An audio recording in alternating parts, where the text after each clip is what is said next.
Chapter 742. Scram to the side. Xianyuan Qingfeng lightly lifted her foot from under the table. Her gaze was like a knife cutting at the son of a Jingdo family who was flaunting their family background. When she opened her mouth, she scared all the diners.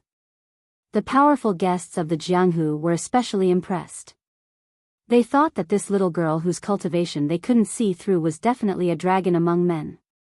The Jianghu had lowered its head to the court for many years.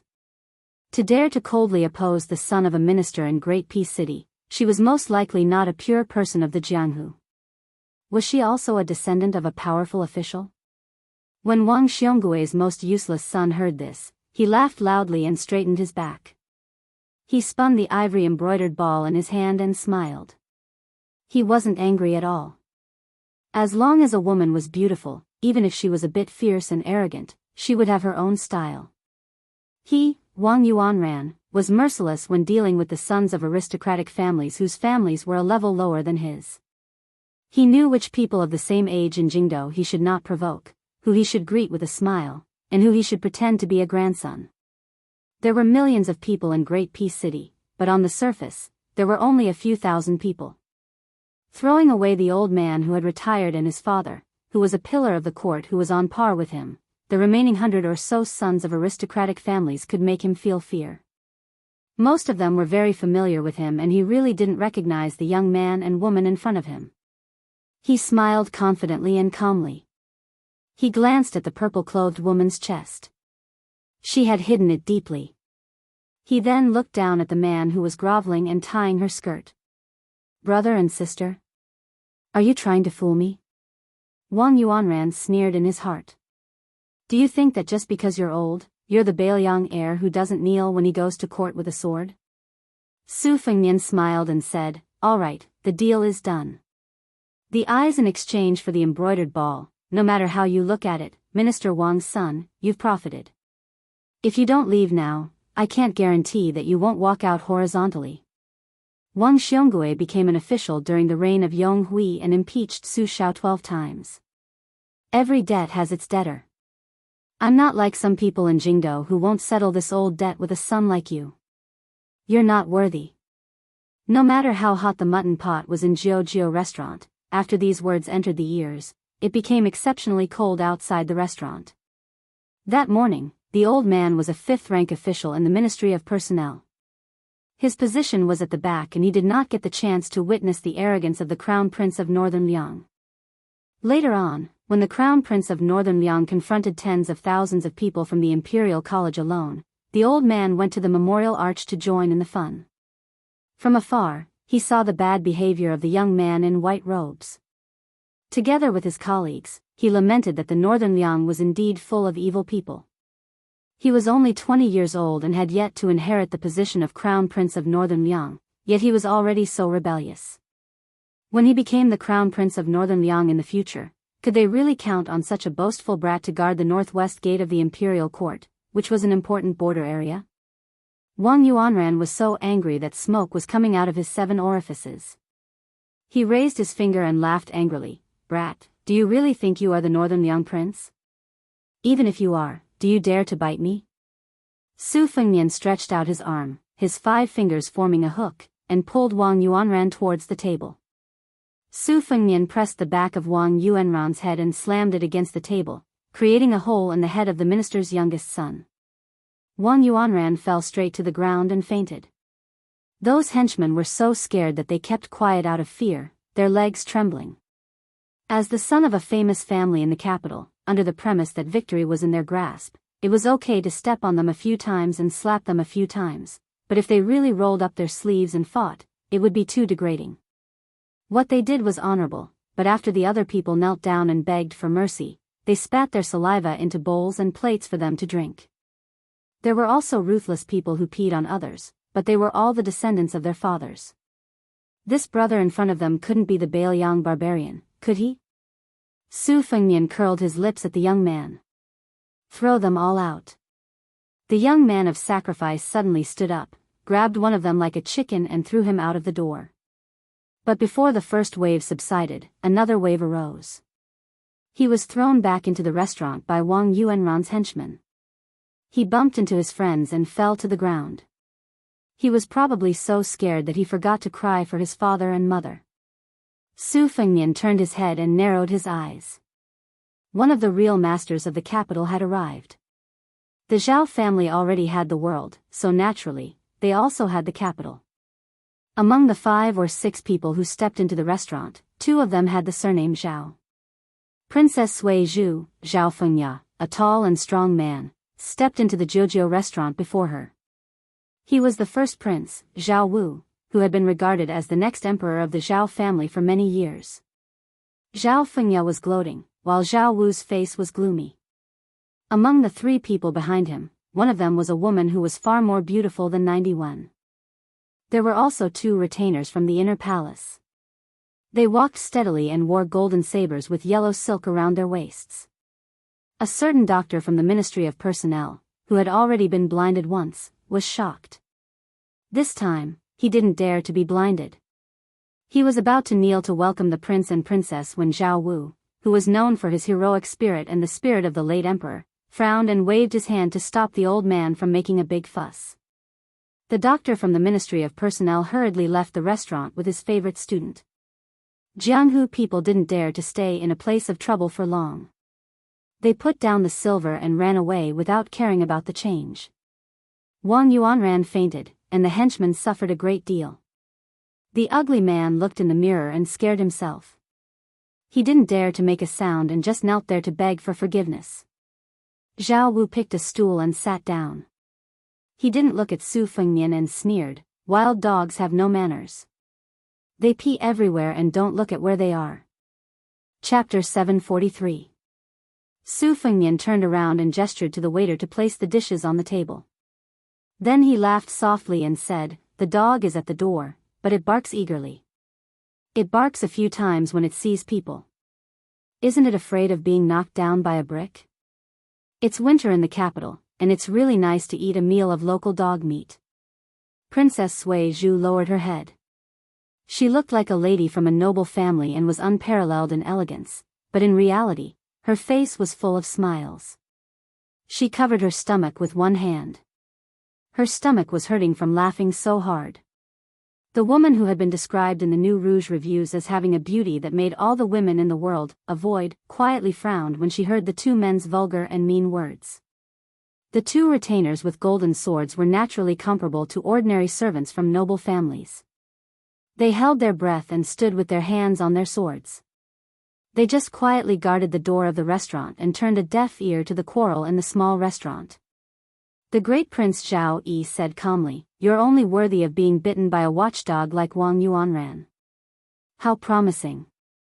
The waiter of the Jiuzhou restaurant didn't dare to show his face. The owner of the restaurant was a middle-aged woman. It was unknown which family raised a canary, but she wasn't afraid in the face of such a storm. She walked out with a charming smile and placed the copper pot on the table with both hands. Then she deftly brought 3 plates of fresh and tender mutton slices with marbled patterns, sesame seed cakes, pickled cabbage, white-skinned sugar, garlic and other exquisite snacks. In addition, there were 7 or 8 bowls and plates with smoked vinegar from Jianghu, dried soy sauce, freshly fried chili, chives, flowers, and so on. Red, green, yellow, blue, and white, plate after plate, bowl after bowl, refreshing and refreshing. Just looking at it made one's appetite soar. She told Zhao Yi's table to wait for a moment, and then she went to the curtained door and stood at the door, swaying gracefully. She made it clear that she wasn't going to miss the fierce battle between the local dragon and the river python. Not to mention small fish and shrimp, even large fish that weighed a few hundred catties would have to obediently be steamed and braised in the pot if they thought they could overturn the river and sea. Qin Yu said, "You guys go out first." Those helpers felt as if they had been pardoned and were moved to tears, but they still didn't dare to move. They were afraid that this fairy would go back on her word and add to their crimes. If that happened, their parents would peel their skin and pull out their tendons when they returned home. Prince Zhao Wu waved his hand with a straight face. The helpers ran away quickly and left Wang Yuanran on the cold ground without looking back. The words, sharing weal and woe together, were not something that could be exchanged with a few words or a bowl of chicken blood. Zhao Yi's words were earth-shattering. I heard that you personally intercepted and killed Zhao Kai at the Iron Gate Pass.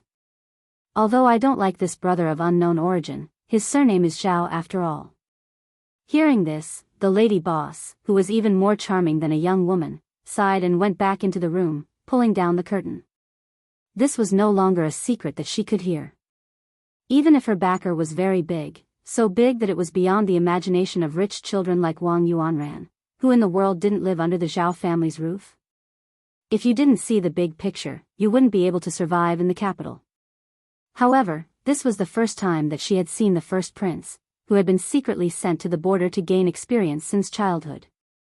In the past, she had often heard that every time he broke through the enemy lines, he would always take the lead. If it weren't for his status as a prince, he would have accumulated enough military merits to be a commander of 3,000 soldiers. His speech and behavior were heroic and heroic. This time, seeing was believing. He was a straightforward man. Su Fengnian turned around. You can eat whatever you want, but you can't say whatever you want. Zhao Wu laughed. Surname Su, you dare to do it but don't dare to admit it? Su Fengnian also laughed. I can't say for other things, but beating a dog, I dare to do it and dare to admit it. Zhao Wu nodded. If a wild dog can pee on my feet, it can be considered a skill. I'm just afraid that its mouth will be full of feces and it won't bite. Su Fengnian slowly stood up.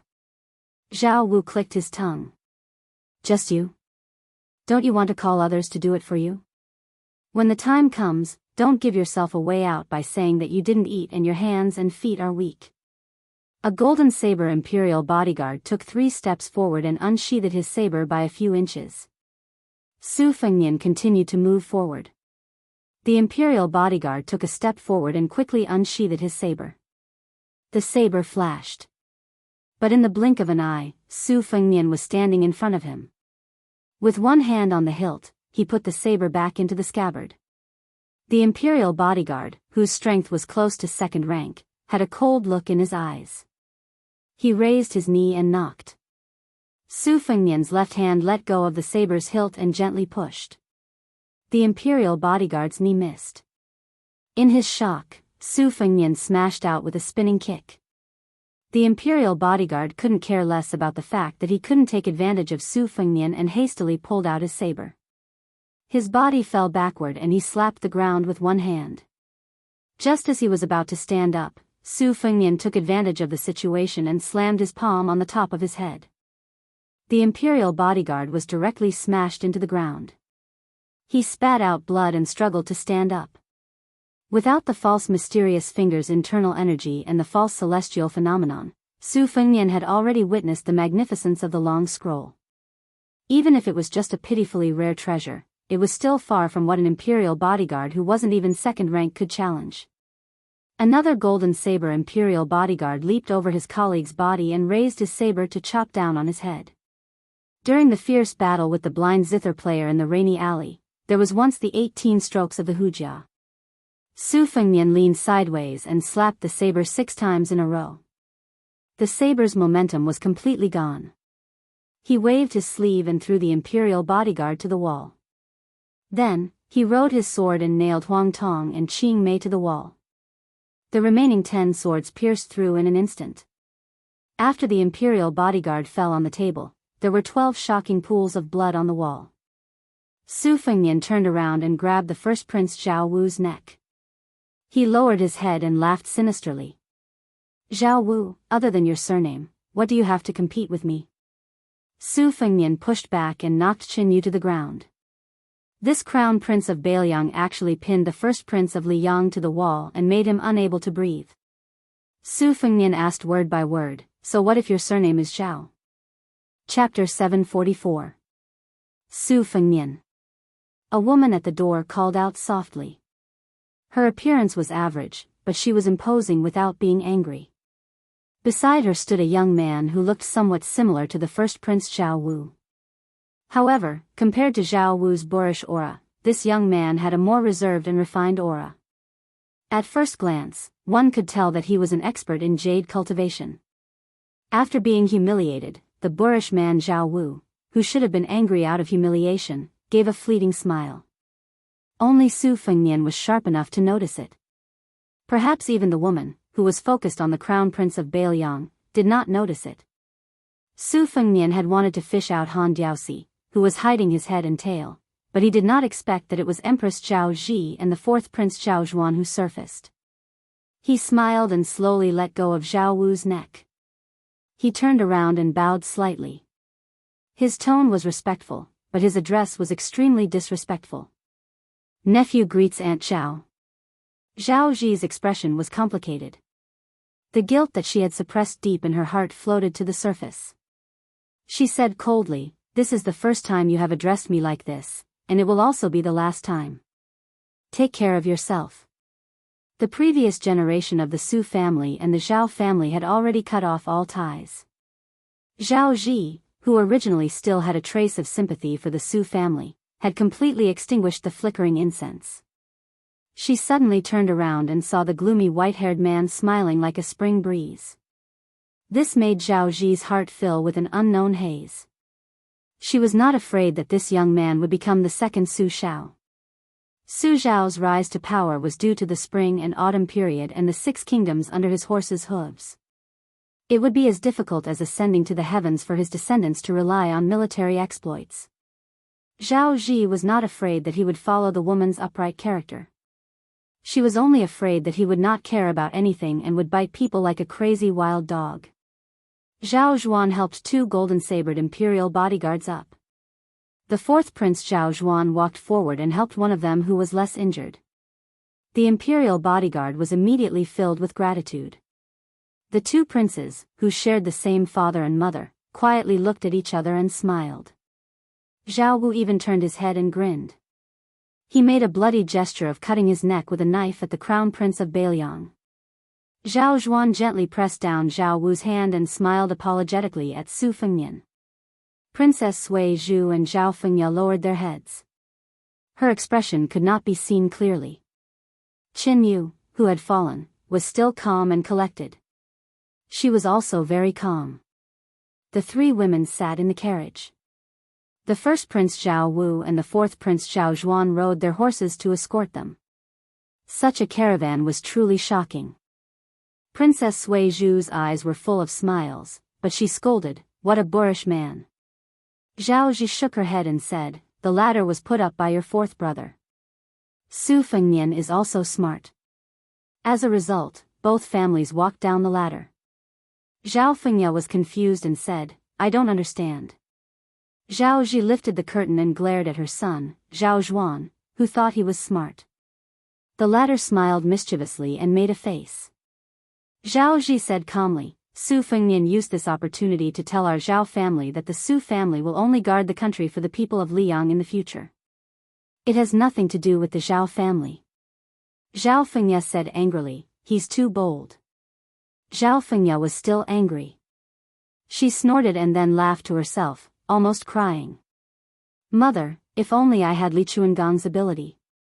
I would learn from the old god of swords and go to Bailiang and shout, 'Money, come, horse, come,' and knife, a few times. Whoosh, whoosh, whoosh, whoosh, Su Fengnian's family wealth is all gone. Or I could learn from the white-robed monk and hang a yellow river over his head and drown him with a splash." Zhao Ji touched her daughter's head lovingly. "Childish. You're still young." Zhao Fengya asked curiously, "Who's the proprietress?" "The last time I came here to eat mutton with Uncle Su, we also talked and laughed." Zhao Ji's face was covered with a faint layer of melancholy. She shook her head and said, "An old account book that can't be calculated clearly." Zhao Fengya threw herself into the arms of the current empress and laughed in a low voice. "Mother, tell me everything. You're only a few years younger than Uncle Su. Did you have a crush on Uncle Su back then?" Zhao Ji was stunned. She twisted her daughter's ear and said, "Lawless. I should marry you off as soon as possible." Qin Yu, who was clearly estranged from the mother and daughter pair, didn't say a word. She didn't ask, didn't listen, and didn't speak. Some places were at daggers drawn. Some places were happy and harmonious. Longhu and Wudong had been fighting for the ancestral court of Taoism for hundreds of years. Perhaps many people had forgotten that 120 years ago, there was a young Taoist priest who looked like a wild fox that drew a talisman dragon in Tai and city. It was rumored that after adding the finishing touch, he would fly into the clouds. This rootless duckweed summoned wind and thunder, overthrew ghosts, and suppressed Longhu and Wudong with his own strength. He was highly regarded by the Emperor of Liang at that time and was conferred the title of Great Spiritual Master Taishian Fu Hua. He was in charge of the talismans of the three mountains and was in charge of the affairs of Taoism. He prayed for snow and rain, and all of them came true.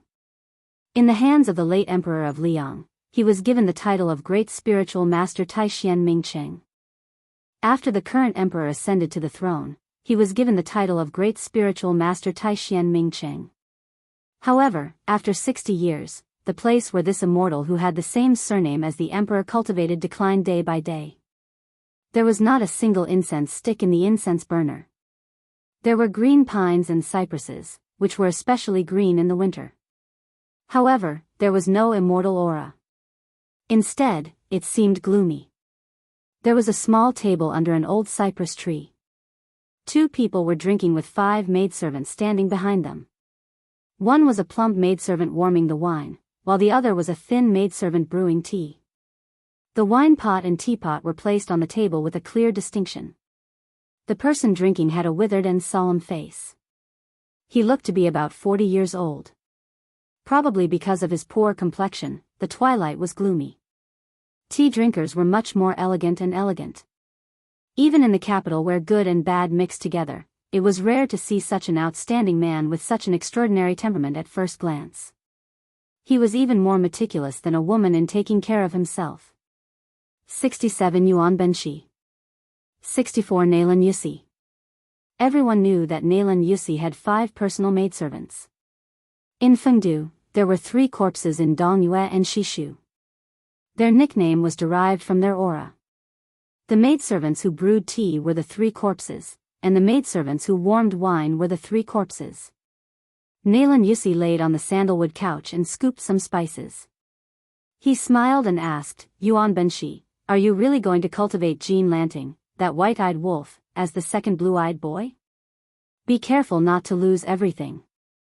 Although I haven't heard or seen it with my own eyes, I heard from other people that he doesn't seem like a talent that you can entrust with such a big task. He's too full to be a minister. He's poor to the bone. Yan Qing is not a good thing. If you let him assist you in governing the country, aren't you afraid that you'll lose everything after working hard for a lifetime? Yuan Benshi said vaguely, I'll take care of the matters in the capital. You don't have to worry about it. Nalan Yusi took over a black glazed teacup. He swirled the cup with his finger and smelled the refreshing fragrance. It was as if the fragrance of the tea could intoxicate people. He squinted his eyes and said, I think Lu Su, the strategist under King of Jing'an, Zhao Sun, is not bad. Don't you want to poach him? Without the young blind man's assistance, won't Xiangfan, which controls the waste of the Central Plains, be in your hands? Lu Su can also take over the mantle of your traversing technique. Yuan Benshi was expressionless as he drank slowly. Nalan Yusi slapped his forehead. It was not only self-deprecating but also laughing at others. He raised his eyes and looked at the courtyard. I almost forgot. You, Yuan Benshi, have no children. You're no different from a eunuch. Moreover, you don't make enemies or friends. This is to let the Zhao family rest assured. If you have an heir, it will be the day when you, Yuan Benshi, will be killed. In this case, you should really envy me. Yuan Benshi glanced at the man standing behind the king of Yan Qi. Nalan Yusi laughed. Is Lu Su really a chess piece of Huang Longshi? Is Qin Yu, who has a noble and honorable life? Yuan Benshi raised his head and drank a cup of wine. Chapter 745. Nalan Yusi knew this person's temperament, so he was too lazy to get to the bottom of it. He changed the question, you didn't catch Huang Longshi in your courtyard? Yuan Benshi shook his head. Nalan Yusi was a little cold. He raised his hand, and the servant girl Fengdu bent down, gently held her master's white jade-like hand, and put it between her warm breasts. Nalan Yusi lazily said, "It's funny when I think about it. Yuan Benshi, single-handedly planned the white clothes case in the capital and persuaded Zhao Zhizhao to be the prince consort. You just want Bailiang to die. Now, Bailiang's heir finally came to the capital, but he can't be killed in the capital. He has to be protected like his own son. Even Han Diaosi doesn't allow him to enter the capital to make trouble. He can only kill him 500 miles away from the capital." Yuan Benshi cut off half an inch of his tongue in the past, so he couldn't speak clearly. Su Fengnian defeated Chen Jibao, so I lost to Bailiang. Just take it as a toast to Li Shan. Nalan Yusi smiled sincerely. "You are better than me in this aspect. You admit defeat. I don't have this kind of tolerance. Otherwise, I can still be friends with Xie. After he died, don't talk about toasting, I can't wait to dig his grave. I heard that he still has descendants who don't follow his surname. I dug 3 feet into the ground to look for them for many years, but there was no news. Thanks to the Rouge Review, I know that his name is Nangong Push." Yuan Benshi raised his arm and stopped drinking. He was in a trance and didn't pay attention to this. Nalan Yusi chuckled softly. According to the law of the feudal lord, he needs to observe filial piety for 3 years. I guess before Su Shao died, he will provoke the border and fight a war with Beimang, so that his eldest son can be crowned as the king smoothly. Yuan Benshi, I advise you to make your move as soon as possible and take drastic measures to disrupt Li Shan's plans before his death. Yuan Benshi concluded, "Do you know why you can't compare to Li Shan?" Nalan Yusi said calmly, "I know. Huang Longsher scolded me for only being able to gain and lose for 10 years. You are half mute, and I am half blind." Yuan Benshi laughed it off. Nalan Yusi frowned his willowy eyebrows that were like a gentlewoman's. That kid really went to Beimang alone and killed Su Huainan and the 5th raccoon, who was at the peak of his martial strength? Yuan Benshi nodded. Nalan Yusi clicked his tongue and said, "Then aren't you afraid?" Yuan Benshi shook his head and said, "Unless he can destroy Beimang, he won't be able to use the Zhao family to kill me." Nalan Yusi smiled and said, "If that's the case, it's a profit for you to exchange your life for a Bailiang or a Beimang. Then, Chen Jibao, aren't you worried about raising a tiger? It's no longer the spring and autumn period, a boorish man can't accomplish anything. The world is not in chaos, Shu is in chaos, the world has been pacified, but Shu is not pacified. Occupying Shu is the same as sitting on Bailiang, there is no hope of annexing the world. Yuan Benshi, I have to remind you that this is the experience of my generation of scholars. In the spring and autumn period, who would have thought that a young general with the strength of grade 2 could become a butcher? It's not the same." Nalan Yusi sighed, looked at the sky, and murmured, "Love can kill, not only men and women infatuated. It is said that Li Mixi of Beimang has a cage with butterflies. We are all butterflies in the cage, only Huang Longsher is detached from the world. Yuan Benshi, have you ever thought about what he wants?" Yuan Benshi stood up. The 3 immortals in life are to establish words, merit, and virtue. 3 great traditions in one life, loyalty, literature, and quality. I'm afraid that it will take hundreds or even thousands of years to conclude Huang Longsher's coffin. Nalan Yusi did not respectfully send Yuan Benshi off, but sat on the small couch. "It's best if Huang Longsher dies in our hands, then I die in the hands of Xie family's son, and you die in the hands of Su Fengnian, then the world will be peaceful." Yuan Benshi suddenly turned around and laughed. "Isn't it more interesting to die in the hands of Su Fengnian?" Nalan Yusi laughed and scolded, "Bad luck." When Yuan Benshi walked out of the abandoned Taoist temple, Nalan Yusi thought for a moment, dipped his finger in the tea, and wrote 2 words on the table. Emperor. Sitting back at the table, Xianyuan Qingfeng sneered, "Who told you to act on impulse? Were you framed by first Prince Zhao Zhuan, or tricked by 4th Prince Zhao Zhuan?" Su Fengnian said calmly, "It's most likely the 4th Prince of Zhao family. Although Zhao Wu deliberately hid his skills, he shouldn't be so scheming. I heard that the Crown Prince is one of them." "Then you're destined to offend the future Emperor of Liang?" "That's right." "Oh, even the Empress is really angry, but you don't look worried at all. Are you faking it?" I said I'm faking it, okay? That woman is Qin Yu on the Rouge ranking, right? Is she going to be the first prince's wife, or the new empress in the palace? Not interested to know. I see that your relationship with her is not simple. I'm just guessing. My intuition has always been very accurate. Su Fengnian boiled a few pieces of mutton in the pot, and put them into the bowls of Blue Bird and Wu respectively. Xianyuan Qingfeng was the most eccentric woman Su Fengnian had ever seen who could change so much after reaching the age of 20. She had the spoiled air of a romantic woman, the evil air of a broken family, and the righteous air of a woman with a great family. 81, 85 1, 91. Looking at Xianyuan Qingfeng, Su Fengnian often thought of the man who became a saint on the Great Snow Plains. Su Fengnian had always been biased against scholars. The poor scholar Chen Shiliang he met on his second trip was an exception, and Xianyuan Jingxing was even more so. Of course, Su Fengnian didn't have any superfluous thoughts about Xianyuan Qingfeng. It was just that he couldn't tell whether it was because of the honor and mutual benefit, or because they were both in the same predicament and had no way out. Towards the arrogant Xianyuan Qingfeng, he always had some tolerance that was beyond normal standards. Since the ancient times, the court and Jianghu were places where men fought for fame and fortune, and women were caught in the crossfire. Su Fengnian would always unknowingly pay more attention to those women who had wandered but were still stubborn. This was the case for Miss Su at Tuma Pass, and also for Miss Qingzhu, a wine seller whose daughter had died early in Beimang. Su Fengnian seemed to have thought of something. He smiled and shouted toward the room with the hanging curtain, "Aunt Hong. No one is an elder like you." The woman pretended to spit. "Bah, you little brat, you just called that woman Aunt Zhao. How can I be called Aunt? Be careful not to shorten my life. Come, let me take a closer look. TSK, you really do look like Wu Su.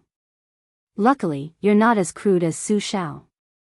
Otherwise, which family's daughter would be blind to be your wife? I've been worried sick all these years. I was afraid that you wouldn't be able to find a wife. Aunt Hong, this is the first time we meet, and you're already so sarcastic? I'm not paying back the money Su Shao owes you for those meals. Call me Aunt if you want. I'm already so old anyway. I'm not afraid of being called old by you. What money? Auntie Hong is not your heartless Auntie Zhao. She is very protective of her children, just like an old hen. As long as they enter the house, she will peck at anyone she sees. She doesn't care about friendship at all. Back then, your mother, her, and I called each other sisters. She was the shrewdest and most calculating. What a pity. The little sisterhood we had back then was squandered away by the righteousness of 2 generations of men like you. The woman and Su Fengnian squeezed onto a bench. Xianyuan Qingfeng silently leaned against the wall and saw from the corner of his eye that the woman didn't forget to pinch Su Fengnian's cheeks as she spoke. It could be said that she loved him so much that she couldn't part with him. However, he couldn't stop her. Such an interesting scene was truly hard to come by in 100 years. The woman rubbed Su Fengnian's white hair and gently said, "I've wronged you all these years." Su Fengnian pursed his lips and shook his head. Chapter 746. This chapter is a bit short. It was the last Lidong before Liyang changed the name of the year. A snowfall signaled a bumper year. This winter, the wheat would be covered with 3 layers of blankets. Next year, they would be able to sleep on steamed buns. There was no morning court today. The emperor led an even grander group of civil and military officials to the northern suburbs to worship. Since they were not burdened by the morning court, the officials were all refreshed. The commoners who ran over to get some of the aura of the officials had their eyes opened. Some of the commoners who were distant relatives of the high-ranking officials in the procession were bragging proudly about how close they were. The neighbors who knew them well laughed but did not say anything. Some of the commoners who were several streets away were shocked when they heard this. 60% of the commoners were there for the new Minister of War, Chen Zhibao. The other 30% were curious about what kind of young man the heir of Beiliang was. The commoners were like this. Even if they had grown calluses from hearing His Royal Highness speak ill of him, they were still shocked when he did the magnificent feat of tearing apart 100 zhang of land. Even if the perfected ones in the Daoist temples in the capital said that it was not worth mentioning that he relied on an otherworldly item to do so, the commoners still thought too highly of the heir of Bailiang. If there were not 100,000 playboys in Tai and city who played with swords and sabers, there were at least 10,000 of them. Which one of them had this ability? It seemed that this white-haired young man from Bailiang was not someone to be bullied. While they were muttering, the commoners also had their own plans. In the future, if they followed the crowd and cursed Bailiang, should they show some mercy? If this fell into the ears of the heir of Prince Liang and his son, wouldn't they be in trouble? Chen Jibao was dressed in a red embroidered robe. Unfortunately, he did not mention the plum wine. The emperor had purposely arranged for him to walk alone in the procession. The women of the capital, no matter if they were from a noble family or from a humble family, were all captivated by him. Nearby, the king of Yanqi, Zhao Yi, the king of Guangling, Zhao Sui, the king of Jiaodong, Zhao Ying, the king of Huainan, and Zhao Sun, the king of Jing'an, were almost all taken away by Chen Jibao. They were all princes wearing yellow python robes, and they deliberately distanced themselves from a white-haired prince wearing eye-catching white python robes. A young blind man came down to the roadside with the help of his maid Xinghua. He did not insist on squeezing into the crowd, but just stood quietly at the outer edge of the thick crowd of onlookers. When Su Fengnian rode past on the street, Xinghua reminded him softly. Blind Lu Su, who had rushed over from Xiangfan City, looked up with a solemn expression. They sat opposite each other in Yongzi Alley and played 10 rounds of chess from noon until dusk. It was an unforgettable experience. Xinghua carefully reached out to protect the scholar who the old king of Jing and wanted her to protect with her life. The old king only wanted him to live, so she did not hope that one day the new king would want him to die. At the very least, she did not want him to die in the hands of Xinghua. There was a tacit understanding between Xinghua and him, so they talked without restraint. She asked softly, "Young master, do you know the heir of Bailiang?" Lu Su did not hide it. He smiled and said, "I'm blind, so I can't say that I've met him once.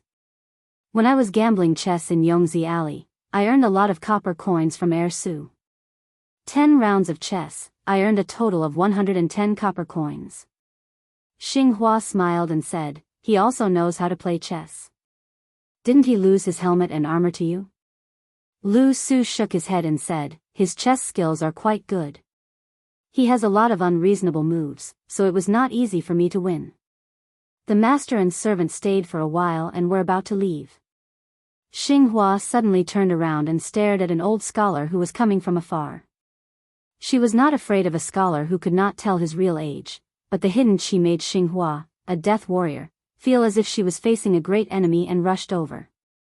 Lu Su patted her arm, bowed and asked, "Are you Mr. Yuan?" The man smiled vaguely and said, "The editor of Hanlin Academy, Xiao Yuan Pu."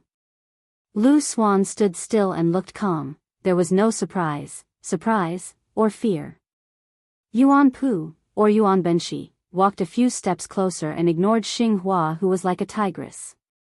He continued to speak with his vague but authentic Beijing accent, "Young Master Lu, you've spun a cocoon around yourself. It's a waste of your talent." Lu Su shook his head and said, "The new temple has a new climate. No matter how small the temple is, the number of pilgrims will not be too small. No matter how big the old temple is, it will leak in the rain and leak in the wind. Even if you were my abbot, you wouldn't want to go there. Besides, no matter how many pilgrims there are in the old temple, there will be a lot of disputes. I don't even know when I will be kicked out of the temple. Besides, Lu Suan is blind and doesn't know people, but he knows his own weight. He doesn't want to be the next Song family." Yuan Benshi seemed to be amused. Even Nailan Yusi, who was as smart as Lu Su, was not in the mood to talk. He said, "Young Master Lu, don't forget why this old man of the Song family died and why the old temple of the Song family collapsed." Lu Su said calmly, "Ordinary rich families harmed their descendants with their wealth. The Song family killed the future generation with their scholarship and deserved to die. Besides, Mr. Yuan, don't forget who borrowed my knife to support the young phoenix of the Song family. Yuan Benshi smiled and then sighed. I have chosen more than 10 prime ministers, and Song Kelly is the least eye-catching. I'm afraid that even Nalan Yusi would have to leave the capital to think of this plan. Lu Su shook his head again and said, Mr. Nalan's plan is not in the capital or even in the imperial court. You and Mr. Yuan go our separate ways. Naturally, you won't spend too much time thinking about these things. It's inevitable that you will miss something. Yuan Benshi was lost in thought. Yuan Benshi asked slowly, You are indebted to the Prince of Bailiang for recommending you. What will you do? Lu Su asked back, Isn't it the bottom line of a counselor to plan for his position and politics? Yuan Benshi smiled and said, I don't believe in such high-sounding words at all when others say it. But since it's you, Lu Su, I'm 70 to 80% convinced. Xinghua was just a man of sacrifice who lived in a corner of Xiangfan. Even if he was talented, he could never imagine that the old Confucian scholar who talked with Child Lu was the chief counselor of the Liang dynasty who was above tens of thousands of people and not below one person. However, no matter how ignorant and inexperienced Xinghua was, he still knew how powerful Nalan Yusi was. Not to mention the rumors about Nalan and the King of Yen having a habit of cutting their sleeves, Nalan himself was a well-deserved top strategist. Right now, Xinghua was having a headache over how to explain what she had seen and heard today to Prince Jinggan, Zhao Sun.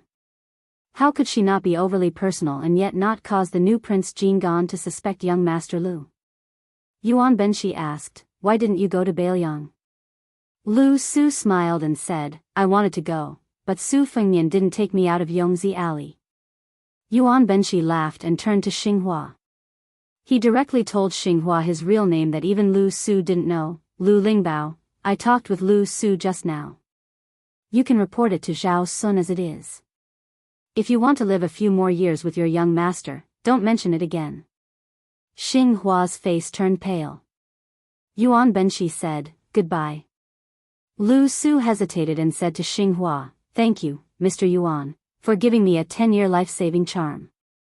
Xinghua was confused, but he still followed the example of a girl from an ordinary family and curtsied. Yuan Benshi waved his hand and turned to leave. Xinghua's lips trembled and asked softly, Young master, life-saving charm?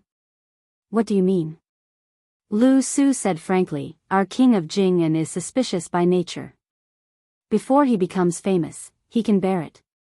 Once he becomes powerful, he will inevitably get carried away and settle old scores with others. Mr. Yuan, no matter how powerful he is, he doesn't dare to provoke you. This gentleman met me today to give me a life-saving charm. Giving it to me is naturally giving it to you. Xinghua said with a sad face, This sentence will also rot in my stomach. Young master, please don't worry. Lu Su suddenly rubbed Xinghua's hair and smiled softly, Lu Lingbao, this name is blessed. Xinghua suddenly smiled brightly, Thank you for your auspicious words.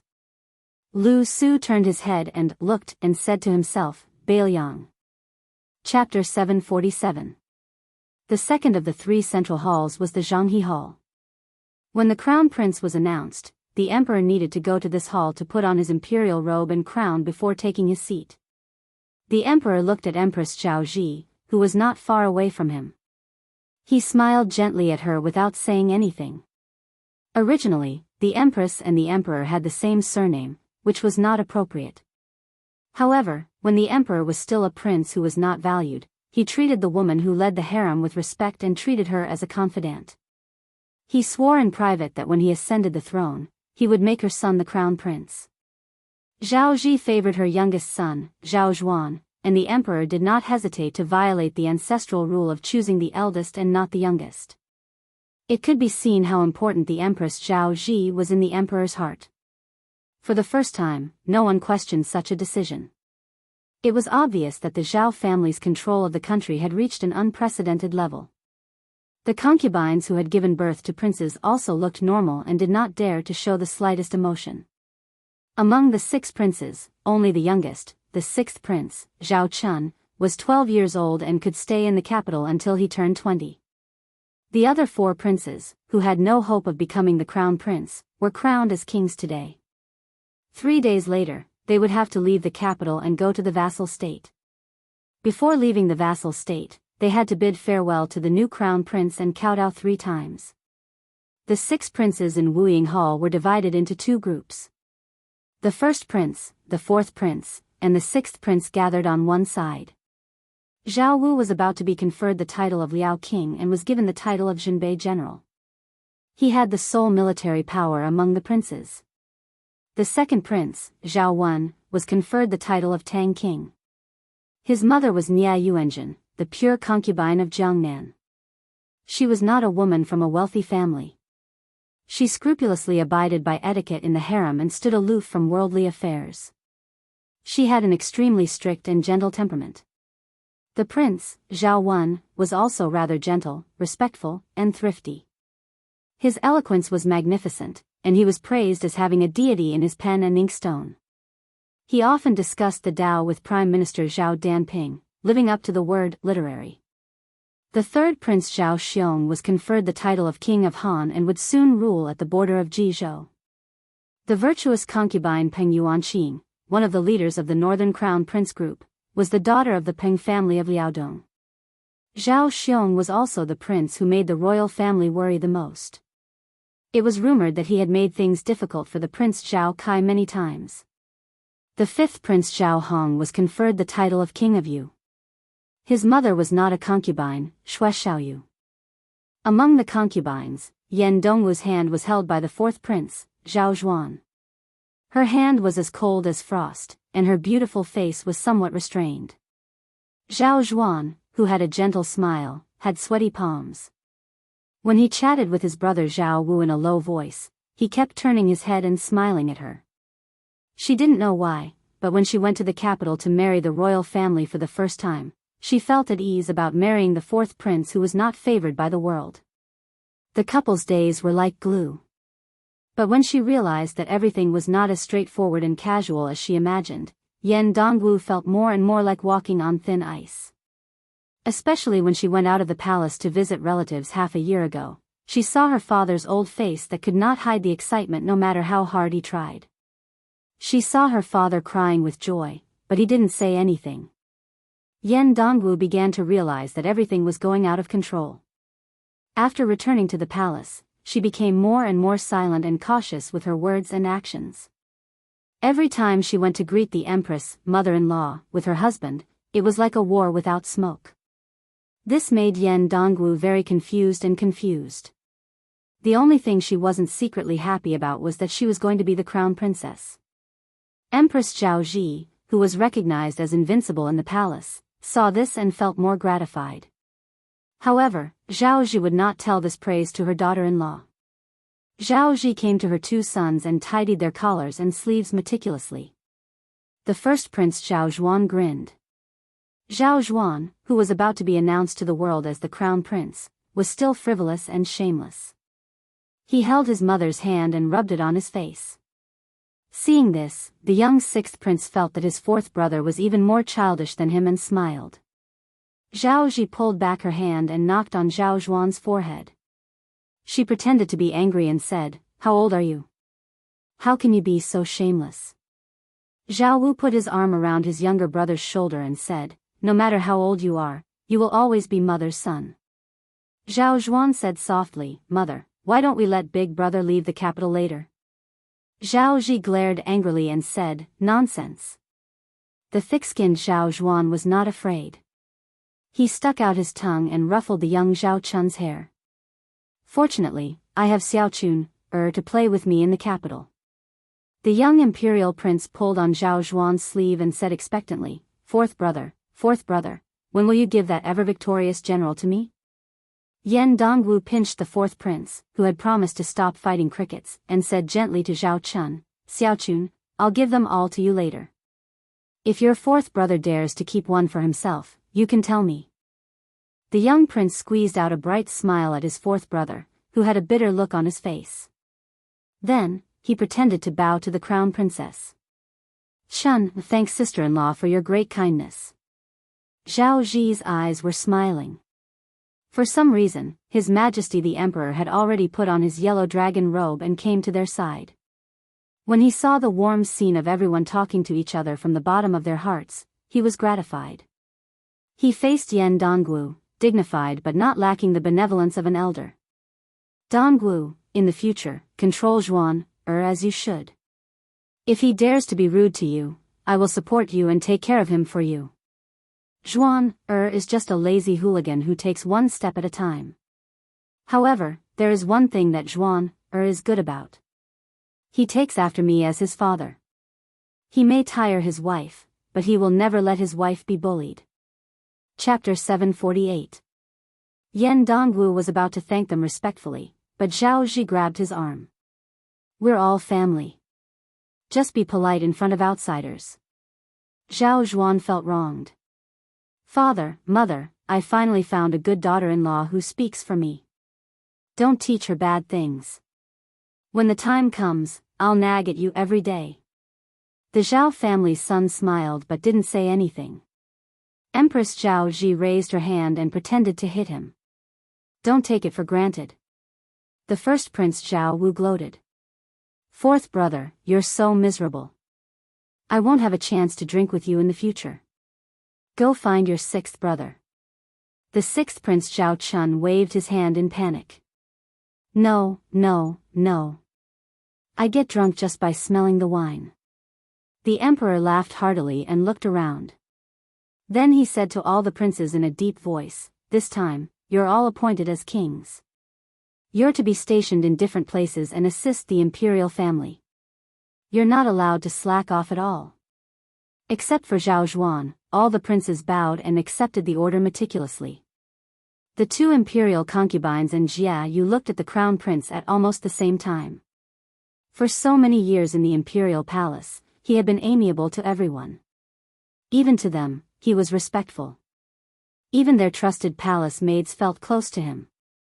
Originally, everyone had thought that he was a dissolute and famous scholar who planned to die of old age in a vassal state.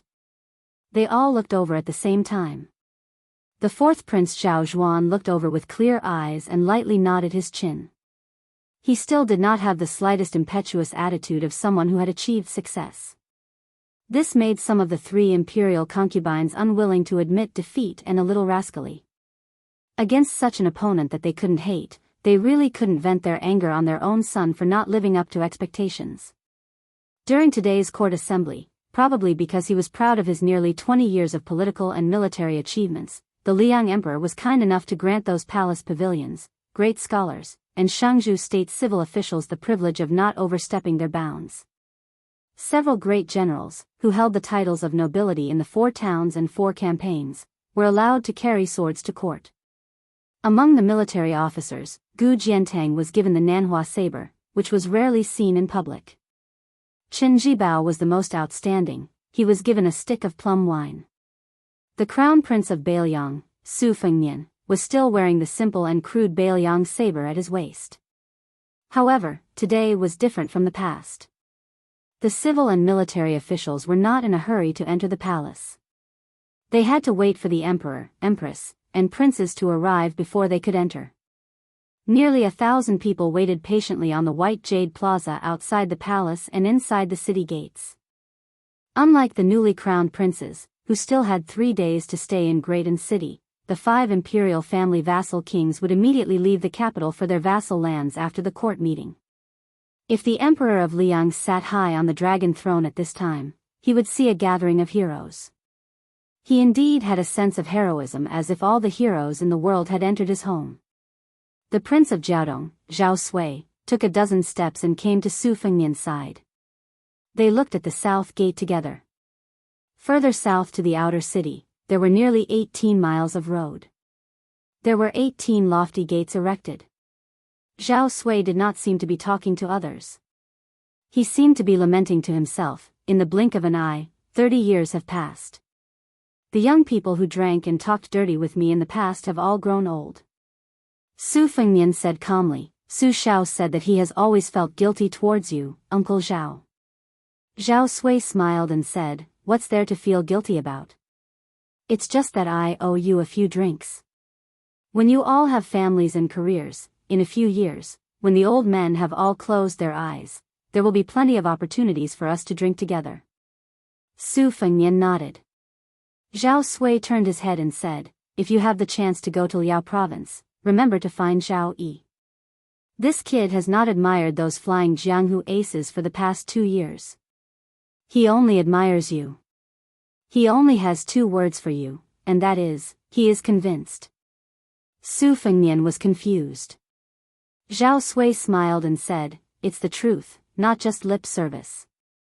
A few years ago, I heard what you said to the Daoist master mansion in Longhu Mountain on the Great Snow Plateau. This kid talks nonsense in front of me every day, and now it has become his catchphrase.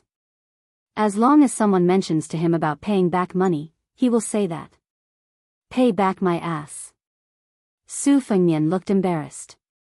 Not far away, Zhao Yi, the crown prince of Jiaodong, also roughly guessed the content of the conversation.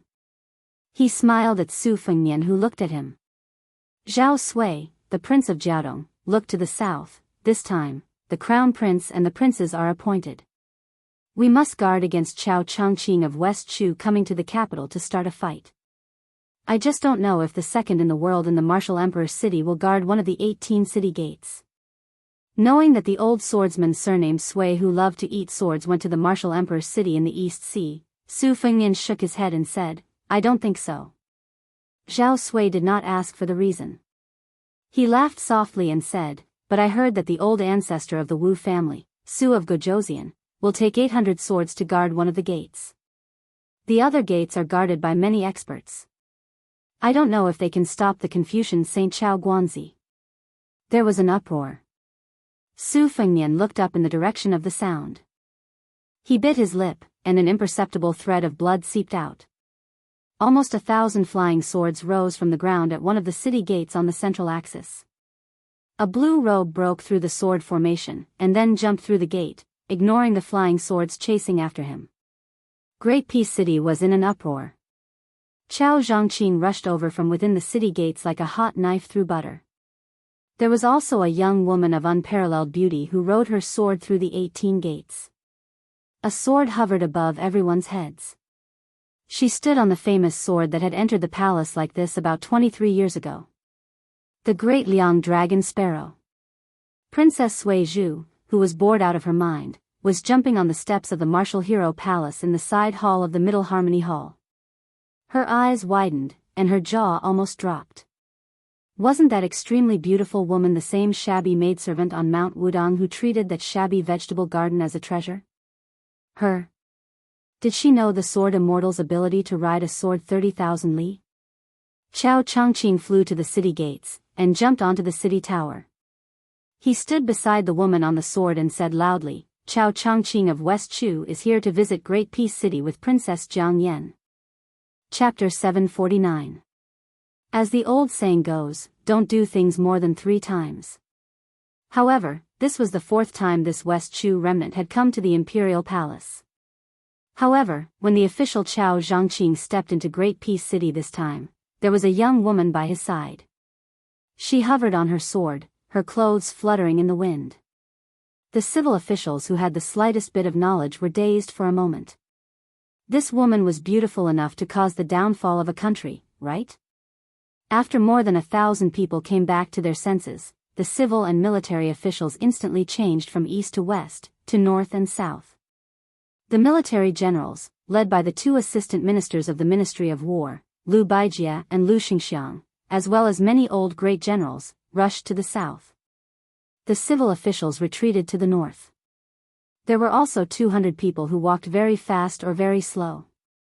The ones who walked very fast were the next generation of West Chu people.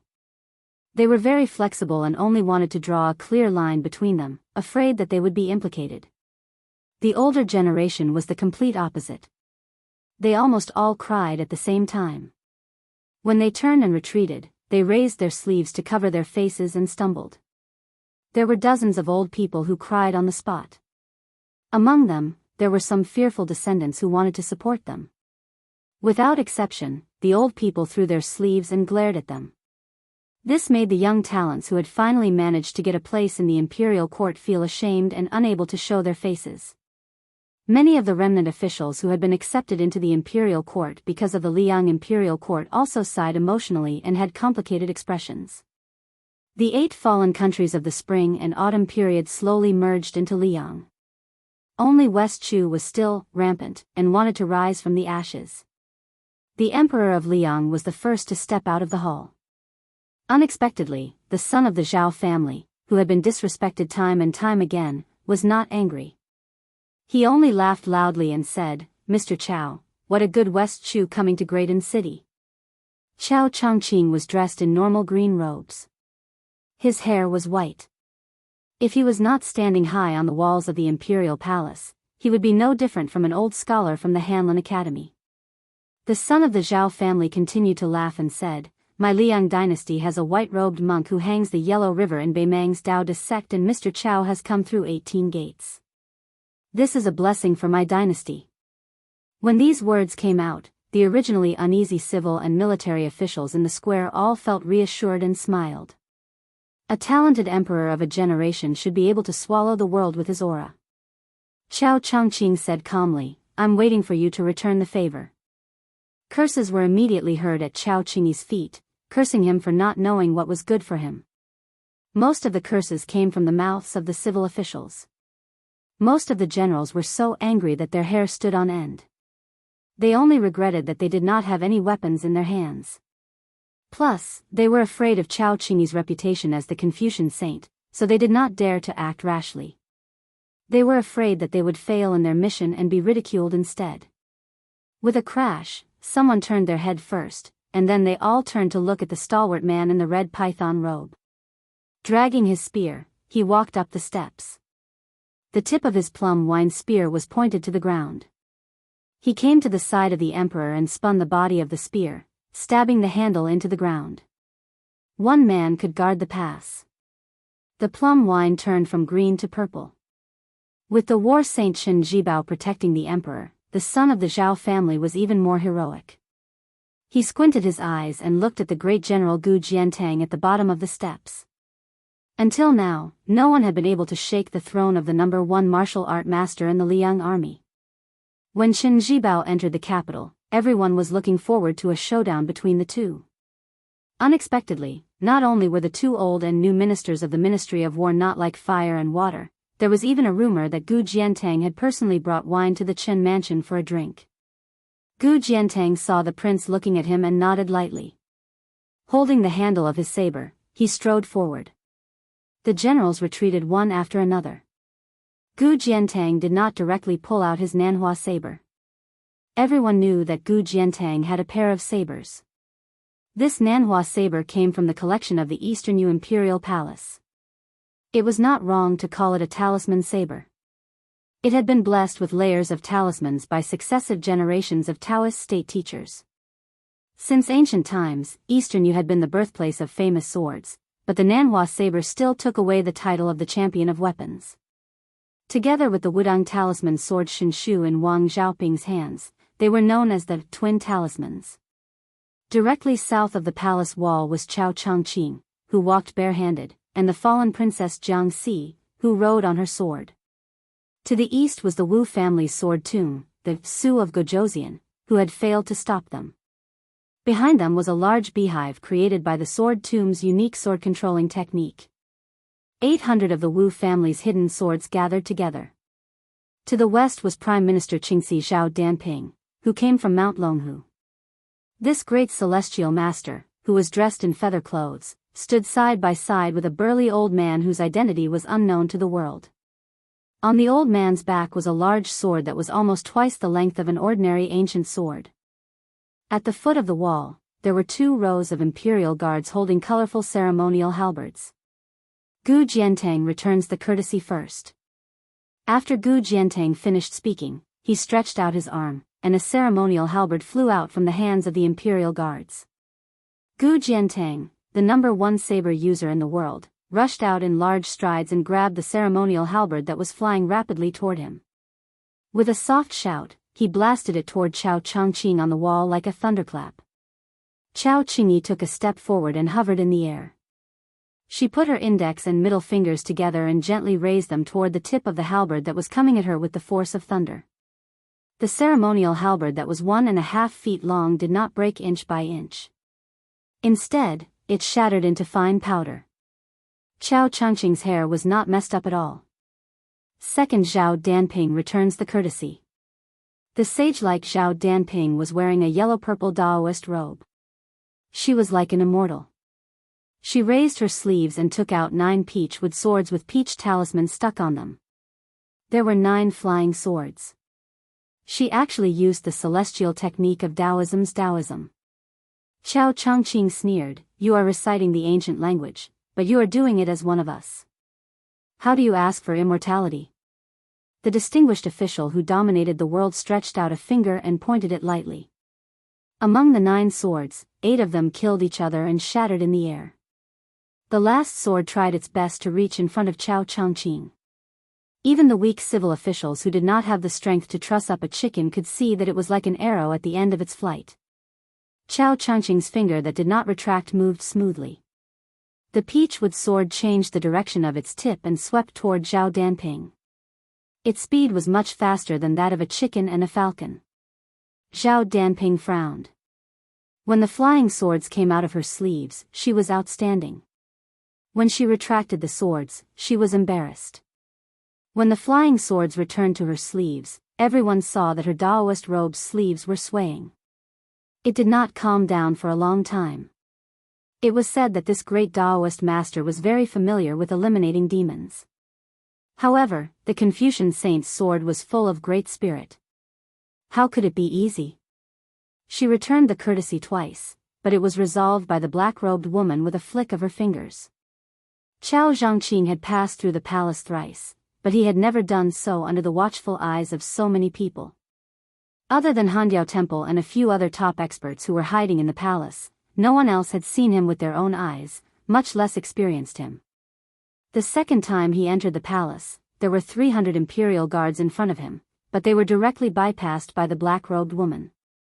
At that time, if Han Diaoxi did not have the unique advantage of Xian finger against celestial phenomena, the emperor of the Zhao family would not be the emperor next to Qin Jibao. Gu Jiantang, who came out with his saber, was only halfway through returning the courtesy when he was interrupted by Prime Minister Qing Ci. He was faintly unhappy, but he still respected him as a celestial master of Longhu Mountain. He forced himself to suppress his majestic qi until the second courtesy was over. He rose from the ground and unsheathed his Nanhua saber, which almost made the world lose its color.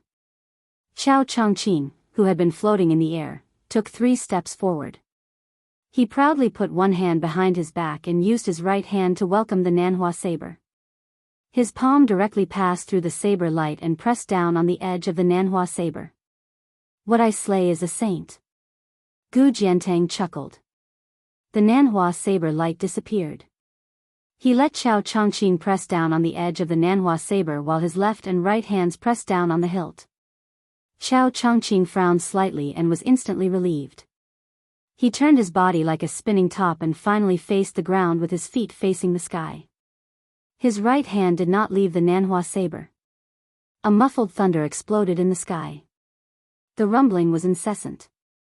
The sky was clear and there were no clouds for thousands of miles. It was really a winter thunder that came without warning. Qiao Changqing held the Nanhua saber and stood still again. Gu Jiantang did not forcibly seize the saber. Instead, he took 2 steps back and floated to the ground. Qiao Changqing waved his sleeve. His sleeve was torn. 5 more thunders sounded in the sky one after another. Qiao Changqing smiled. "It turns out that you are so out of your mind. You are indeed Gu Jiantang, who made the saber extraordinary." He gently threw the Nanhua saber to Gu Jiantang, who had landed on the square.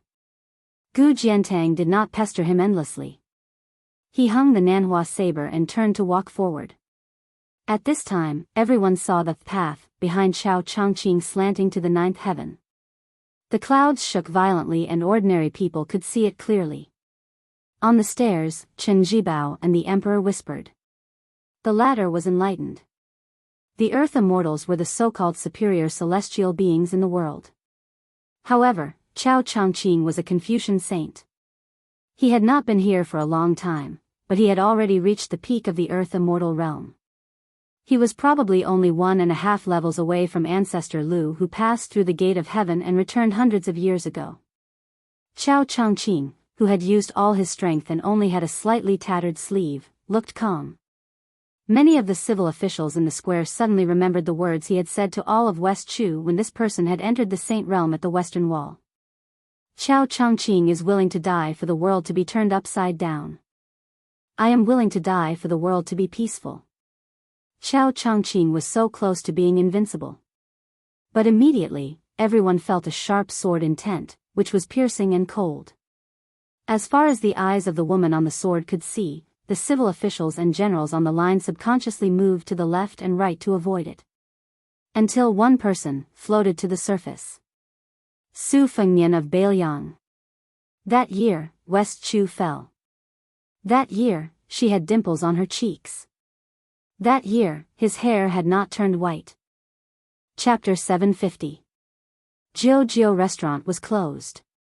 Andy Hong lived in a courtyard with 3 entrances not far away. The woman's body was Yin in nature, so she was afraid of the cold. She and a young woman sat cross-legged on the Kong bed. The woman chewed on melon seeds and muttered to herself. The young woman quietly listened to Auntie Hong's nagging without the slightest impatience.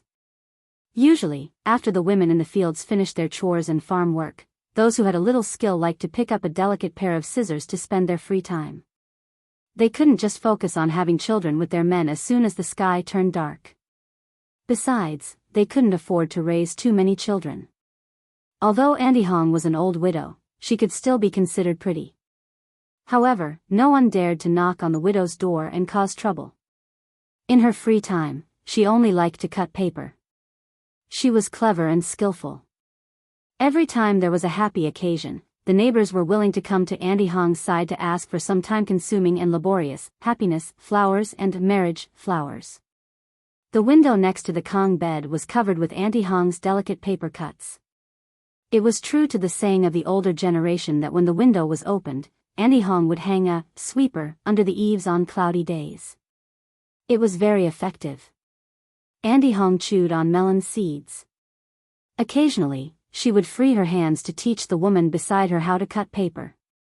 However, the woman's appearance was boundless, but her hands were clumsy. This caused Auntie Hong to tease her good-naturedly. Auntie Hong couldn't stop talking and talked about this and that. In the end, most of it was about that family. These two should blame lame Su.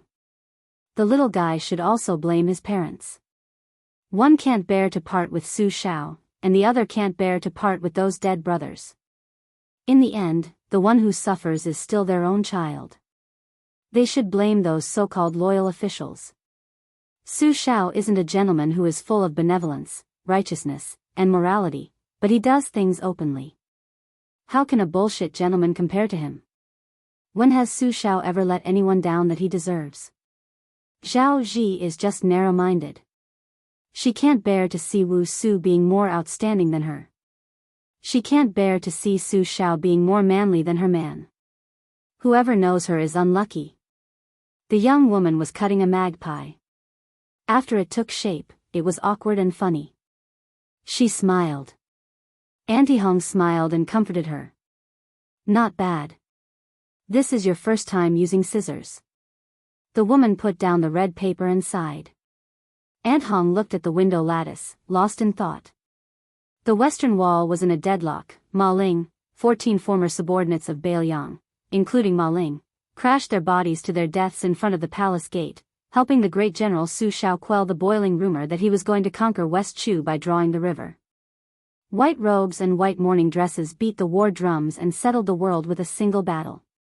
That year, of the 8 kingdoms of spring and autumn, although Western Shu and Southern Tang were still struggling at death's door, in reality, it was already difficult for them to escape from the Yang, Su, and Gu families' iron cavalry.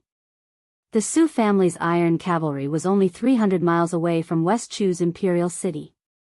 Su Shao was sent 4 urgent imperial edicts a day, 800 miles away, to the capital to be rewarded, but what awaited this meritorious official was the white robe case in the capital. This caused West Chu to be surrounded for 3 years without perishing. At that time, the Prince Zhao Yi, who had not yet been conferred the title of Duke of Guangling, wanted to take advantage of the situation to gain great military merits, but he did not expect to lose 2 battles in a row. He suffered heavy losses and greatly damaged his vitality. In the end, he could only continue to be led by Su Shao on an expedition to the south, and finally broke through the lofty divine Phoenix City. During those 3 years, the young Su Fengnian was a hostage and was placed under house arrest at Dantong Pass, 300 miles south of Great Peace City. There were 600 soldiers stationed inside the pass, and more than 10,000 iron cavalry outside the pass, all for the sake of targeting the female sword immortal and the young child. The woman suddenly asked, "Auntie Hong, don't you regret meeting Uncle Sun Ping?" The woman shook her head and smiled. "Qin Yu, when you truly fall in love with someone, you won't ask such a silly question." The woman also shook her head. "It's a pity that we didn't meet." Auntie Hong suddenly thought of something and said with a gloomy expression, "Serves bald donkey Yang right for dropping in cultivation. It's good that he died. When can we kill Yuan Benshi and teacher Lu how to our satisfaction?" Qin Yu asked, "Who can kill them?" Auntie Hong smiled and said, "In any case, it can't be a woman like me. Small scissors can only cut paper." Qin Yu picked up the magpie ascending plum and raised it above her head. Light shone through the gap, illuminating her beautiful face that could cause the downfall of a country. Even Auntie Hong, who had shamed the moon and embarrassed the flowers in her youth, felt somewhat envious and emotional. Qin Yu, they really had the foresight to name her. Auntie Hong asked, "Aren't you afraid that you won't be able to enter the imperial palace of Great Peace City, and instead go to a barren place like Bailiang to suffer?" Qin Yu directly asked, "Auntie, are you saying that I will be betrothed to that heir of Bailiang?" Auntie Hong nodded. Qin Yu smiled faintly. "Isn't it all the same?" Auntie Hong dismissed it with a smile and waved the small scissors. "Come, I'll teach you how to cut a cockfight." Qin Yu stilled.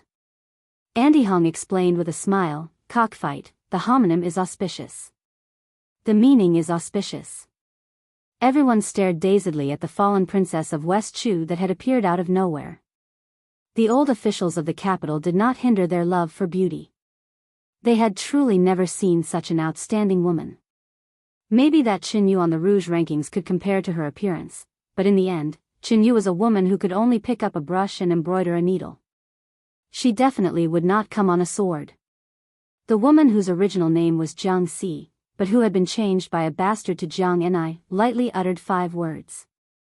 The law of the heavens was vast. The scabbard did not move. The great Liang dragon sparrow had already left its scabbard to take the head. The 2 sword energies of Big Yellow and Big Purple wrapped around the slender ancient sword. It headed towards an eye-catching white python robe on the square. The moment before the flying sword left its scabbard, Yuan Tingshan, who had been allowed to enter the Dragon Gate and participate in the court meeting, smiled nastily. He looked at his future father-in-law, Gu Jiantang, and extended a hand. "Great General, lend me a blade." Gu Jiantang's expression was calm. He did not show any hesitation, nor did he make any unnecessary movements. The Nanhua saber at his waist came out of its scabbard like a dragon out of water. Yuan Tingshan, who had come from a humble background but suddenly enjoyed wealth, did not have any mentality of cherishing his fortune. He wanted to amaze everyone in Great Peace City. He had almost gone crazy these days. If he did not act now, when would he? You nobles enjoy wealth and have a clear conscience. I, your father, have to risk my life every time. Wealth comes from danger. Whoever stops me will die. The moment Yuan Tingshan, whose realm had skyrocketed, grasped the Nanhua saber, his hair was disheveled. It was as if he was possessed by a celestial being, as if he was possessed by a fiery demon.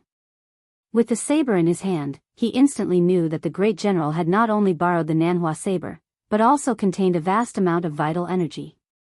With such good intentions, how could Yuan Tingshan disappoint his father-in-law, the #1 saber user in the world? Yuan Tingshan gripped the saber with both hands. His eyes were red. With a furious roar, he chopped at the flying sword that had fallen to the ground. On the city gate tower, Chao Qingyi, who was fighting against Gu Jiantang and Zhao Danping, turned a blind eye. She calmly said, "West Chu returns the Bailiang salute." Chapter 751. This was a true thunderclap rising from the ground. Yuan Tingshan, whose notoriety had spread far and wide, swung his saber down. It was so ingenious that it struck the tip of the great Liang dragon sparrow sword. However, the flying sword still flew straight ahead without trembling at all. The Nanhua saber, one of the twin talismans, slid past the flying sword. The square at the foot of Yuan Ting Mountain cracked so much that rocks flew everywhere. The noise was ear-piercing. Fortunately, behind this mad dog were high-ranking military officers who were trained in martial arts. Facing the sudden disaster, other than Lu Xingxiang and Lu Baijie, who casually waved their sleeves to disperse the flying rocks, most of the others were in a very difficult situation. Su Fengnian took a step forward with his left foot and a step back with his right foot. He raised both hands. One hand cut the river, the other shook Kunlun. One sword broke the two forces. The tip of the sword went straight to Su Fengnian's chest. Su Fengnian said, "Sword, come." Black armor, childhood sweetheart, morning dew, spring water, peach blossoms. Moth eyebrows, vermilion bird, yellow tong, yellow mayfly, golden thread, tai ding ding dong dong 12 times. It resounded in the imperial city. The tip of the sword didn't change its direction, only 10 feet away from Su Fengnian's heart. Wind rolled and clouds surged between heaven and earth. Then, a streak of dazzling red fell to the ground, like a bolt of lightning from the heavenly court descending to the mortal world. It tried to stand between the flying sword and Su Fengnian. This pinnacle celestial phenomenon, otherworldly being, stepped on the tip of the flying sword. It had 6 arms. It showed compassion and looked at Su Fengnian with joy. Since the immortal Qi Xuanjun killed the demon on the lotus platform 60 years ago, this was probably the first time people saw the demon come to the world. The otherworldly item stood on tiptoe, the flying sword flipped in front of it and swept into the air. Jianghu was expressionless. He stretched out a finger and waved it gently. Qiao Chongqing continued indifferently. West Chu's second returned to Liang. Although the flying sword failed to assassinate the crown prince of Bailiang, it still had a lot of energy left. It flew over the heads of the otherworldly item in the red robe and the man in the white robe and flew toward the emperor of Liang, who was standing on the stairs. The sword Qi was like the Milky Way and the stars in the sky. The Zhao clan's son clenched his fists and didn't retreat a single step. Qin Jibao reached out to hold the plum wine. He pressed down. The plum wine instantly disappeared. 100,000 soldiers were lying in ambush in Qi Di. 10 steps away from the son of the Zhao family, the plum wine broke out of the ground and collided with the tip of the flying sword. He hovered in midair for a moment. There was clearly no sound, but the civil and military officials who did not know martial arts immediately covered their ears and squatted on the ground. Some of the weaker civil officials even showed signs of bleeding from their 7 orifices. Lu Xingxiang, Sword Immortal Tang Shi, Lu Baijie, and the others leaped high into the air, separating the plum wine from the thousands of people and the chaotic, formless qi that was leaking out like a flood. The plum wine finally bounced back into Qin Jibao's hand. Standing on the scabbard, Jiang coldly snorted. The flying sword flashed and disappeared back into the scabbard. Almost at the same time, Su Fengnian, whose blood was getting thicker and thicker at the corner of his mouth, grabbed the otherworldly item's arm and fiercely threw it to one side of the palace wall. The red robe with big sleeves, like a big red bat in the daytime, pounced on the tall and sturdy old man next to Zhao Danping, one of the 2 masters guarding the palace. In terms of realm, he was even higher than Xian Jihan Diaosi. Master Lu Hao.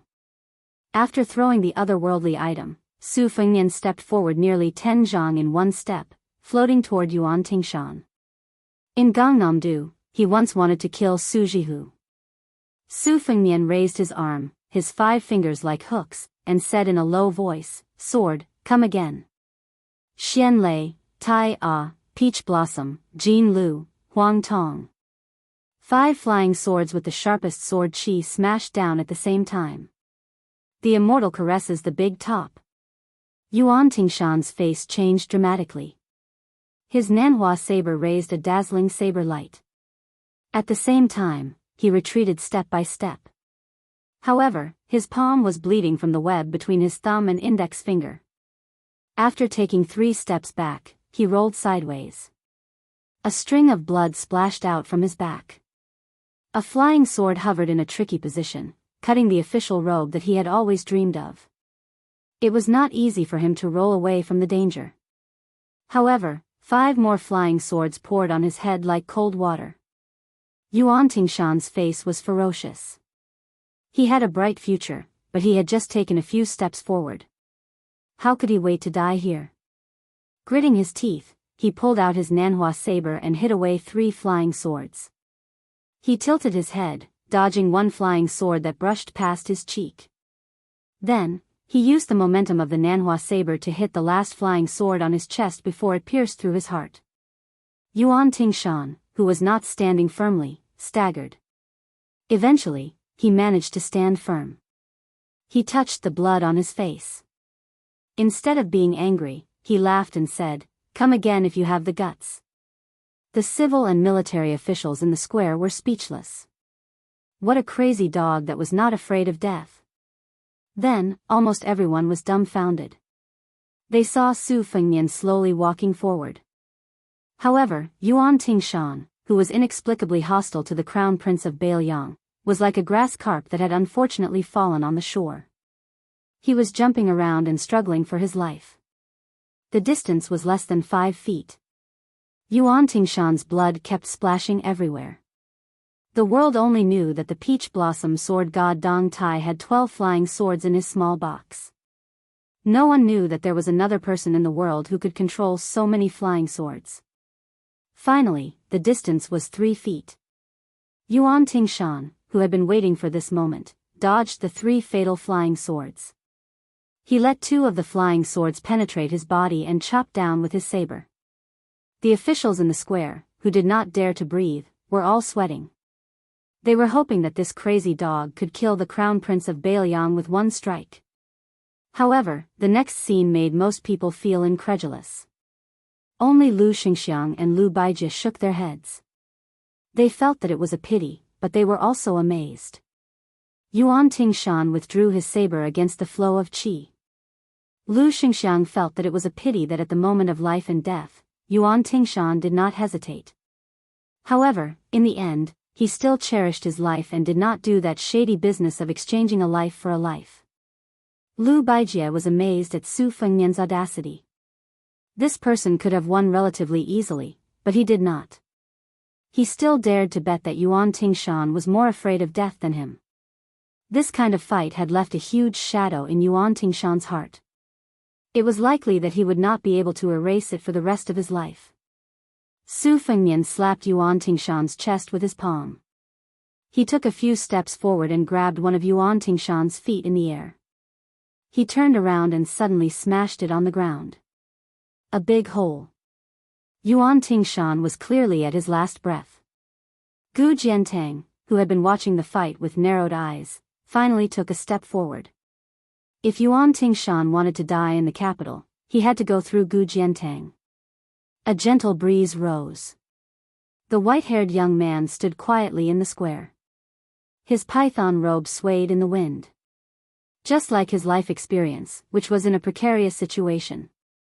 The eldest son of the Su family, who no one was optimistic about, finally tore off his tattered clothes. He had a kind of indescribable peerless elegance. Su Fengnian looked at Yuan Tingshan in the hole and grinned.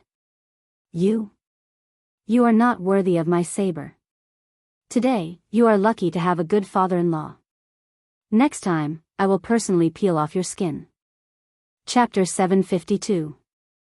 Gu Jiantang glanced at Yuan Tingshan, who was lying motionless in the pit, his hand still tightly gripping the Nanhua saber. Gu Jiantang didn't think that the crown prince of Bailiang was so daring as to kill an official under the emperor's nose. Teaching Yuan Tingshan, who had an old grudge, a lesson was just a little too much. The people of the capital wouldn't really care about Su Fengnian. After all, his preposterous behavior had already caused calluses in the ears of the great peace city. Furthermore, he had blocked 10,000 imperial students on the imperial road and even spat at them.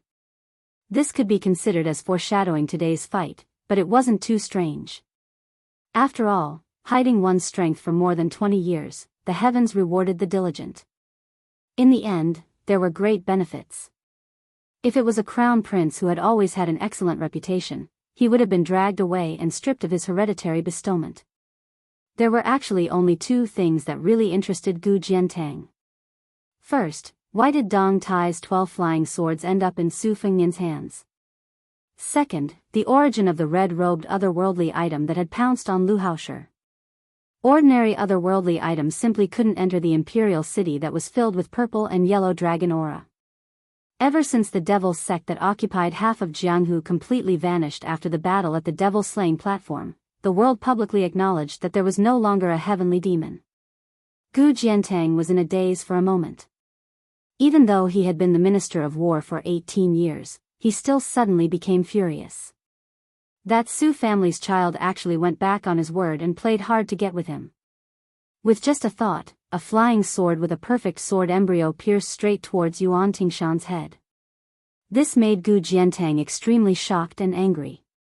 Under the feet of the emperor, Yu, a crown prince of a different surname, relied on the muddled debt that the Zhao family owed the Su family to collect some old debts. You picked the best time to pull chestnuts out of the fire. Gu Jiantang turned a blind eye and let you do whatever you wanted. However, you didn't know the severity of the matter and dared to insult me, Gu Jiantang, in front of all the important officials of Liang. Did you really think that I was a drowning dog that everyone could beat? Gu Jiantang used his sleeve to control his qi and wave away the flying sword Peach Blossom. Just as he was about to raise his hand to control the Nanhua saber to teach this crazy little Bailiang barbarian a lesson, he inadvertently caught a glimpse of a smile that flashed across the corners of Su Fengnian's mouth. Gu Jiantang, who had experienced the ups and downs of the officialdom to the point that even the 8 winds could not move him, withdrew his intense killing intent in the blink of an eye. He calmly said, Yuan Tingshan used his saber to block the sword, which was a great disrespect to the Bailiang. It was indeed impolite of him to teach you a lesson. However, if you want to kill Yuan Tingshan, whether it's today or next time, I will draw my saber at you once. 1 generation of grudges, 1 generation of grudges. This was the pride that only a few pillars of the imperial court possessed. If Gu Jiantang made a move against the younger Su Fengnian today, he was destined to be criticized by the world. Gu Jiantang was the #1 saber user in the world. If he won, there would be no glory, but he couldn't seriously injure him. If he got in the way, it would only increase the Bailiang's heir apparent's arrogance. Gu Jiantang had never been stingy with gifts to the direct subordinates of the Ministry of War. However, Gu Jiantang, who was in front of him, was usually too lazy to even look at the eldest son of the butcher's heir apparent. Su Fengnian shook the sleeves of his python robe, and the 12 flying swords returned to their original positions. Then, he gently inserted his hands into his sleeves. This action was filled with the aura of a commoner. It was exactly the same as Su Zhao's. As the saying goes, if the upper beam is not straight, the lower beam will be crooked. Su Fengnian chuckled and said, Minister Gu's thunder of mind, which can kill the saints of the 3 religions, has really opened my eyes. I'll have to experience it in the future. Minister Gu was a playful way of addressing Meng Qi's sore spot. Gu Jiantang did not pretend to be magnanimous and laugh it off. Lame Su could place a Bailiang saber on his shoulder in front of the generals of both sides and slap him wantonly. It was extremely humiliating. Gu Jiantang could endure it again and again. However, in front of Su Fengnian, Gu Jiantang did not have that kind of calmness. This had nothing to do with tolerance. Gu Jiantang was one of the 4 great generals of the spring and autumn period who resigned from his position as the Minister of War and was given the title of Pillar of the State. This was the first time in his life that Gu Jiantang stared so seriously at the eldest son of the Su family. I'll wait for you to come to Liao to worship your ancestors. As long as you dare to compete with me for the title of #1 saber user, within the territory of Liao, no one will dare to scheme against you except for me. Su Fengnian still had his hands in his sleeves in a lazy and roguish manner. Gu Jiantang waved his hand, and 2 eunuchs led a group of Yulin guards to carry out the bloodied Yuan Tingshan from the pit. Gu Jiantang glanced at the young mad dog with a deathly still expression and a deathly gaze. Scarlet blood flowed down the Nanhua saber and dripped onto the square. Gu Jiantang said indifferently, "From today onwards, the Nanhua saber will belong to you, Yuan Tingshan. Treat it as Beihu's dowry." Yuan Tingshan slowly turned his head and looked at the great general who replaced the king of Bailiang as the only pillar of the state in the dynasty. His eyes exploded with a touch of spirit, and he grinned with difficulty. Chapter 753. Gu Jiantang ignored him and only raised his head to look at Chao Changqing and the woman on the sword on top of the southern city wall. The central government of the imperial court had long predicted that West Chu would come to the capital to observe the ceremony. Su of Gojosian of the Wu family of the Sword Mound had also come out of seclusion because of this. The central government had 18 gates, led by the great grandmaster of the Way of the Sword, Su of Gojosian. Other than that, there were no less than 6 or 7 top-notch masters who had long resided in the deep pool that was the capital.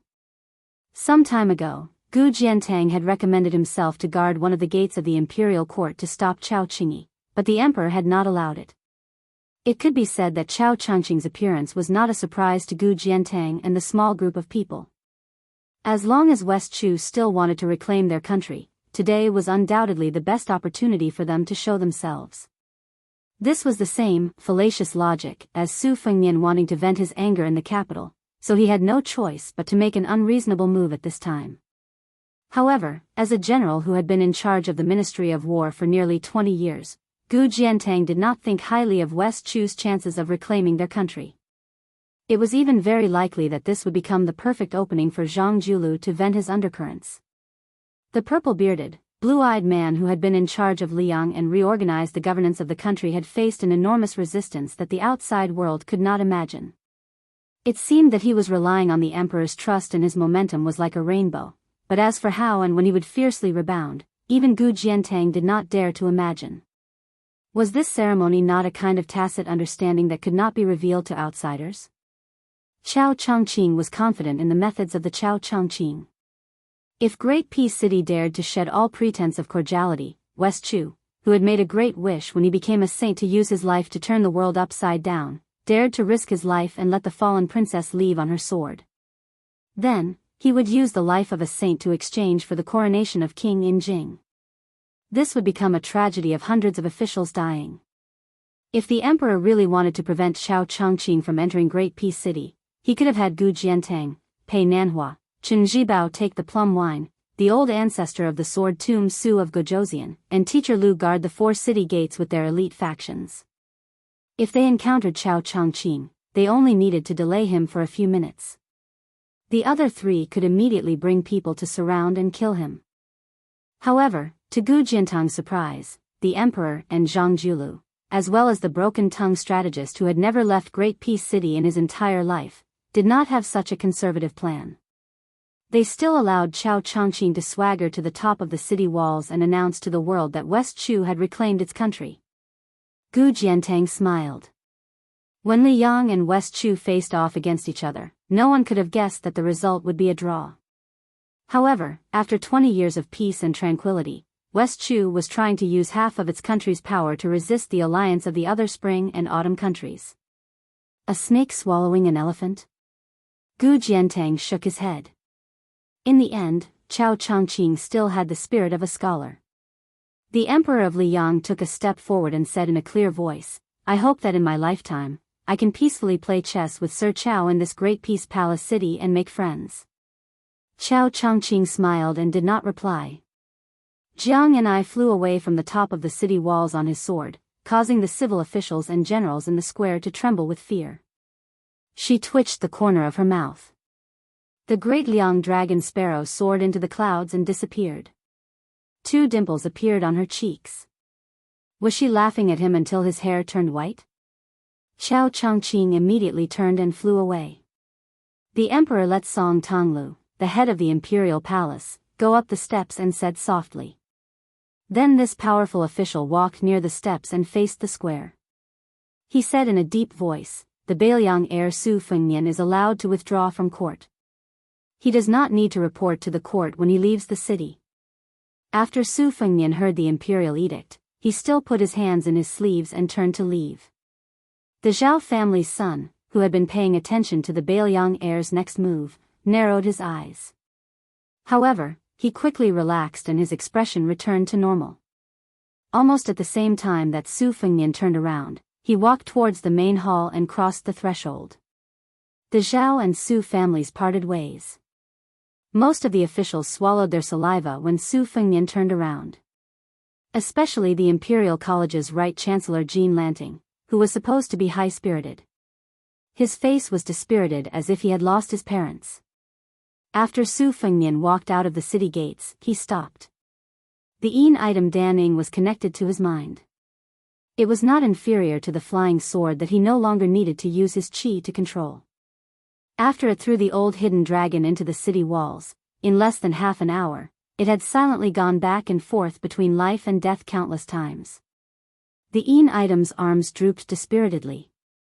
Its bright red robe was also somewhat tattered. After all, it was a Yin item. In the peak duel between celestial state experts in Great Peace City, it did not occupy the right time.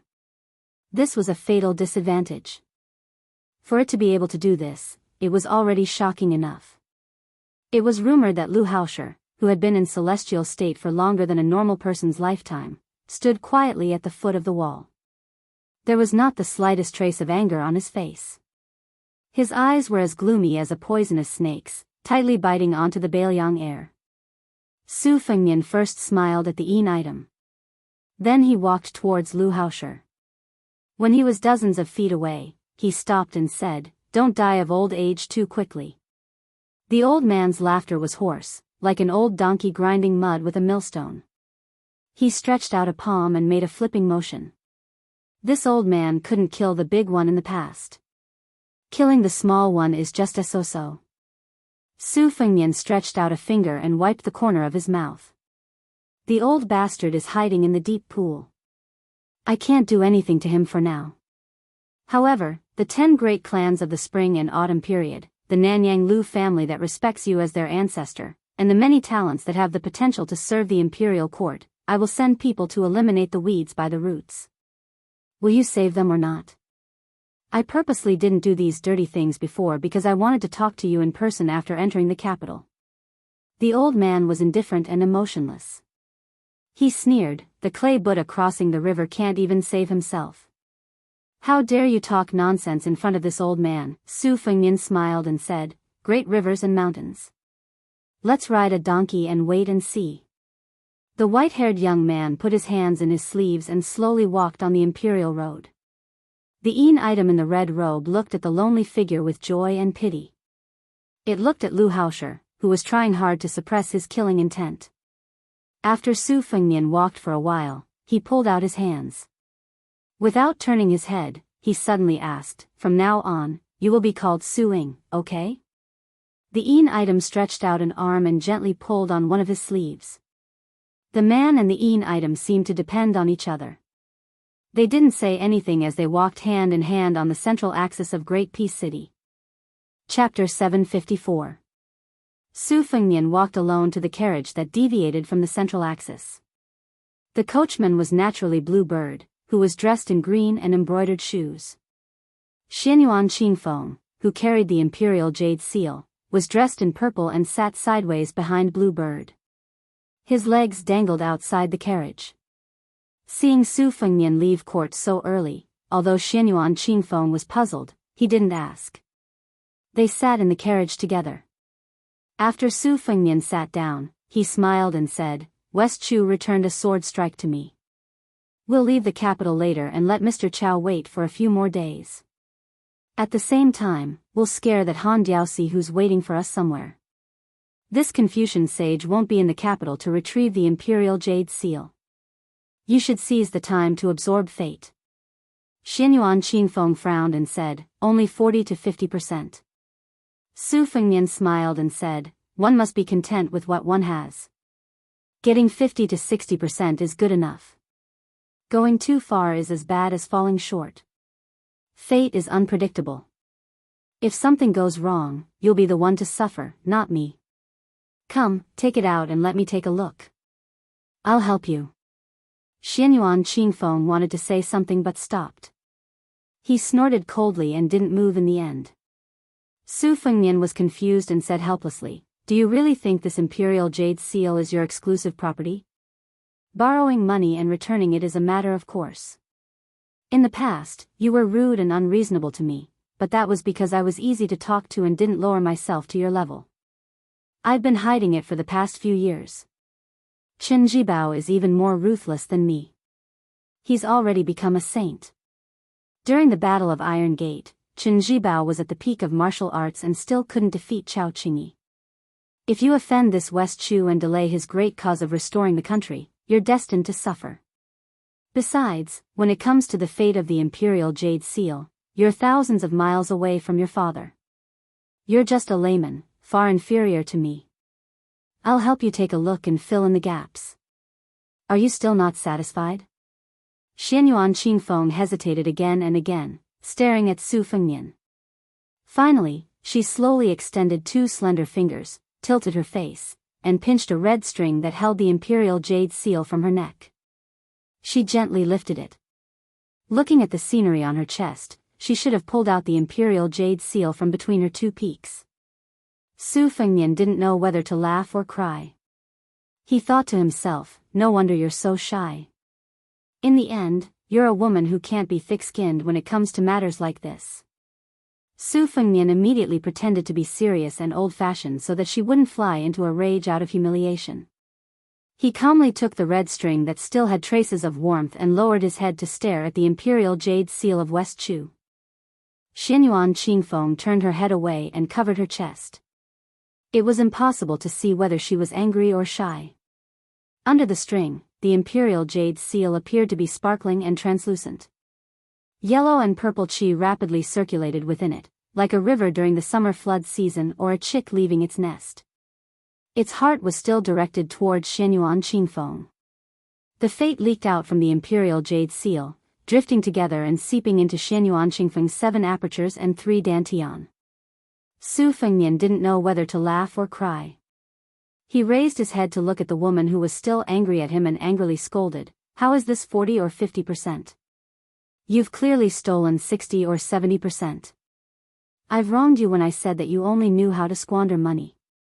Just like Su Fengnian said, Xianyuan Qingfeng was a genuine layman. After obtaining the Imperial Jade Seal, she only immersed herself in absorbing the fate contained within the Imperial Jade Seal. After hearing the truth, she was also a bit excited. "Is it really 60 or 70%? Su Fengnian nodded. "Try pouring out all of your qi." In the blink of an eye, the sea of qi in the carriage shook.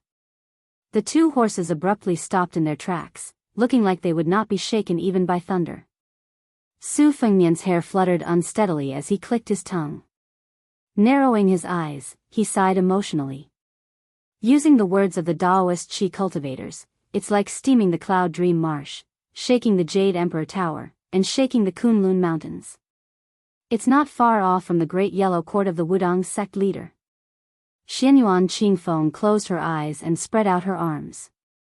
In the region of Great Peace City near the palace, invisible qi rapidly converged with the carriage as the center.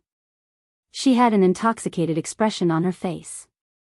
The Imperial Jade Seal in Su Fengnian's hand shook more and more violently. He said in a low voice, "Stop, stop." Xianyuan Qingfeng quickly came back to her senses and withdrew her qi. She seemed to have sensed that her actions were too docile. She glared fiercely at Su Fengnian who had given the order. Su Fengnian did not care about the arrogance and unruliness that he had brought out of her mother's womb. He also did not think about how to put in effort to suppress and train her. If all women had their edges removed, like Lu Qingyan of Qingzhou, all of them would be as smooth and sophisticated as pebbles. How boring would it be whether it was the Jianghu or the residence? He handed her the red string and the Imperial Jade Seal. Take advantage of these few days to absorb a little bit more. It's not good for others to become fat in one mouthful when their hearts are not enough. Especially women. They don't look good if they are too fat. Xianyuan Qingfeng stared quietly at this fellow and said ungratefully, "It's not funny at all." Su Fengnian put his hands in his sleeves and smiled. It's really cold. After this year's winter, Great Peace City was indeed exceptionally cold. Su Fengnian waited for Xianyuan Qingfeng to turn around and put the imperial jade seal back into the depression in the mountain range. He suddenly asked, Xianyuan Qingfeng, have you realized that you are actually very talented in scheming?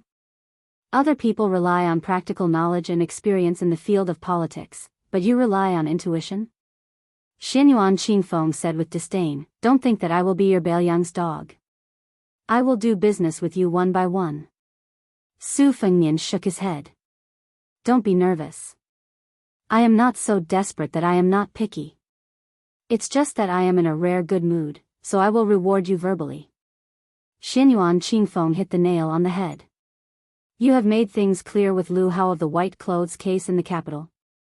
Have you set up the arena? After leaving the capital this time, you have completely cleared things with the Zhao family's son.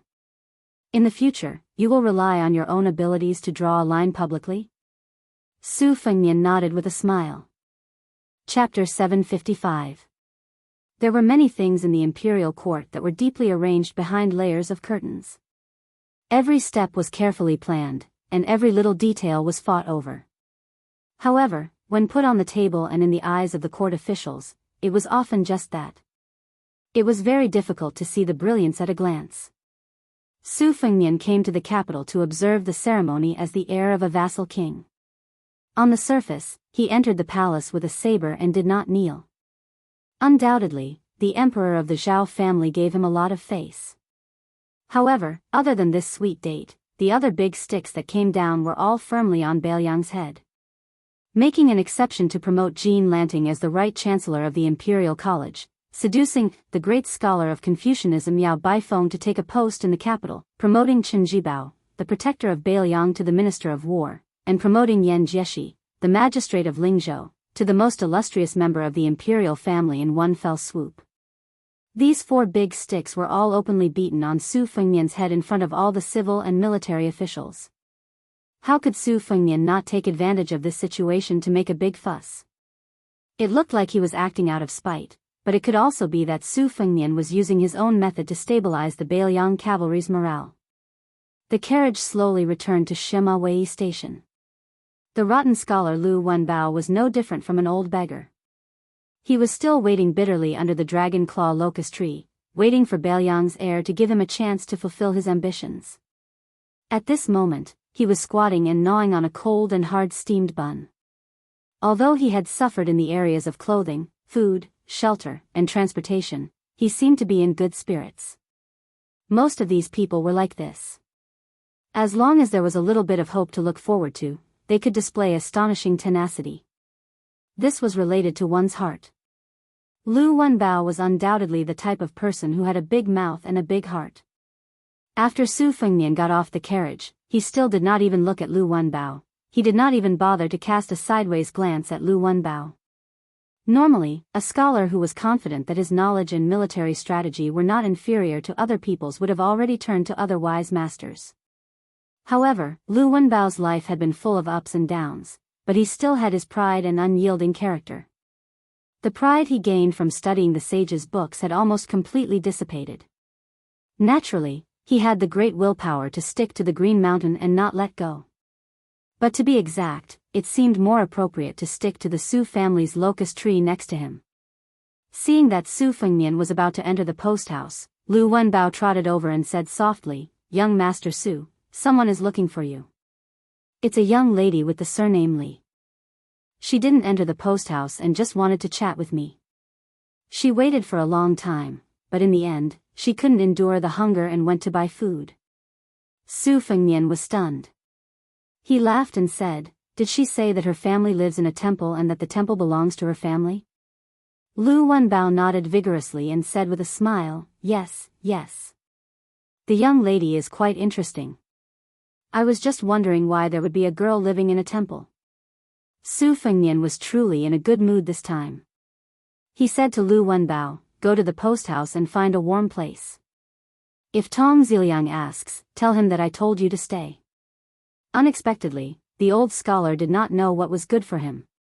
He shook his head and said, "I don't care about a day or two. Lu Wenbao can endure hardships. He has already endured so many years. I think that when the hardships are over, the good times will be great. Su Fengnian didn't try to be courteous with an old scholar in his 50s who didn't even have a family yet. Xianyuan Qingfeng had already entered the inn. He had Qingmiao enter first, and he stayed behind to welcome Miss Li Zi. Lu Wenbao asked carefully and curiously, "Young master, why did you end court so quickly?" Su Fengnian said half-truthfully, "I almost fought with Gu Jiantang, so I was chased back." Lu Wenbao was speechless and did not dare to ask further. In the distance, the young girl who was determined to be a chivalrous woman of the Jianghu jumped up and down towards the post house. If it was not easy for her to find out that Su Fengnian lived in Xiamawi, she would feel that she had gone through many hardships and traversed mountains to come here. This friendship that only Jianghu women could have, there was nothing else to say. She had brought a few banknotes with her on this trip, but she had told her clumsily to give gifts to people she met. She had not thought about how to buy clothes or cosmetics, so she only had a few pitiful pieces of silver and copper coins. Today, she had woken up early for the first time and rushed outside Xiamawi. She had forgotten to fill her stomach early in the morning and shivered from the cold. In the end, she could not endure the stomachache and bought a tray of white steamed buns. Because of these 8 or 9 steamed buns, her impression of Great Peace City was terrible to the extreme. It was too expensive. If she had traveled the Jianghu in the capital with Su Fengnian, she would have most likely starved to death long ago. She bit hard on an expensive steamed bun that she had bought a few at the foot of the mountain and jumped up and down towards the post house. She saw a familiar figure in the distance, but that person was dressed in white, with white hair, white clothes, and white shoes.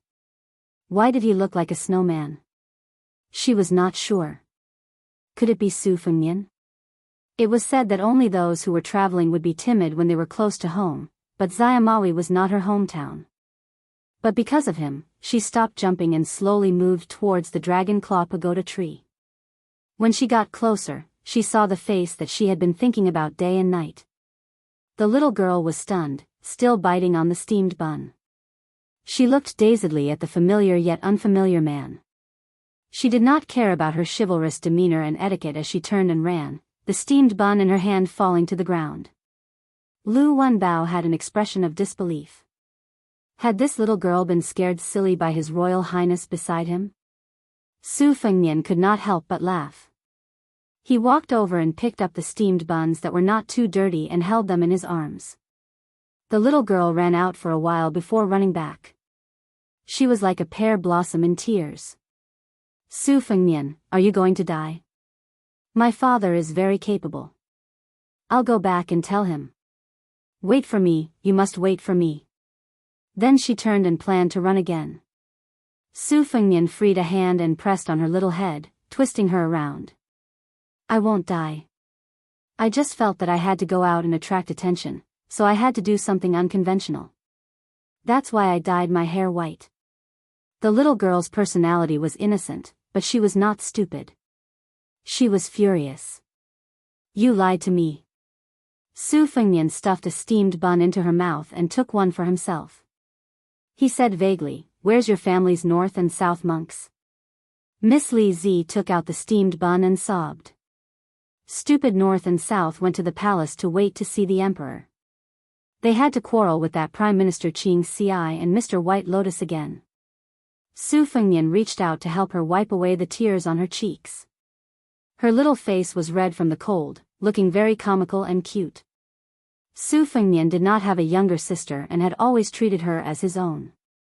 He smiled gently. "It's not easy to see each other, and you're already crying so much. Aren't you afraid of being laughed at by North and South?" Miss Li Zi said unhappily, "He's so stupid. I don't even laugh at him." Su Fengnian held her cold little hand and walked down the horse. There was great joy in life, meeting an old friend in a foreign land. Su Fengnian turned and looked up gently. When someone came, they entered the Jianghu and were in high spirits. When they left, they entered the Jianghu and had a clear conscience. Su Fengnian turned and looked down at the little girl. He said calmly, "It's a pity that Wenhua won't have the chance to travel the Jianghu with us. Why? Is he still so useless when it comes to swordsmanship? Or is he carrying a wooden sword? He's very promising, but he doesn't practice swordsmanship anymore. He's not in the capital. Where did he go? I'm looking for him. Wen Hua didn't even wait for me. He's not loyal. If I see him in the future, I'll scold him to death. Okay, if I find that brat first, I'll scold you too. Chapter 756. On the second day of the coronation ceremony. The guards at the gate did not pay much attention to a young Taoist carrying a peach-wood sword entering the city. The Taoist priests of Mount Longhu often came to the capital to draw talismans and set up rituals. The people of the capital had seen many nobles with the same surname as the emperor. The only person at the gate who was impressed was this simple Taoist priest. He was not from Mount Longhu, the ancestral court of Taoism, nor was he a disciple of a Jinren from a blessed place. He came from Mount Wudong, which had not been famous for hundreds of years. The Taoist priests in the world were under the control of Zhao Danxia, who was in charge of all Taoist affairs. Only Mount Wudong was an exception. After the guards at the gate let him in, they could not help but take a few more glances. They did not find out why the Jinren did not show his face. They just thought that he was an ordinary Taoist priest who could not stand the strict rules of Mount Wudong and came to the capital to take a shortcut. After the Taoist priest entered the city, he asked for the location of the Mawei post house and walked there. He accidentally took a long detour and walked for almost 2 hours before he saw the dragon claw locust tree outside the post house. He reported his identity to the guard at the gate. Li Yufu of Mount Wudong wanted to see the crown prince of Bailiang, Su Fengnian. The guard did not dare to delay and reported to the backyard in confusion. Li Yufu, who walked from Mount Wudong to the capital, did not have the demeanor of a Taoist priest. He sat on the steps outside the post house and rested for a while. He gently breathed according to the Heart Sutras of Mount Yuzhu. The old scholar Lu Wenbao glanced at him and ignored him. Su Fengnian was building the 8th snowman with Miss Li Zi in the backyard. When he heard Tong Ziliang's report, he frowned and walked to the door. Li Yufu stood up and bowed, looking a little reserved. Su Fengnian's brows relaxed and smiled. Headmasterly, I am not worthy of your courtesy.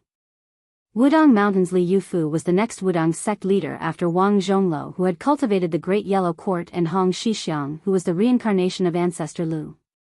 However, Li Yufu seemed to be even more nervous than Su Fengnian. She did not even bother to exchange pleasantries. Instead, she blushed a little. She did not look like the great spiritual master of Wudong sect, but more like a little girl who saw a handsome man. This made Su Fengnian feel confused. The few times he went up the mountain, other than the young martial granduncle who rode the bull and some naughty little Taoist children, he only saw the good-tempered Wang Zhongluo and Wang Xiaoping, who demonstrated her strength with her sword. He had never even seen Li Yufu, so there were no grudges between them. It was said that Hong Shixiang had high hopes for this person, so why was he so shy? Su Fengnian suppressed his curiosity and led Li Yufu to the backyard. He was not happy at first because he was afraid of the worst result. He was worried that Li Yufu would represent Wudong Mountain to come to the capital to meet the emperor and recruit the Zhao family's emperor. Bailiang's internal affairs had been poached by the imperial court. If Wudong Mountain was added, it would really make people want to break the pot. Moreover, Su Fengnian had a very special emotional attachment to Wudong Mountain. His elder sister Su Jihu had met the cow-riding coward there. He had also practiced his blade there and received a great favor from sect leader Wang. There was also a vegetable garden that might have been barren and the great gunghorn killing note that was destined to disappear without a trace. If Wudong Mountain betrayed Bailiang, even if Bailiang could tolerate it, Su Fengnian could not. Su Fengnian entered the yard and smiled at the little girl who was lighting the snowman with charcoal. Lizi, bring a stool for the new sect leader of Wudong Mountain.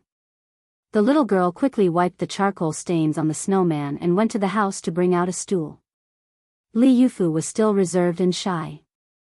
Your Highness, I can just stand and talk. Su Fengnian looked at him seriously and took the lead to sit on the rattan chair placed under the eaves outside the house.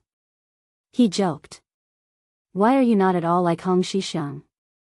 That guy's face is a few hundred times thicker than yours. Li Yufu hesitated for a moment and finally plucked up the courage to sit on the stool. He sat upright and looked straight ahead. There were 2 rattan chairs and 1 stool. Su Fengnian was in the middle. Xianyuan Qingfeng was lying on the chair on his left. He had no breath and looked like a living dead. Su Fengnian was not in a hurry to ask about the secret. After lying down, he only smiled softly and said, "Your youngest martial uncle and I are old friends. One is willing to give and the other is willing to receive. He still owes me a lot of forbidden books. He always lies to me that your eldest martial uncle Qin Yao has confiscated all of them, like a clay ox in the sea. I don't want to lower myself to his level. I don't know why I get angry every time I see him. I can't control my hands and feet. He also likes to shout that he can't hit people in the face and kick people in the balls. I don't know where he heard this Jianghu saying." Li Yufu secretly wiped the sweat off his forehead. In the middle of winter, the young Taoist priest was surrounded by mist. It was a mysterious scene like an overseas fairy mountain. Even Lizzie, who was experienced and knowledgeable, was stunned. She could not help but take a few more glances. Su Fengnian shook the rattan chair and closed his eyes.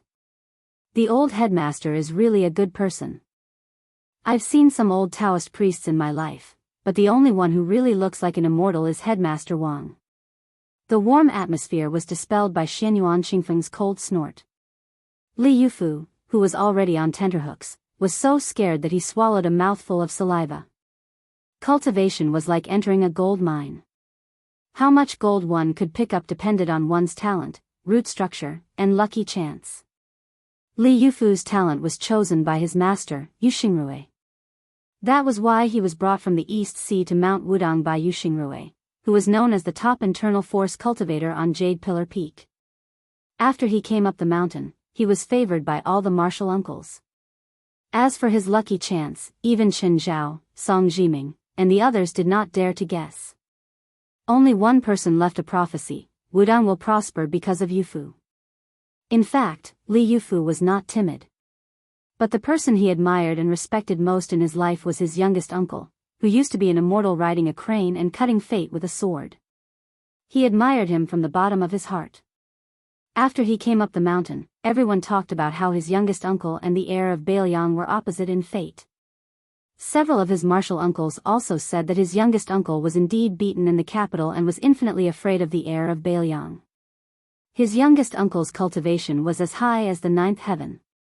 How could Li Yufu, who had been chasing after his youngest uncle for all his life, not be afraid of him? Su Fengnian turned his head and glared at Xianyuan Qingfeng, who was annoyed because he was disturbed from absorbing fate.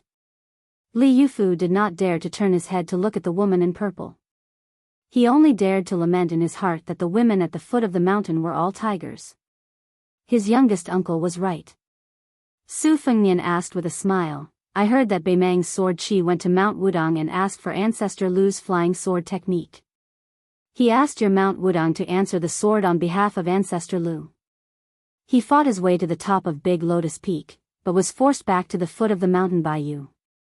Li Yufu said in a low voice, "I lost my head in anger and acted on impulse. In fact, my swordsmanship is not as good as that sword Qi's." Su Fengnian smiled and said, "I guess your swordsmanship is not as good as Huang Qing's. But the level of sword principle is related to swordsmanship, but not absolutely. Huang Qing asked for swordsmanship and sword principle, so it's not surprising that you lost. It's like a woman with a good-looking face.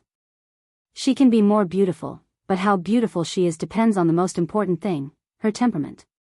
Li Yufu thought about it carefully and said sincerely, "Your Highness is right. I've learned a lot."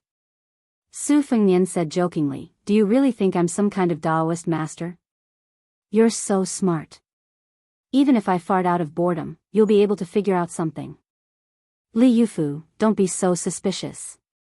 The reason why I dared to beat Hong Shixiang back then was not because my cultivation was higher than his, but because he was narrow-minded. Li Yufu said seriously, "Your Highness is well-mannered." Su Fengnian held his belly and laughed, "Oh you, when you flatter someone, you're just like a bull rider. You're so sincere. No wonder you're from the same origin. Li Yufu's face turned slightly red. Su Fengnian asked, you walked to the capital on 2 legs? Li Yufu nodded and said, I went to the Earth Lung Mountain in the middle. Su Fengnian said playfully, my second sister once took a few bags of dragon sand from the Earth Lung Mountain. She said that an evil dragon appeared in the first blessed land of Taoism. Did you go to slay the evil dragon? Li Yufu smiled and did not deny or admit it. Su Fengnian was shocked. He glanced at the peach-wood sword on the back of the new chief of Wudong. Li Yufu scratched his head. I did see the evil dragon, but I didn't kill it. I was hindered by someone. Su Fengnian nodded and said slowly, for yesterday's ceremony, Taiyan City specially worshipped Jianghu Great Emperor behind the 3 main halls of the central axis. The statue was huge, like a small mountain. There was no other god worshipped in the capital. The Son of Heaven wrote the words controlling the central axis on the plaque to raise the status of Wudong Mountain in Taoism. You and I both know about this. Li Yufu took a deep breath and said frankly, Wudong Mountain had no objection to the imperial court statue of Jianghu Great Emperor in Taiyan City. But according to the teachings of Ancestor Lu, the Daoists on the mountain were not allowed to enter the capital to seek power. But for some reason, after the statue was carved, it swayed without wind. So I followed my master's order to enter the capital to investigate.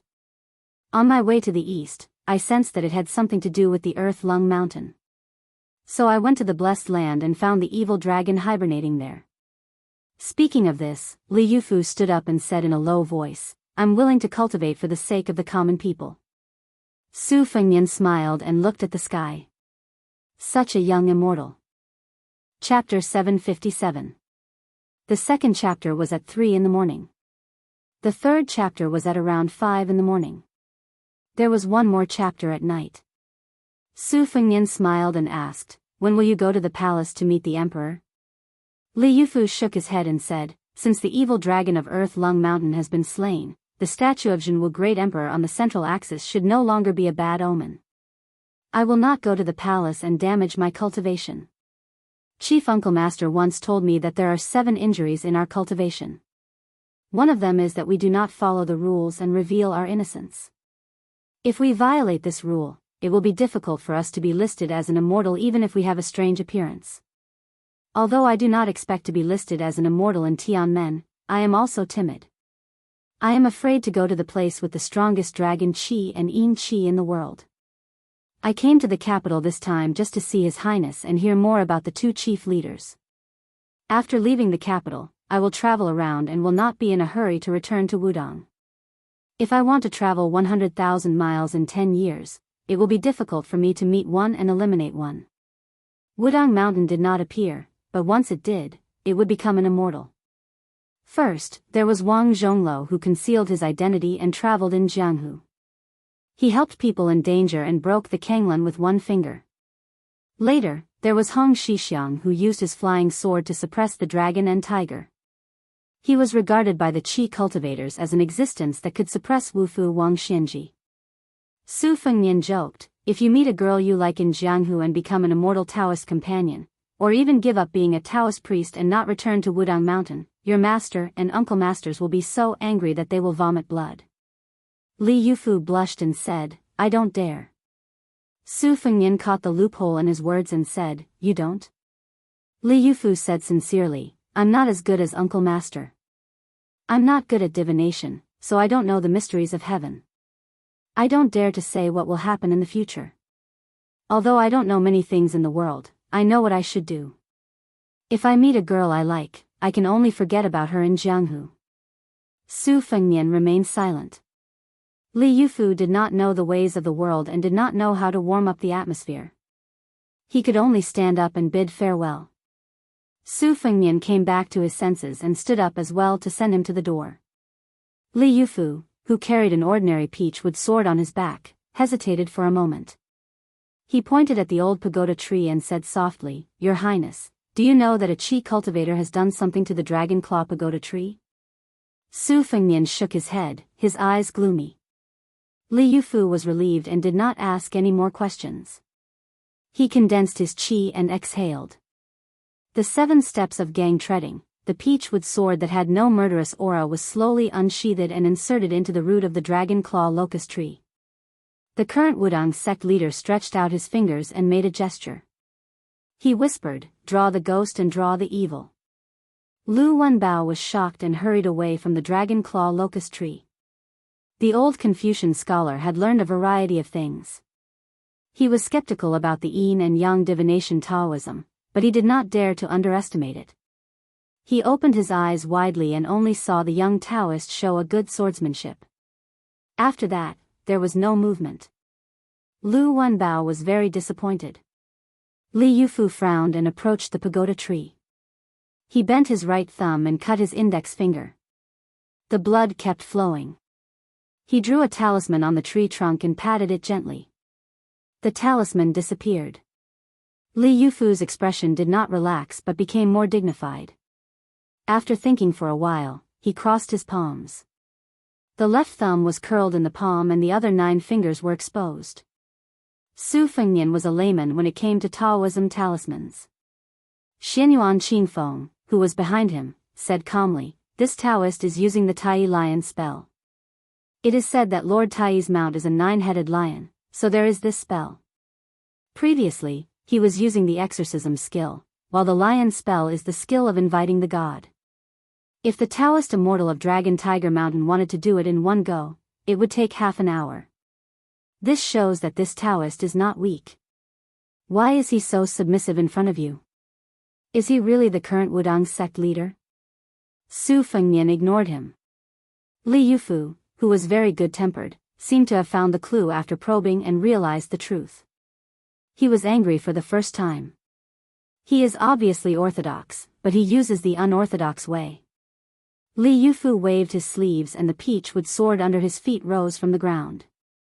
He flew toward the imperial palace. His hands made an obscure spell that even Xianyuan Qingfeng did not recognize. He looked solemn and said in a low voice, "Li Yufu, the 36th sect leader of Wudang, welcomes Jianghu." After the 3 main halls of the imperial palace, there was Jianghu. The majestic statue was 3 stories high. Jianghu the great emperor guarded the north and ruled the black tortoise. He was wearing golden armor and holding a sword, stepping on turtles and snakes. Since Li Yufu rushed to Earth Lung Mountain to fight the evil dragon, the statue of Jianghu no longer shook. Prime Minister Qingxi Zhao Danping, who had been guarding here, was also free. He did not have to wait here all day and worry about the statue collapsing. At this time, Zhao Danping was following His Majesty to the statue of Jianghu the Great Emperor. Besides this great celestial master, there was also Bai Yu, an outsider of the celestial master residence, who was given to Mr. White Lotus by the emperor. There was also Zhao Ningxin, a young Taoist with the surname Ning, who often got lost in Dragon Tiger Mountain. He blocked the sword of the peach blossom sword god Dong Tai when he climbed the mountain. It was also Zhao Ningxin who wrote the Laozi's beard scripture, which slandered Buddhism and created a trend for the imperial court to destroy Buddhism. The group of people did not look mighty, but their momentum was unparalleled. The emperor of the Zhao family, the 3 great celestial masters of Dragon Tiger Mountain, Sun Tonglu, who was already the head eunuch of the ceremony directorate and the internal officials directorate, and several people who were in their 30s. The new crown prince, Zhao Zhuan, was also among them. He was asking Mr. White Lotus for advice on cultivation. There was a debate between Buddhism and Taoism just now. The emperor of the Zhao family did not take sides. He just listened quietly and did not say a word. Although it was a debate, the monk with the strange Buddhist name, Chan, was more like chatting with Bai Yu. If Zhao Zhuan did not make the final decision, Zhao Zhuan, who had been listening for nearly 4 hours, would have been sleepy. He turned his head several times to yawn. Empress Zhao Ji, who was present at that time, saw it and gave him a few fierce glances. Zhao Danping and Zhao Ningxin looked at a certain place in the south of the city almost at the same time. Chapter 758. Mr. White Lotus, who had read too much, squinted his eyes and realized the emergency situation. He glanced at Zhao Ningxin, who he thought highly of. Zhao Ningxin secretly stretched out his hand and quickly pinched his fingers. Zhao Danping did not even try to hide her anger. In the eyes of outsiders, the Taoist master of Longhu Mountain was bursting with righteousness, like a heavenly immortal in a thunderous rage. Crown Prince Zhao Zhuan, who had been indifferent to the matter, finally came to his senses and looked around. If the common people saw such a frivolous crown prince, they would be worried about whether the world would be peaceful in the future. The statue of Jianghu, which had been motionless for a long time, began to shake again. This time, it shook more and more violently than before. Many of the hidden talisman arrays on the ground around the statue were pulled out and destroyed. Sun Tonglu had no time to be rude.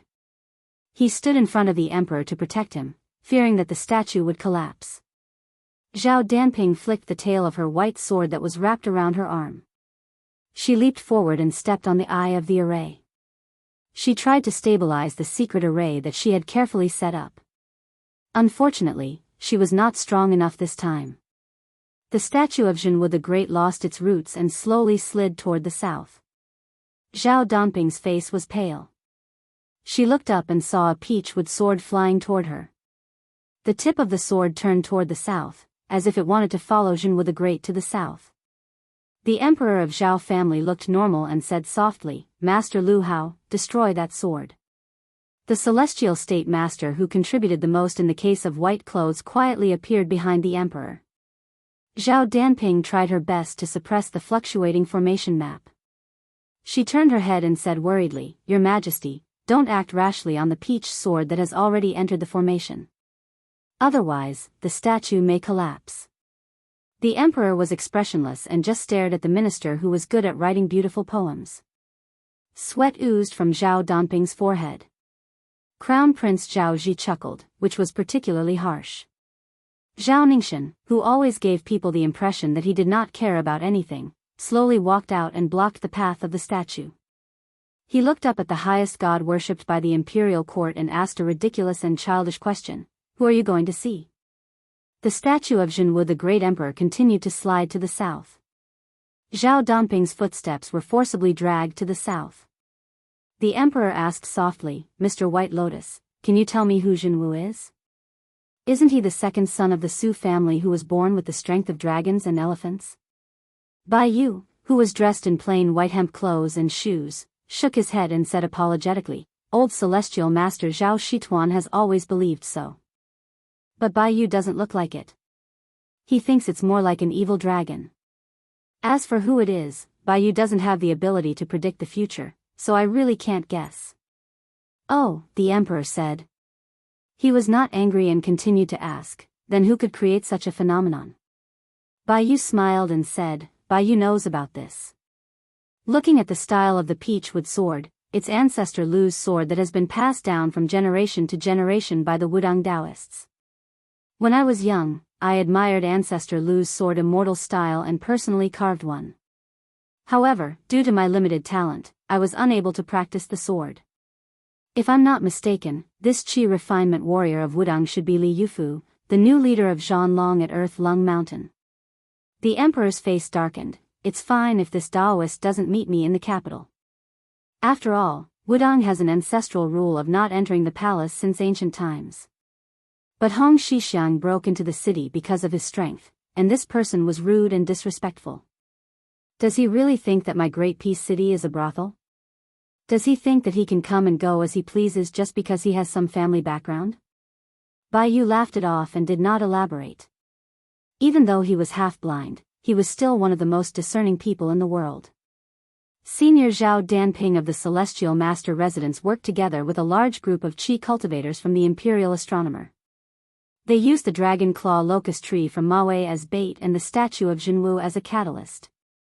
They tried to suppress the crown prince of the northern Liang during his temporary stay in the hostel. They also tried to exhaust his fate as if they were using a millstone to crush him to death. Bai Yu did not dislike this kind of emperor's hegemony, but he did not admire it either. He wanted to stay out of it. The art of war advocated the balance between the strange and the proper. This was the first strange, which was relatively hidden and obscure. The remaining one was obvious at a glance. Between the relationship between Wudang Mountain and Bailiang, if Wudang was tactful and took the opportunity to curry favor with the imperial court, then Bailiang, which was already revered as a Buddha, would completely lose the support of Taoism and become more isolated and helpless. The imperial court made an exception to promote the people who betrayed Bailiang in order to make the Su family a loner. As long as Su Xiao died, Su Fengnian, who had inherited the title of King of Bailiang, could only use 300,000 cavalry to fill the hole in the northwest gate. He could not do anything else. Bai Yu sighed. It was a pity that Wudang Mountain was still stubborn and did not want to do any superficial work.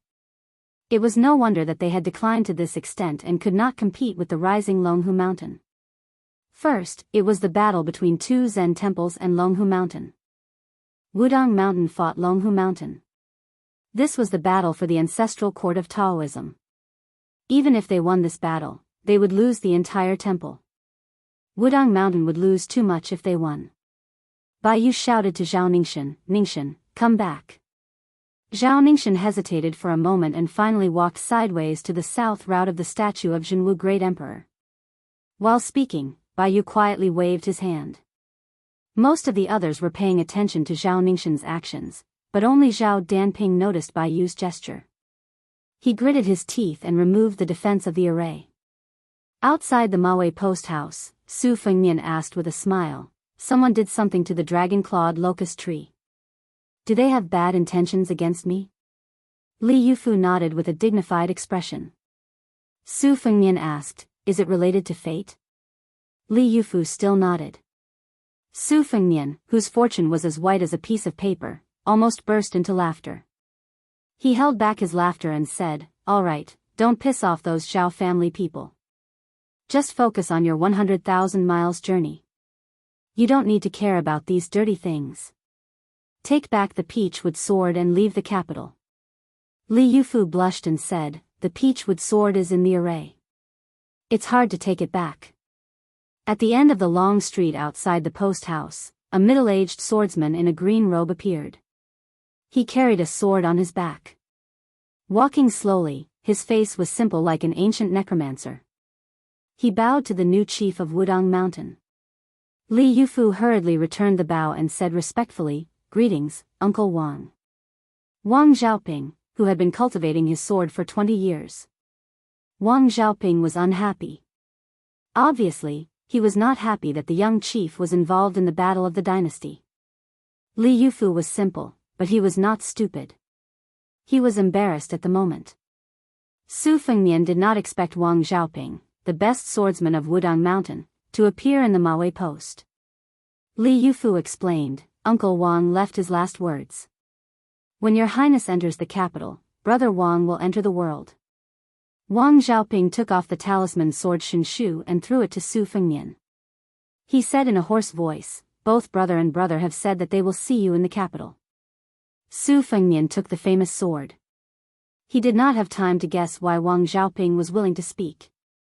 He asked in surprise, "What can I do with the Shinshu?" Since Wang Xiaoping spoke, did it mean that his swordsmanship had reached the Desheng level? But the most famous, mute, in Jianghu was a man of few words and did not speak anymore. Li Yufu scratched his head and said, "Uncle Wang once said that I can see Jianghu, and Jianghu can see me." Su Fengnian was even more confused. Suddenly, the Shinshu in his hand trembled, like Jianghu the great emperor's urgent order. For some reason, Su Fengnian turned his head and looked to the north. He said softly, "Sword, come." Li Yufu's peachwood sword flew to the south and returned to the scabbard. Su Fengnian said in his heart, "Sword, go." The Shinshu flew to the north and returned to the hand of the statue of Jianghu the great emperor. Wang Xiaoping, who was conceited as a genius in swordsmanship, bowed respectfully to the white-haired young man. Even Li Yufu, who was talented, had tears in his eyes at this time. Jianghu had not been seen on Wudang Mountain for 800 years. Jianghu finally saw me today. Chapter 759. The next chapter will probably be after 5 o'clock. Li Yufu had left the capital as fast as he could, away from the troublesome place. Wang Xiaoping, the sword maniac without Shinshu, stayed in the courier station. He would probably be cursed for being an accomplice to evil in the future. Wang Xiaoping entered a side room and closed the door, refusing to see anyone. Then the little monk, Bei Nan, hurriedly ran to the dismount way. He scratched his bald head when he saw His Royal Highness' miserable state.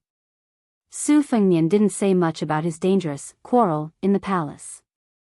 They agreed to leave the capital together and go to the two Zen temples.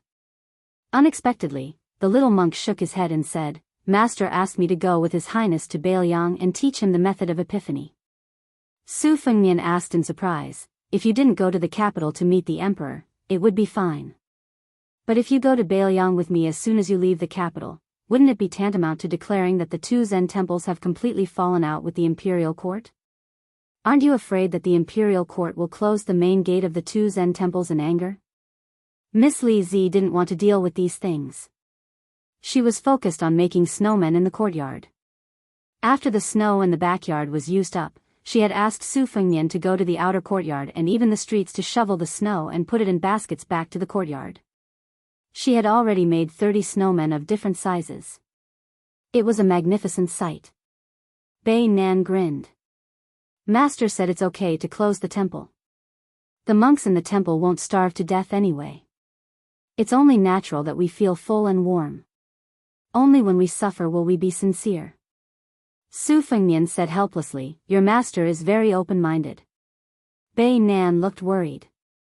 "I'm afraid I can't explain master's epiphany well." Su Fengnian was bored to death on the rattan chair.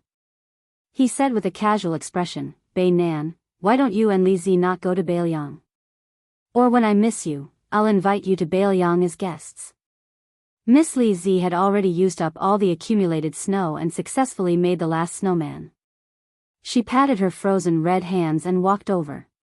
When she heard this, she was stunned. She wanted to refute aggressively, but then she thought of something.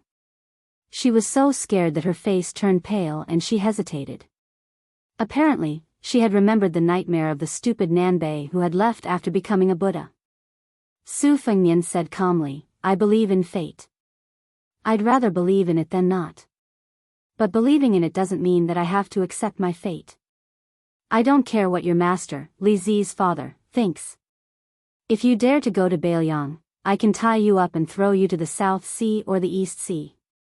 Bailiang is indeed the easiest place to spread the enlightenment of the Dharma, but you also said that one's heart is more sincere when one is suffering. Then go to a place other than Bailiang to suffer. Bailiang, we will not open this door to you for the time being." Apart from talking about the Dharma, the little monk Nanbei, who was stupid in everything else, was suddenly in a dilemma. Su Fengnian did not give them a chance to think. He continued to say mercilessly, "You should leave the capital immediately, so that you won't be implicated by me." Miss Li Zi's eyes were red and she bit her lips. Su Fengnian said with a straight face, "Don't you understand the order to leave?" Miss Li Zi said with a crying voice, "I haven't seen you for a while and your hair has turned white. What if you die next time? I only have 2 friends, you and Wenhua. What do you want me to do if I can't find Wenhua?" Su Fengnian wanted to say something but stopped. The stupid Nanbei put his palms together and walked to east and west. Su Fengnian closed his eyes and said softly, "You can go through Shishu and enter Nanzhao. You can go all the way to the South Sea. The road is difficult, but it's relatively safe." Miss Li Zi had just grown up and turned from a girl to a woman. This time, she did not act coquettishly or pester him. She turned her head and wiped her tears. She sniffled and said softly, "Then I'm leaving." Su Fengnian kept his eyes closed and his heart of stone. She finally moved to the door of the backyard. She turned her head and said, "I'm really leaving." Su Fengnian was indifferent. Xianyuan Qingfeng quietly rolled his eyes. After a while, Xianyuan Qingfeng did not know whether to laugh or cry. A small head poked out of the door with tears in his eyes. Then, a bald head also sneakily poked out. Su Fengnian stood up abruptly, and his 2 heads went back into hiding. Su Fengnian stepped over the threshold. Seeing her back to him, he walked over and twisted her ear. He turned her around and lowered his head with a gentle smile. "In the past, it was always me who gave you gifts. This time, when you go to the South Sea with Nanbei, remember to help me pick out a few gifts. When we meet in the future, I'll ask you for them." "I'm tacky." I'll give you the most expensive gifts. Miss Li Zi lowered her head and said, "Oh." Su Fengnian turned to monk Nanbei and said with a smile, "Then I'll leave this sister to you. Take good care of her. Remember, 10,000 pounds of rouge and face powder can't compare to a living person." Monk Nanbei nodded. After seeing them off at the entrance of the Shima Wei post house, Su Fengnian only waved his hand and turned around, leaving behind a crying young girl and a young monk who was at a loss of what to do. Back in the yard, Su Fengnian squatted in front of a knee-high snowman. He was lost in thought. His second sister, Su Weisheng, had been strange since she was young. When she was young, she had once carved the words, "Banishment to 3,000 miles," on the back of Jianghu the Great Emperor's statue on Mount Wudong. At that time, the Taoist priests on Mount Wudong treated her as a child and acted without restraint. Now that he thought about it, it could be said that the prophecy had come true. Xianyuan Qinfeng asked, "You're the reincarnation of Jianghu the Great Emperor?" Su Fengnian said indifferently, "None of the people around me have good karma. My mother lost the land sword immortal, my eldest sister's life was full of misfortune, my second sister almost died of plum wine, my master Li Yishan died of illness, and my younger brother might enter the finger mystery realm for me. Aren't you afraid?" Xianyuan Qinfeng laughed from the bottom of his heart like a madman. The word miserable doesn't even begin to describe it. "I'm so happy that I'm about to die." Su Fengnian exhaled heavily. He didn't care about the crazy woman's gloating. He stood up and said, "Let's go home." The world's #1 talisman sword, Shintu, returned to Jianghu the Great Emperor. Zhao Donping's expression was uncertain. She silently calculated the heavenly secrets, but she couldn't even find a clue. Mr. White Lotus sucked in a breath of cold air and said in a questioning tone, "Sword maniac Wang Xiaoping." Sun Tonglu and the other workers subconsciously lowered their heads and looked at their feet. They didn't dare to take another look at this scene, which they didn't know if it was a bad omen or an auspicious sign. Zhao Ningxian, whose face resembled an ancestor of Mount Longhu, stood there in a daze, muttering and shaking his head. After Mount Longhu suppressed Wudong, purple and gold lotuses bloomed in the dragon pond. Mount Longhu's Daoist masters were also full of talents, and there was a tradition that the surname Zhao and the surname Zhao complemented each other. After Qi Xuanjin slew the demon, Wuxia Xianxia, who wielded a horsetail whisk as a sword, became famous in Jianghu.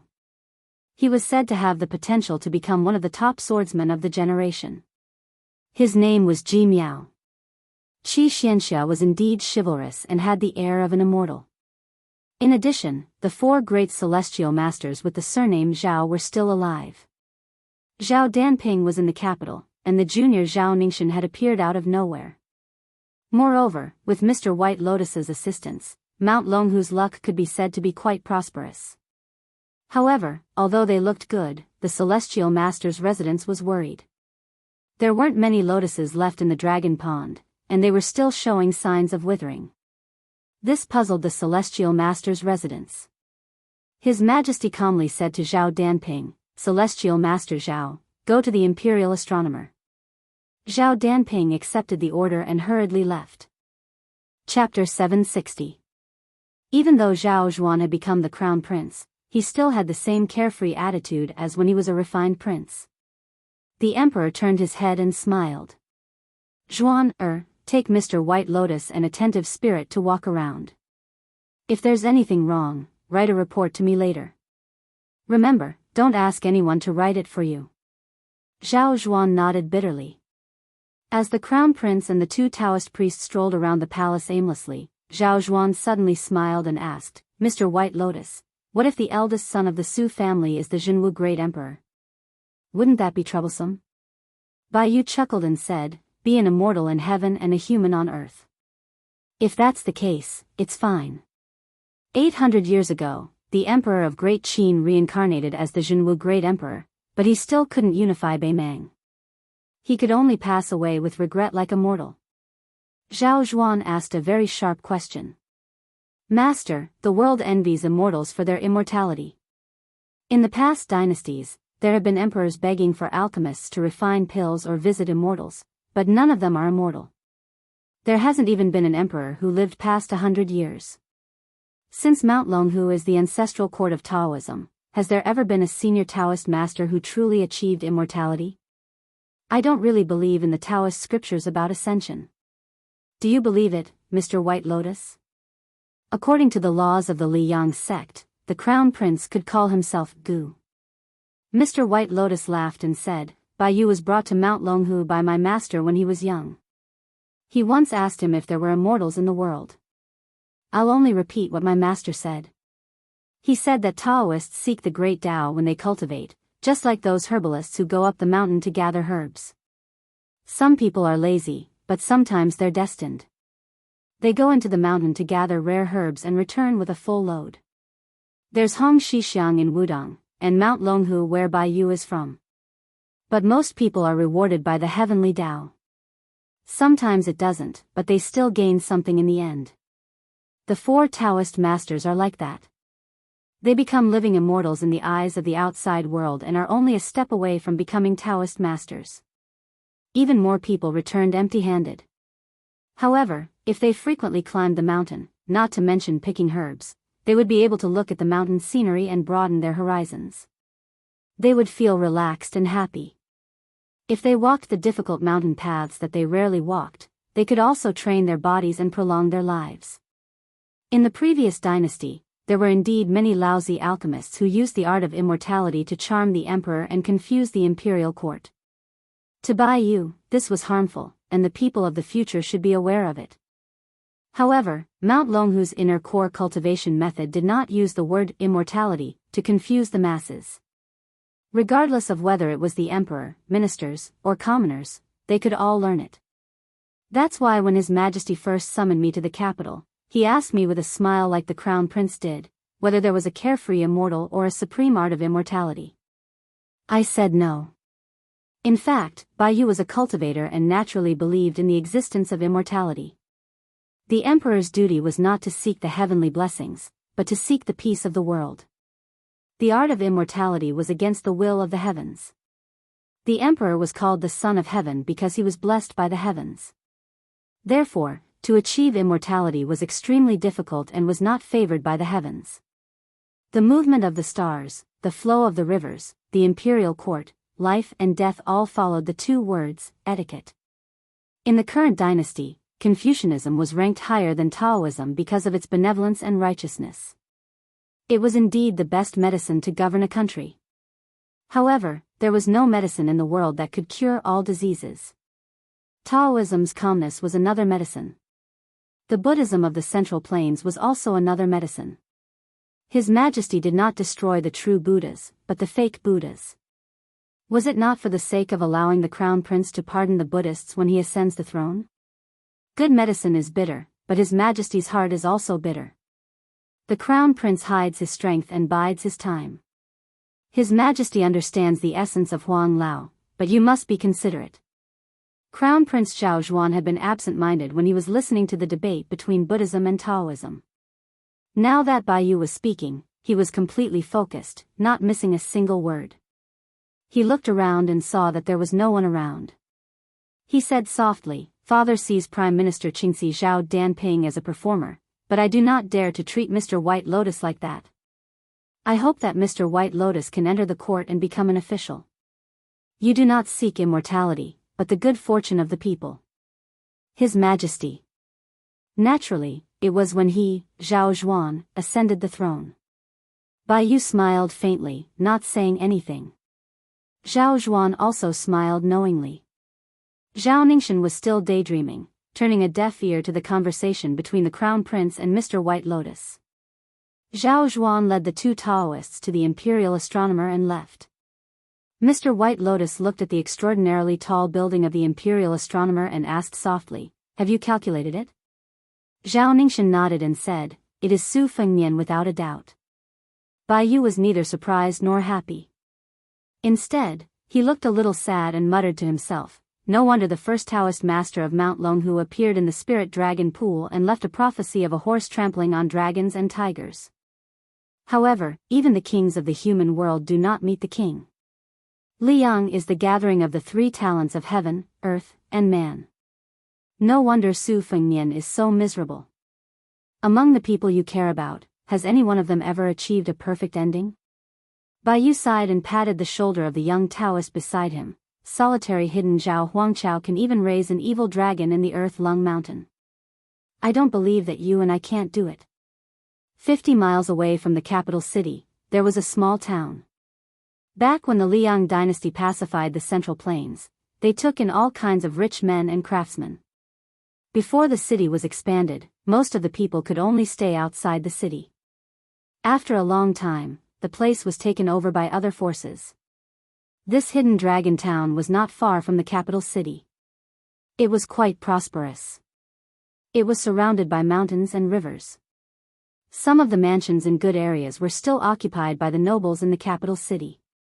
They were used for strolling in spring, avoiding heat, and enjoying the snow and autumn. In a quiet inn in the hidden dragon town, an old man with a head full of silver hair came. He was not extravagant, but his aura was extraordinary. The shopkeeper and waiters were all intimidated by him. Usually, when the old man in gray sat alone to eat and drink, no one dared to approach him. Then, another pair of guests came and sat at the same table as the old man in gray. The woman was as beautiful as a fairy. She carried a slender and beautiful red sandalwood sword box on her back. She was like a beauty who walked out of a painting. Unfortunately, she had a fierce aura that kept people away. The middle-aged Confucian scholar who looked like a servant had white hair. He sat opposite the old man in the conference. The old man in gray said calmly, "Chao Changqing, you have crossed the threshold of celestial phenomenon and become a Confucian saint. Are you here to show off? Or are you here to stop me from killing Su Fengnian?" The Confucian saint smiled calmly. "Coincidentally, I was waiting for Su Fengnian to return something. I just wanted to catch up with you on the way. I won't interfere with the grudges between the two of you." Han Diaoxi, whose head was full of snow, glanced at the princess of West Chu, Jianghu. He retracted his gaze. "Although I, Han Diaoxi, am a eunuch, I know that His Majesty will not mistreat the people of the world. Although you, Chao Changqing, are not selfish, you are harming the world for the sake of the country. Restore the country? Even if you are a land immortal, can you really restore it?" Chao Changqing shook his head and said, "You don't know anything about human affairs." Han Diaoxi sneered. He stood up and said ferociously, "Tell Su Fengnian that we will have a life and death battle between us within 500 miles and 1,000 miles. Chao Changqing did not say anything. Han Diaoxi threw a bag of silver on the table and walked out of the inn. Chao Changqing looked at the princess. She said calmly, "He can only be killed by me." Chao Changqing felt a headache. Han Diaoxi may not be able to kill Su Fengnian. The young woman, who was riding a sword like a fairy, said calmly, "I mean what I say." Chao Changqing, who was a Confucian saint who could even block Gu Jintang's thunder of mind, could do nothing about it. Chapter 761. 3 chapters, 11,000 words, have been uploaded. These are not included in today's update. So there is one more chapter tonight. Before the 6 vassal kings and the new kings left the capital, 2 carriages left Great Peace City quietly. The coachmen were Blue Bird and the young death warrior Wu. Lu Wenbao had finally succeeded. The old Confucian who had endured the cold for several days was finally able to sit in the carriage. Facing him was that sword maniac Wang Xiaoping. Lu Wenbao had originally wanted to ask this Jianghu master who was known as the #1 swordsman on Wudang Mountain for advice on how to maintain one's health. But when he saw Wang Xiaoping's lifeless appearance, he gave up on the idea. He didn't want to annoy this Shinran and be mistaken by the crown prince of Bailiang that he was trying to climb up the ranks. The appetite of officialdom was too big. Not being content was a big taboo. Lu Wenbao had been poor for most of his life. He had never eaten pork, but he had seen pigs run. After waiting for so long and seeing the moon, not only did he not become arrogant, he only dared to cherish his fortune and fate. Leaving the city gate of Great Peace City, Lu Wenbao lifted the curtain and poked his head out to look back. His expression was complicated. It would be a lie to say that he didn't regret not being able to become a proper official of the temple. But to be able to display his tyrannical skills in Baoyang, the northwest gate of the dynasty, that little bit of regret was nothing. Lu Wenbao put down the curtain. His old face bloomed with a bright smile. He fiercely rubbed his face until it was burning and painful. Leaning against the wall of the carriage, he said to himself, before the flowers bloom in Baoyang, can I, Lu Wenbao, have my own carriage? That's all we can hope for. The size of the official's hat, whether he's in the mainstream or not, we don't even need to think about it. It's fine as long as he's an official. In the front carriage, Su Fengnian and Xianyuan Qingfeng were sitting cross-legged facing each other. Between them was a rowan-wood chessboard that Tong Ziliang had bought for them. The pieces were brand new.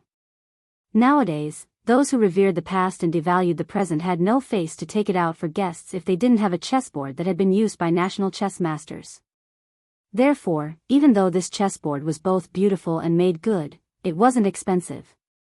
Xianyuan Qingfeng was only an amateur to chess. Fortunately, Su Fengnian also placed his pieces randomly and managed to match his opponent. Otherwise, given Xianyuan Qingfeng's stubbornness and competitiveness, he wouldn't be in the mood to play chess with Su Fengnian. Xianyuan Qingfeng's chess skills were mediocre, but he excelled in his intelligence and persistence. Every time he placed a piece, he would be calculative and calculate over and over again.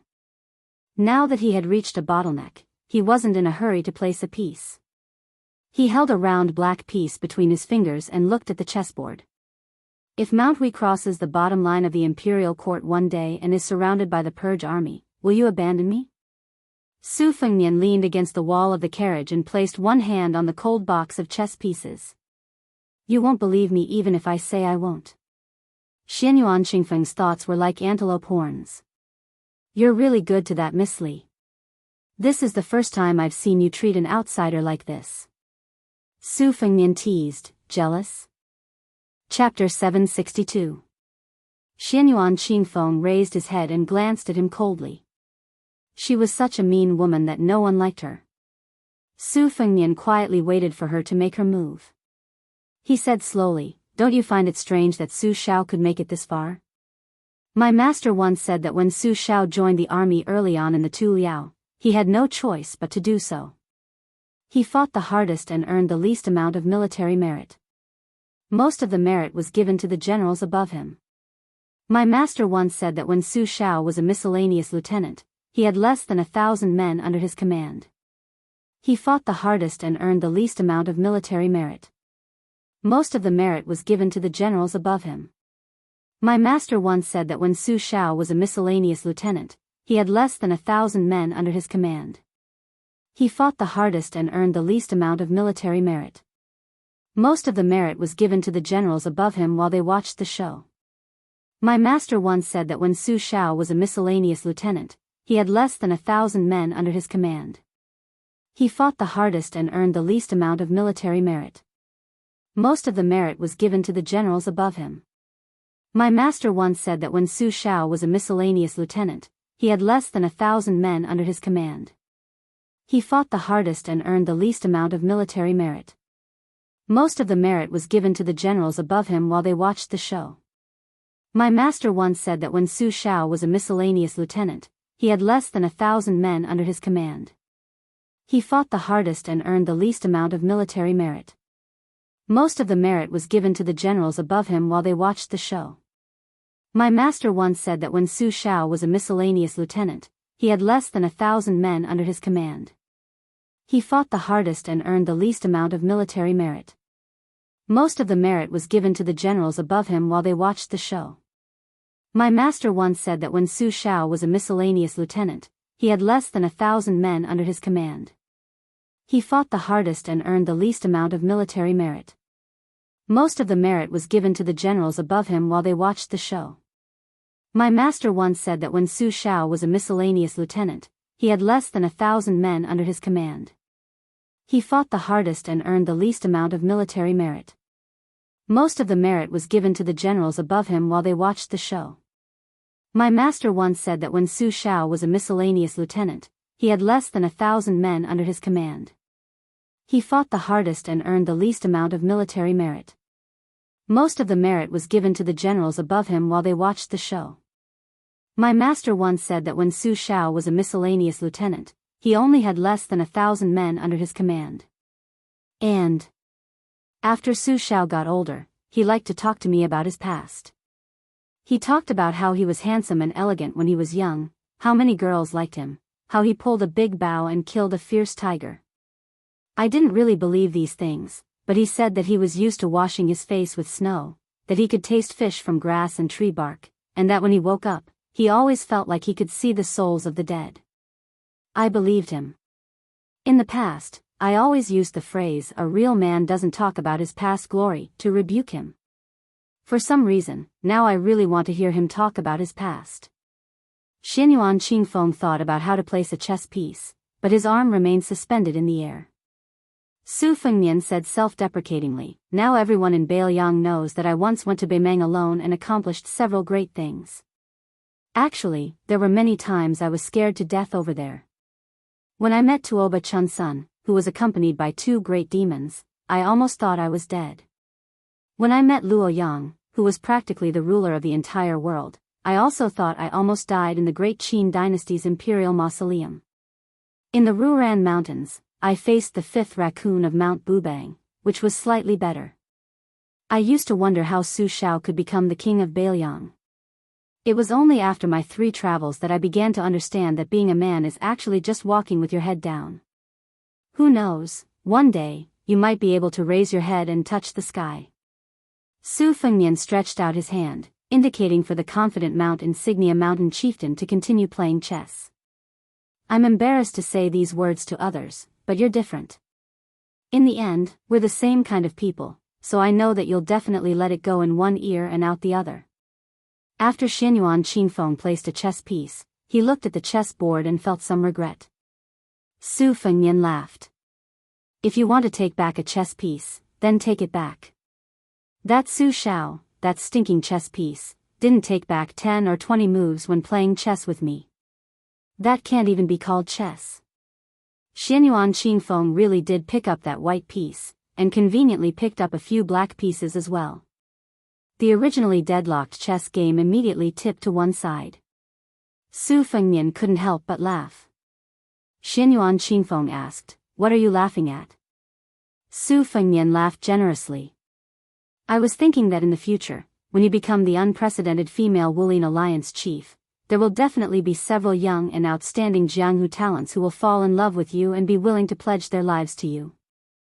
Then I was thinking that even though I'm not a member of the Jianghu, I'm actually able to sit in the same carriage and play chess with you. Moreover, you're taking back a chess piece without any sense of propriety." I found it very interesting. Xianyuan Qingfeng laughed coldly. "Boring." Su Fengnian shook his head. "That's not right." Xianyuan Qingfeng turned hostile as soon as he said so. Without rhyme or reason, he asked with an angry expression, "Is it the words or the face?" Su Fengnian laughed heartily. "You finally remember how I secretly mocked you back then?" When they first met, Su Fengnian had once said that Xianyuan Qingfeng's appearance was not right. Xianyuan Qingfeng raised 2 fingers, holding a chess piece between them. From the looks of it, he was going to reward Su Fengnian with a Xian finger if they didn't agree. Su Fengnian's expression was casual. "But to tell you the truth, if you had even half of your charm and bearing back then, I guarantee that I wouldn't have said those words. The first time I wandered the Jianghu, my mind was filled with the image of a beautiful female hero falling from the sky, falling in love with me at first sight, and then walking the Jianghu with me. I felt that it was a very honorable thing, and it angered those young Jianghu heroes to death. Now, thanks to your good fortune, I've fulfilled one of my wishes." Xianyuan Qingfeng's expression was strange. "How can someone like you fake the Xian finger and celestial phenomenon?" Su Fengnian placed down a chess piece, reversing the situation a bit. He lowered his head and said, "I'm reminding you not to open my scars." Before Xianyuan Qingfeng placed down a chess piece, he picked up a few more black pieces. Su Fengnian raised his head and glared at him. "Xianyuan Qingfeng, aren't you bored?" Xianyuan Qingfeng's expression was one of righteousness, making Su Fengnian, who knew that reasoning with her was pointless, feel extremely sullen. Then, he kept retracting his chess pieces and placing them down. After leaving the Maui post in Xianyuan Qingfeng, who had hung the imperial jade seal of West Chu on his wrist when he entered the carriage, instantly exploded with yin qi. Su Fengnian was well aware. He turned around and lifted the curtain, seeing a Confucian dressed in blue standing far away on a secluded road. Shifting his gaze slightly, he saw a field of white snow. A woman was squatting in the snow. She had probably built a snowman out of childishness. Su Fengnian didn't get off the carriage. He took the imperial jade seal from Xianyuan Qingfeng's hand and gently tossed it back to its owner. The carriage brushed past the Confucian sage.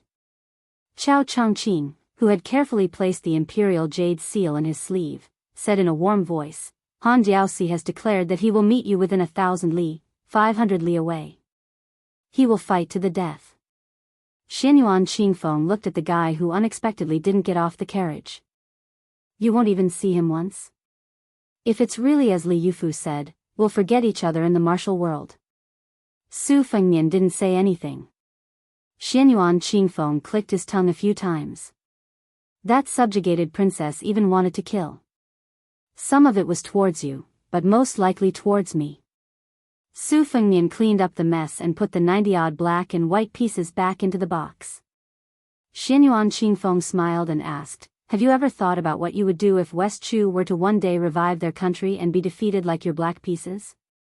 Would you watch helplessly as she ended up like the sword emperor of West Chu, with her sword broken and her body dead? Then you would think about it in your spare time and never tell anyone? Su Fengnian raised his head and looked at the she-devil. She returned his gaze and stared at him sharply. You don't dare to think about it? Su Fengnian smiled. Su Fengnian quietly put away the pieces and put down the chessboard. He sat up straight and still. If that day really comes, I will make sure that the Beimang cavalry can't enter Beiliang. I will take all available Beiliang cavalry and go straight to West Chu. I will let the world know that I can bully Jiang and I, but you can't. I, Su Fengnian, am a man of my word. Chapter 763. The capital was decorated with lanterns and colored banners to welcome the new winter, and to congratulate the princes for leaving the capital and becoming vassals. On this day, Dusk was like a woman who had just woken up and wanted to speak, taking off her clothes extremely slowly. A middle-aged man dressed in luxurious clothes got off the carriage and stepped on the afterglow as he slowly walked into the restaurant. Inside the restaurant, there was not a single self-proclaimed glutton. They were all blocked by the wooden sign outside the door, and had come in high spirits only to return in disappointment. Fortunately, everyone in the capital knew that the proprietress of the Jiu restaurant was even more arrogant than the royal family, so they were used to it. The diners who came to the street around the same time as the man saw that someone had actually entered the restaurant and wanted to follow in to try their luck. In the end, they were blocked by a few retainers holding the hilts of their knives. After catching a glimpse of the retainers' scabbards wrapped in golden silk thread, they were scared into silence and immediately retreated. The pretty widow surnamed Hong slowly lifted the curtain. The mutton hot pot was already steaming. She only carried some secret seasoning bowls and plates and placed them on the table. The man raised his left hand and gestured for the woman to sit down. He then picked up a piece of mutton but meat with his chopsticks and put it into the pot. After a while, he did not take his chopsticks back. The woman who had not sat down did her best to restrain her anger and said in a flat tone, "Don't waste the meat." Hearing this, the man took his chopsticks back and slowly dipped them in various exquisite bowls and plates before putting them into his mouth. He nodded.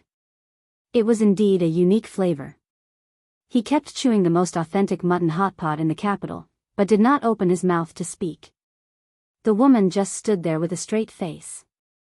After finishing the mutton but meat in the porcelain plate, which looked very tempting just by looking at the texture, the man put down his chopsticks and finally raised his head to say, "Hong Cho, have you ever thought that in today's world, every place within the reach of the Liang Imperial Court's decree, all the people within the jurisdiction have benefited from Sun Ping without exception? All of this is due to his death, due to me not saving him back then, and due to the guilt I felt towards him after I ascended the throne." The woman who was addressed by the current emperor sneered, "Hong Cho is only a woman with long hair and short knowledge. She doesn't care about the big picture. She only knows that without a man, she can only resent those bastards who killed him. The reason why I didn't pour a few kilograms of arsenic into the pot today is because I know it won't kill you. The emperor retracted his gaze. There was a fragrance in the mist that was not greasy. After a day of hard work, he only felt comfortable after eating a dozen chopsticks. He did not care about the woman's angry words and resentment. He said softly, Zhao Sui, the prince of Jianghu, said a few words to him, and I made him lose all his military power. The woman laughed out loud. You are the son of heaven. Is there anything you don't dare to do? The emperor smiled and said, You think too highly of me. There are many things in the world that cannot be done. I do not dare to touch Su Xiao. Su Xiao's son is right in front of my eyes. I still have to endure. She sneered and said, The person who sits on the dragon throne has the nerve to fight a battle of wits with a child. The emperor waved his hand to wave away the hot air that hit him in the face. He tilted his head and said, When I was a child, I still had to be on tenterhooks and live with my tail between my legs. The scholars of Great Peace City all complain that it is not easy to live in the capital. I always find it funny because only the imperial palace is not easy in the world. The officials think about whether or not they can live well.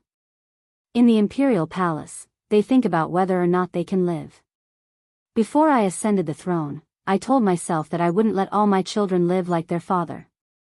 But after I became the emperor, I realized that there was a limit to human power. The Son of Heaven, in the end, is still an ordinary person. Every family has its own difficulties.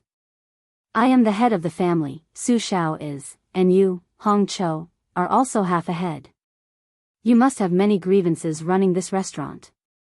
For example, you carefully and conscientiously buy the best lamb, the best soup base, and the best seasoning. You think that the price is fair and you get what you pay for. But after the customers eat too much, they will feel that your family's lamb hot pot is just that. They may even curse you behind your back that your wife is black-hearted.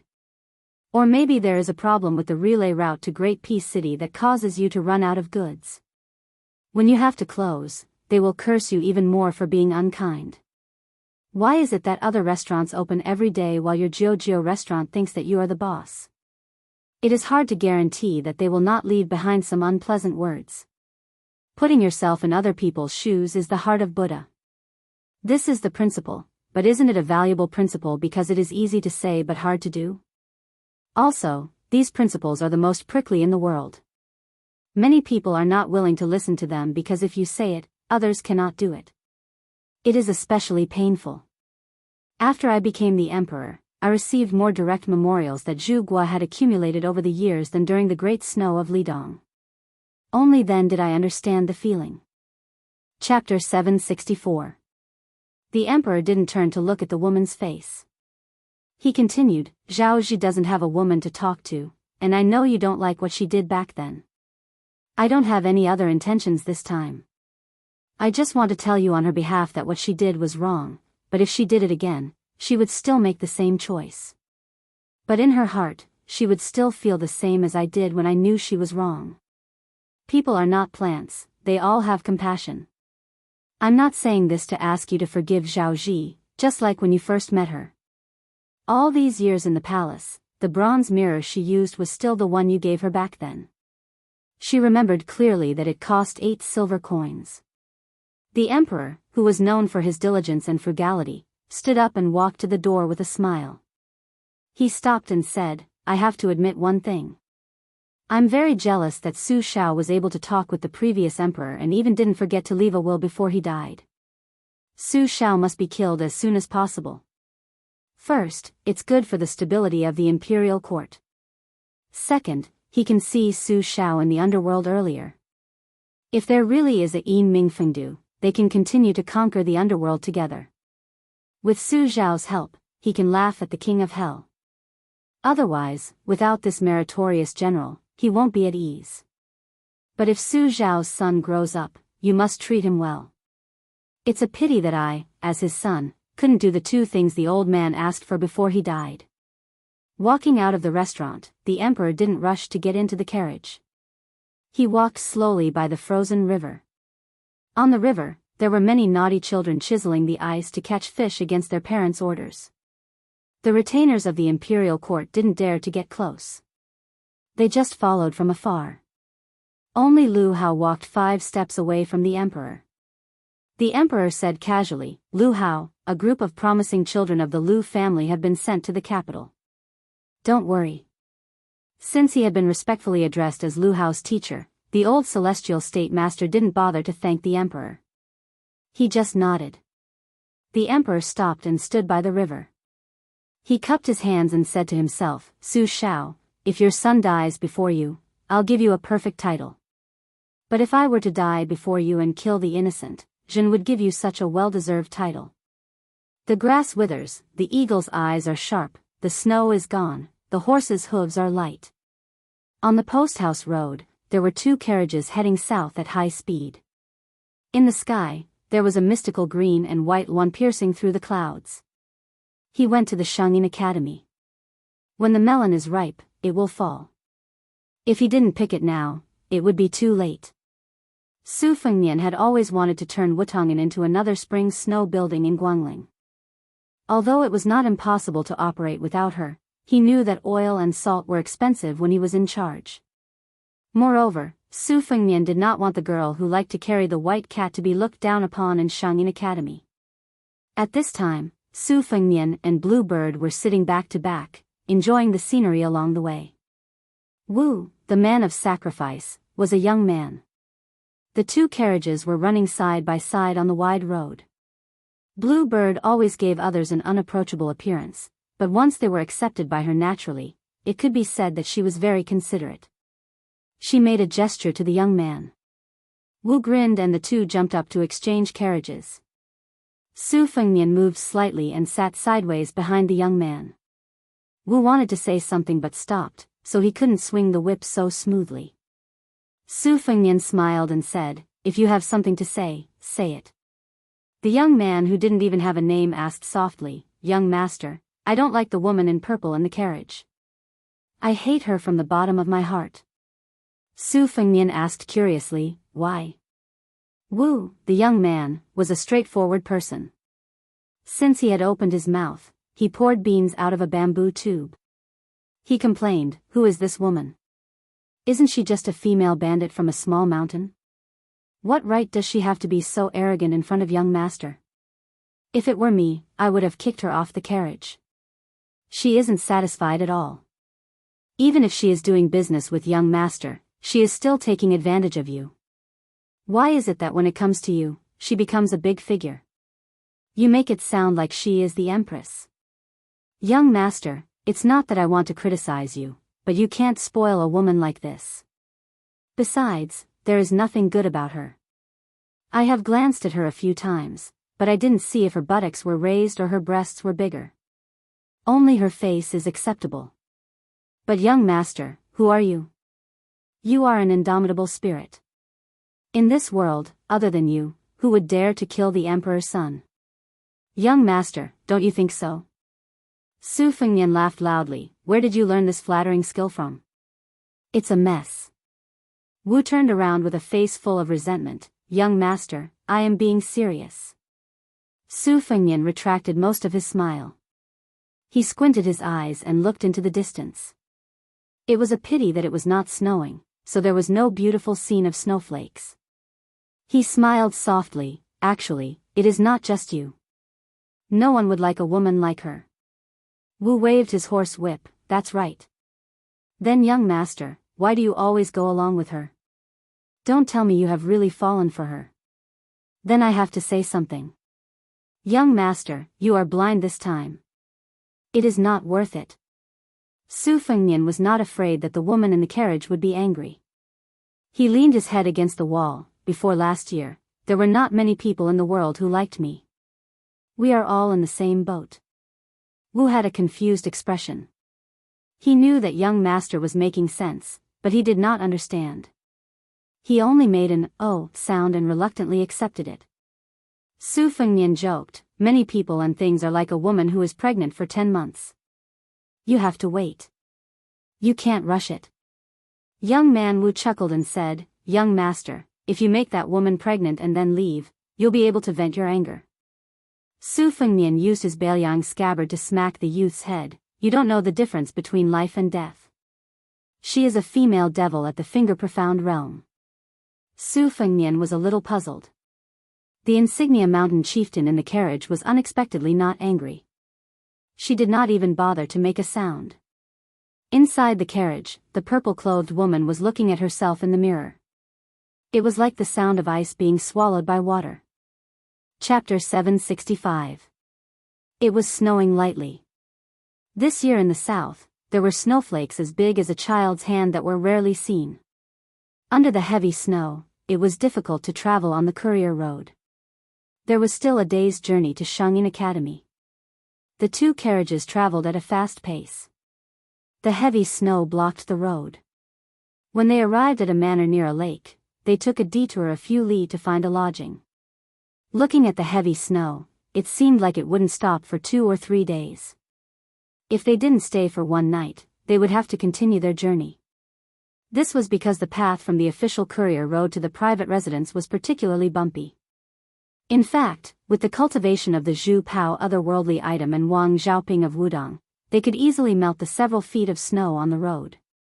However, that would be too shocking. Su Fengnian also didn't want to act so ostentatiously. 5 or 6 li of snow actually took nearly 2 hours to travel. There was a plaque with golden words hanging at the entrance of the manor. Su Fengnian was a knowledgeable person. With one glance, he could tell that this plaque was written by Dong Fu, who wrote the 4th line of the world, the sacrificial text for deer reaping. Yuyan Mountain Manor was a big manor that had produced a father and son Wulin Alliance master. Their family had a long history. It was one of the few sects in Jianghu that had dominated Jianghu with the strength of a single family. They cultivated both internally and externally, and were good at qi cultivation and sword forging. Yuyan Mountain Manor's Dragon Rock incense burner was once as famous as the Tangxi sword furnace that forged the Bashio sword, but the Tangxi sword furnace was now in ruins. Although the Dragon Rock incense burner did not follow in the footsteps of the Dragon Rock incense burner, it was a pity that it had been closed for 20 or 30 years. In the past 60 years, this manor had never produced any outstanding talents. It was only supported by the accumulated kindness of its ancestors. However, within the boundaries of a province, it was still worthy of being called the leader of Jianghu and could not be underestimated. Su Fengnian got off the carriage. The manor was sweeping the snow in front of its door. Even though it was snowing heavily, the manor still had servants diligently sweeping the snow every few hours. This caused the snow on the ground to be thin, which was enough to show its foundation. When the two carriages came to visit the villa under this kind of heaven-defying circumstances, the gatekeeper, who was warming himself with the fireplace in the side room near the gate, hurriedly ran out, for fear of neglecting the guests. Yuyan Mountain Villa had always had a good reputation, and was considerate and meticulous to the servants. After winter, before it snowed, they had already sent out mink hats and thick clothes, as well as an extra bag of silver to keep out the cold. As the gatekeeper of the main gate, Zhang Mu could be considered a small leader, and was also the face of the villa. The quality of his mink hat was exceptionally good, and he was also able to wear a fox fur coat. Even an ordinary official of a county may not have such an imposing manner. Zhang Mu welcomed and sent off people, and had seen many people of the government in the martial arts world. The two carriages were not out of the ordinary, and were the handiwork of a small family. But the men and women really made Zhang Mu, who had trained his fiery eyes, jump in fright. The young man in the lead had white hair, white fur, and white boots. There was a simple blade hanging from his waist, and a pair of red phoenix eyes. He was so handsome that it was out of control. The young master of the villa could already be considered a rare handsome man, but seemed to be inferior to him. Beside the white-haired young man stood the purple-clothed woman. Not to mention her appearance, that strange and deep aura, why was it like the old villa master he had seen when he was young? Why did he feel fear and dread from the bottom of his heart? After just one glance, he did not dare to look anymore. Behind the young man and woman, there was a robust young man, as well as a withered man whose depth could not be determined. There was also an old Confucian scholar who was shivering in the cold and stamping his feet. Jianghu muttered in his stomach. They were all unfamiliar faces. Could it be that it was almost the new year, and they had come to the villa to borrow a sword to observe the sword? Yuyan Mountain Villa had a lot of hidden swords, and all of them were extraordinary. Many famous swordsmen in Jianghu liked to borrow swords here to feast their eyes. The current villa master had a generous personality and had friends all over the world. It was fine to observe the sword, but if you met someone who wanted to borrow a sword, you would not be able to return it. This caused the number of hidden swords in the villa to dwindle day by day. The old villa master had passed down more than 90 famous swords, but now there was less than half left. This was because the virtuous madam did not hesitate to quarrel with the villa master several times, and with great difficulty, she sealed a few of the sharpest peerless swords into the old sword furnace.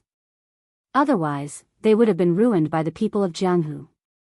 Su Fengnian lightly clasped his fists and said with a little guilt, "It just so happens that the snow is blocking the road, so I am unable to continue south. I am Su Fengnian, and have long heard of the great name of Yuyan Mountain Villa. I have shamelessly come to stay here for a day or two. I hope you can forgive me." Jianghu heard the accent of Great Peace City, and did not sound like someone who had deliberately come to ask for a famous sword. He felt relieved. The villa master liked to welcome guests from all over the world. Jianghu had been influenced by him, and the servants had also been influenced by him. As long as it was not those so-called swordsmen who liked to fish for compliments and take advantage of others, Jianghu was not disgusted. In addition, these people in front of him had an extraordinary aura, and their words and mannerisms did not have the arrogance and conceit of an aristocratic family. Jianghu was also a little closer to them. He was hesitating whether to ask them to wait for a moment so that his subordinates could go and report, but he felt that it was inappropriate for these guests who had come from afar to wait outside in the snow. If they were really the children of aristocratic families, then it would attract unnecessary trouble to Yuyan Mountain Villa. But if he took the initiative to lead them in, and if something happened, then he, as a little gatekeeper, could not afford to be offended. Just as Jianghu was in a dilemma, the young master surnamed Su had already smiled and said, "I will trouble Mr. to inform the villa master that I will wait here quietly. If there is any inconvenience, then it is fine." Su Qi was able to see Dong Fu's semi-cursive, so he came in high spirits. Even if he did not enter, he would still leave in high spirits. Jianghu did not dare to speculate about the personality of this young master, but he paid attention to the details and was very sensible. Jianghu felt comfortable in his heart, and respectfully clasped his fists in return. Taking advantage of the situation, he said with a smile, "If I may be so bold as to ask young Master Su to wait for a moment, Jianghu will personally go and inform the villa master." Su Fengnian stretched out a hand, indicating that the gatekeeper did not need to pay attention to them. Then he quietly stood in the wind and snow, looking up from afar to admire the golden words, "Yuyan Mountain Villa," on the plaque. It was smooth and full, and deeply understood the realm of neutrality and peace. About the time it took for an incense stick to burn, Jianghu trotted out. His pace was quick, light, and not impatient. It was obvious that he was a martial artist who had come to visit, and was not comparable to those people in Jianghu who randomly made up a few sets of skills and called themselves heroes. Behind him was an old man who looked like a housekeeper. After seeing Su Fengnian and the others, he clasped his fists and said in a clear voice, "Young Master Su, please come in. This time, Yuyan Mountain Villa has been disrespectful. I am Zhang Han, and I will lead the way for young master." The house has already set up a stove and warmed up a few pots of yellow wine.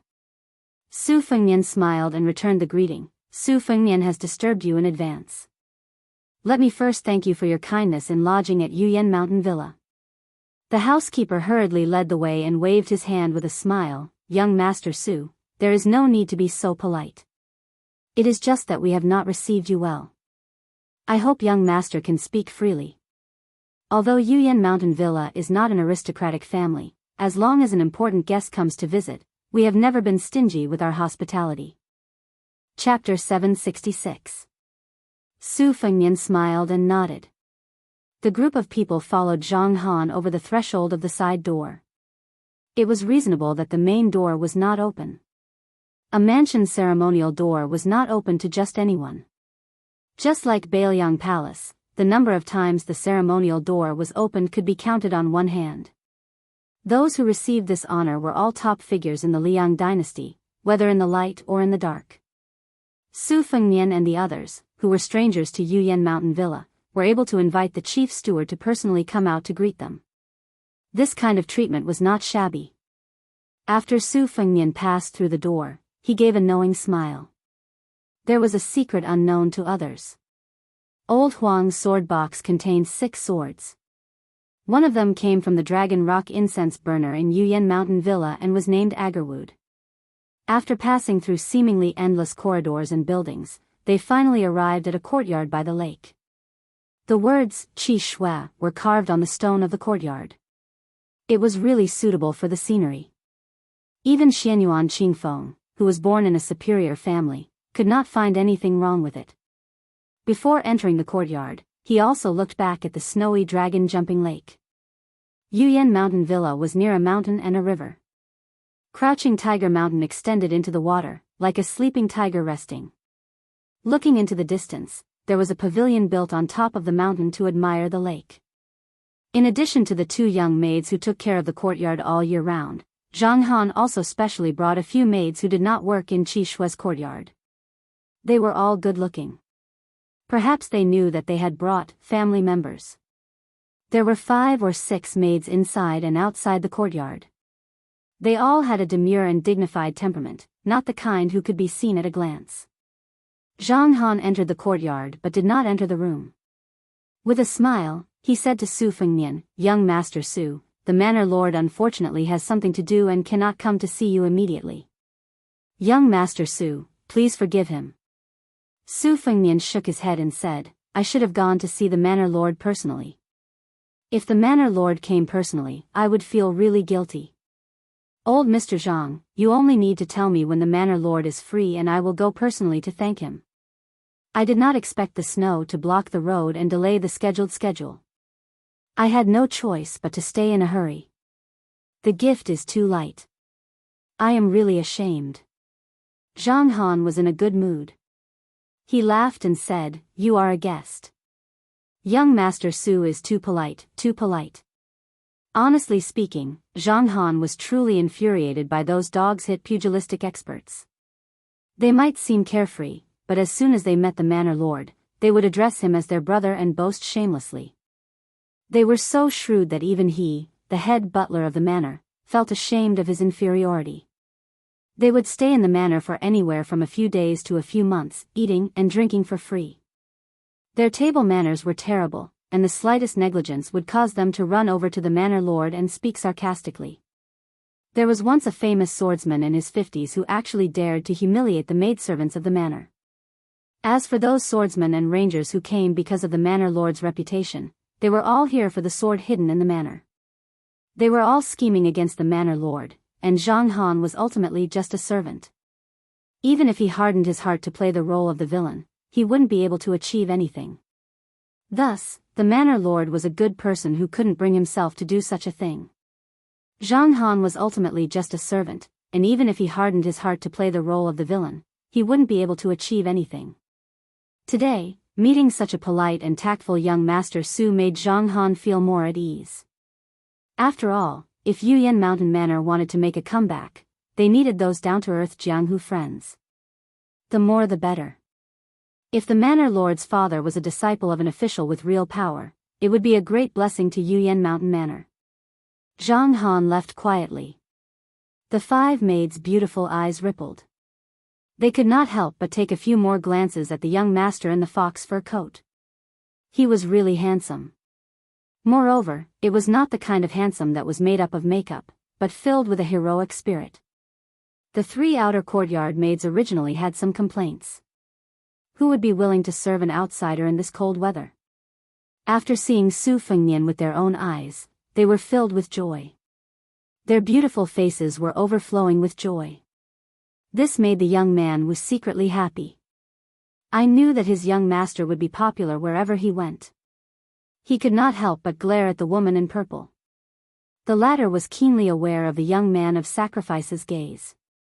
Their gazes crossed. It was unclear what was going on. At the very least, there was not much killing intent. The young man was stunned for a moment. Did this ghostly woman change her personality? There was no sign of fighting or killing. The small courtyard really had warmed up a few jars of the manor's own superior yellow wine. There was plenty of charcoal in the stove. The door was half open, but it still made people feel warm. Through the courtyard door, one could see the silvery white lake. The courtyard was not big, only 2 entrances.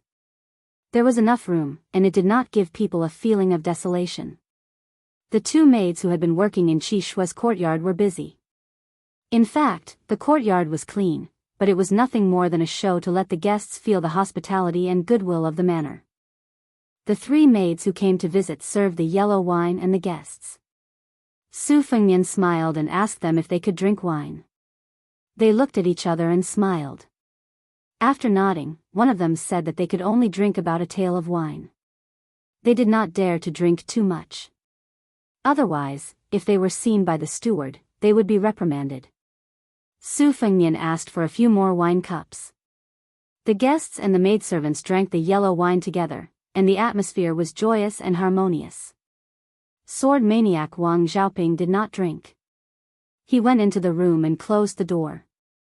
Lu Wenbao's nose was red from drinking, and he was mumbling to himself. It was a beautiful poem about drinking, which amused the few servant girls who mistook him for an old accountant. Su Fengnian smiled and asked, before entering the courtyard, "I saw a small boat tied to the lake. Can I go to the lake at this time?" A courageous maid said with a soft voice, reporting to young Master Su, "There are people in the manor who specialize in rowing the boat. As long as I go to inform them, I can go fishing in the lake. I can also warm the wine on the boat. But the snow is too heavy now. If you go fishing on the lake, it will be too cold. You have to wear a thick cotton raincoat." Su Fengnian nodded and said, "Then I'll have to trouble you to bring me a raincoat. There's no need to row the boat." The graceful maid nodded and stood up to leave. Not long after, she swayed her body and returned. Bluebird stood up to put on the heavy raincoat for the young master. Su Fengnian carried the intricate bamboo hat and a box of refined bait that he had already prepared. He walked out of the courtyard. Aside from Xianyuan Qingfeng, the rest of the group accompanied him to the lake. Su Fengnian stepped onto the boat alone and waved to everyone with a smile. The 5 maids stared blankly at the young master's celestial appearance. They thought that clothes make the man. Even if this young Master Su wore a raincoat, he would still look handsome. They did not notice that after the white-haired young man called Su Qi boarded the boat, he did not even move the paddle. The boat gently glided into the lake. Snowy lake, lonely boat, raincoat. Fishing alone in the snow. After the maids regained their senses, they did not want to leave for a long time. When they could no longer endure the snow and cold, they reluctantly returned to Qi Shui's courtyard. An hour later, a group of people in white stepped on the water. There were both men and women. They were as graceful as white butterflies and had an otherworldly aura. They floated as if they had ascended to immortality. This group of immortals stepped lightly on the water. They leaped 50 to 60 feet high and flew over the boat, heading straight for Yuyan Mountain Villa. Chapter 767. When the group of immortal-like white-clothed men and women charged towards the lakeside villa, there was a handsome young man standing in the Crouching Tiger Pavilion. There was a famous sword from the Dragon Rock incense burner on his waist, inscribed with the 4 ancient words, "Rootless Heavenly Water." Coincidentally, he saw the scene of the white butterfly on the lake. He clenched his fists, his body emitting a sinister aura, anger mixed with fear. Everyone said that there were immortals in the ancient times. When they were in seclusion, they ate the clouds and drank the dew, standing aloof from worldly affairs. As long as they appeared in the world, they would be sucked in as clouds and rain, and called out as thunder. As the young master of the Yuyan Mountain Villa, the young man standing alone in the pavilion had extremely high vision. Naturally, he would not mistake the group of white-clothed people for immortals. They were just Qi cultivators that had split into 2 factions in the spring and autumn period. The northern faction was led by the imperial astronomer of Great Peace City. North of the Guangling River, they had all become the lackeys of the imperial court, diligently helping the emperor of the Zhao family observe the weather, and had been criticized for a long time. The southern faction was relatively disorganized, led by the White Bottle Guanyin sect of the South Sea. They lived in seclusion on an isolated island overseas. Their conduct was similar to that of a wandering immortal. These dozen or so Qi cultivators led by a Qi cultivator grandmaster were undoubtedly people from the high and mighty immortal island. The reason why so many people were mobilized and left the South Sea to reappear in Jianghu was because of the talisman sword made from the Dragon Rock incense burner. This was a tyrannical business that the South Sea was willing to attack but willing to accept. In the past, there was a South Sea girl who entered Jianghu barefoot. She was shocked as soon as she entered Jianghu. Countless heroes and talents worshipped her. If she was not beaten back by the sword god Li Chungang, perhaps there would be more stories of immortals that were passed down to today. 25 years ago, a Qi cultivator from the Guanyin sect quietly arrived and wanted the girl to commit suicide. The infatuated Zhang Bingling did not hesitate to seal the sword furnace that had been passed down from generation to generation. He promised to only make 81 talisman swords for the Guanyin sect in exchange for his wife's life. If the sword was not made in the future, he could die together with his wife. It was not easy to make a sword, and the talisman sword that the Qi cultivator needed was even more difficult. 25 years later, only 36 talisman swords were forged. The Yuyan Mountain Villa was on the verge of collapse and was close to bankruptcy. How could the young villa master Zhang Chunlin not hate these Qi cultivators from the South Sea who wanted to take their lives? Did he really have to watch his parents die for love? A man and a woman who were close to 50 years old but did not look old slowly climbed the mountain. The man had a rough appearance and was born with a leopard head and round eyes. He had a valiant and boorish appearance, but his expression was tranquil. He held hands and entered the pavilion. Occasionally, he turned his head to look at his wife. The woman and her son Zhang Chunlin looked alike. She was dressed simply and elegantly. She was dignified and beautiful. In the face of imminent disaster, she was not afraid of death, but was full of silent guilt. When they entered the pavilion together, Zhang Chunlin gritted his teeth and turned his head away in a fit of pique with red eyes. The woman went to gather her son's top-grade Liaodong fox fur coat and said softly, "It's my fault. Not only did I delay your father, but I also harmed the ancestral property of the villa." The villa master of Yuyan Mountain Villa, Zhang Bingling, slightly glared and said, "What are you saying? What delay and harm? Nonsense. For Zhang Bingling to be able to find such a good wife like you is already smoke rising from his ancestral grave. If he has any more complaints, he will be struck by lightning." Although Zhang Chunlin was courteous and watertight, he did not need to wear a gentle mask in front of his parents. He looked at his father Zhang Bingling with moist eyes and said, "It's all your fault. Your swordsmanship is mediocre. You only know how to forge swords. You can't even protect your mother." Zhang Bingling was speechless. He did not feel that he had to pretend to be a hero in front of his son.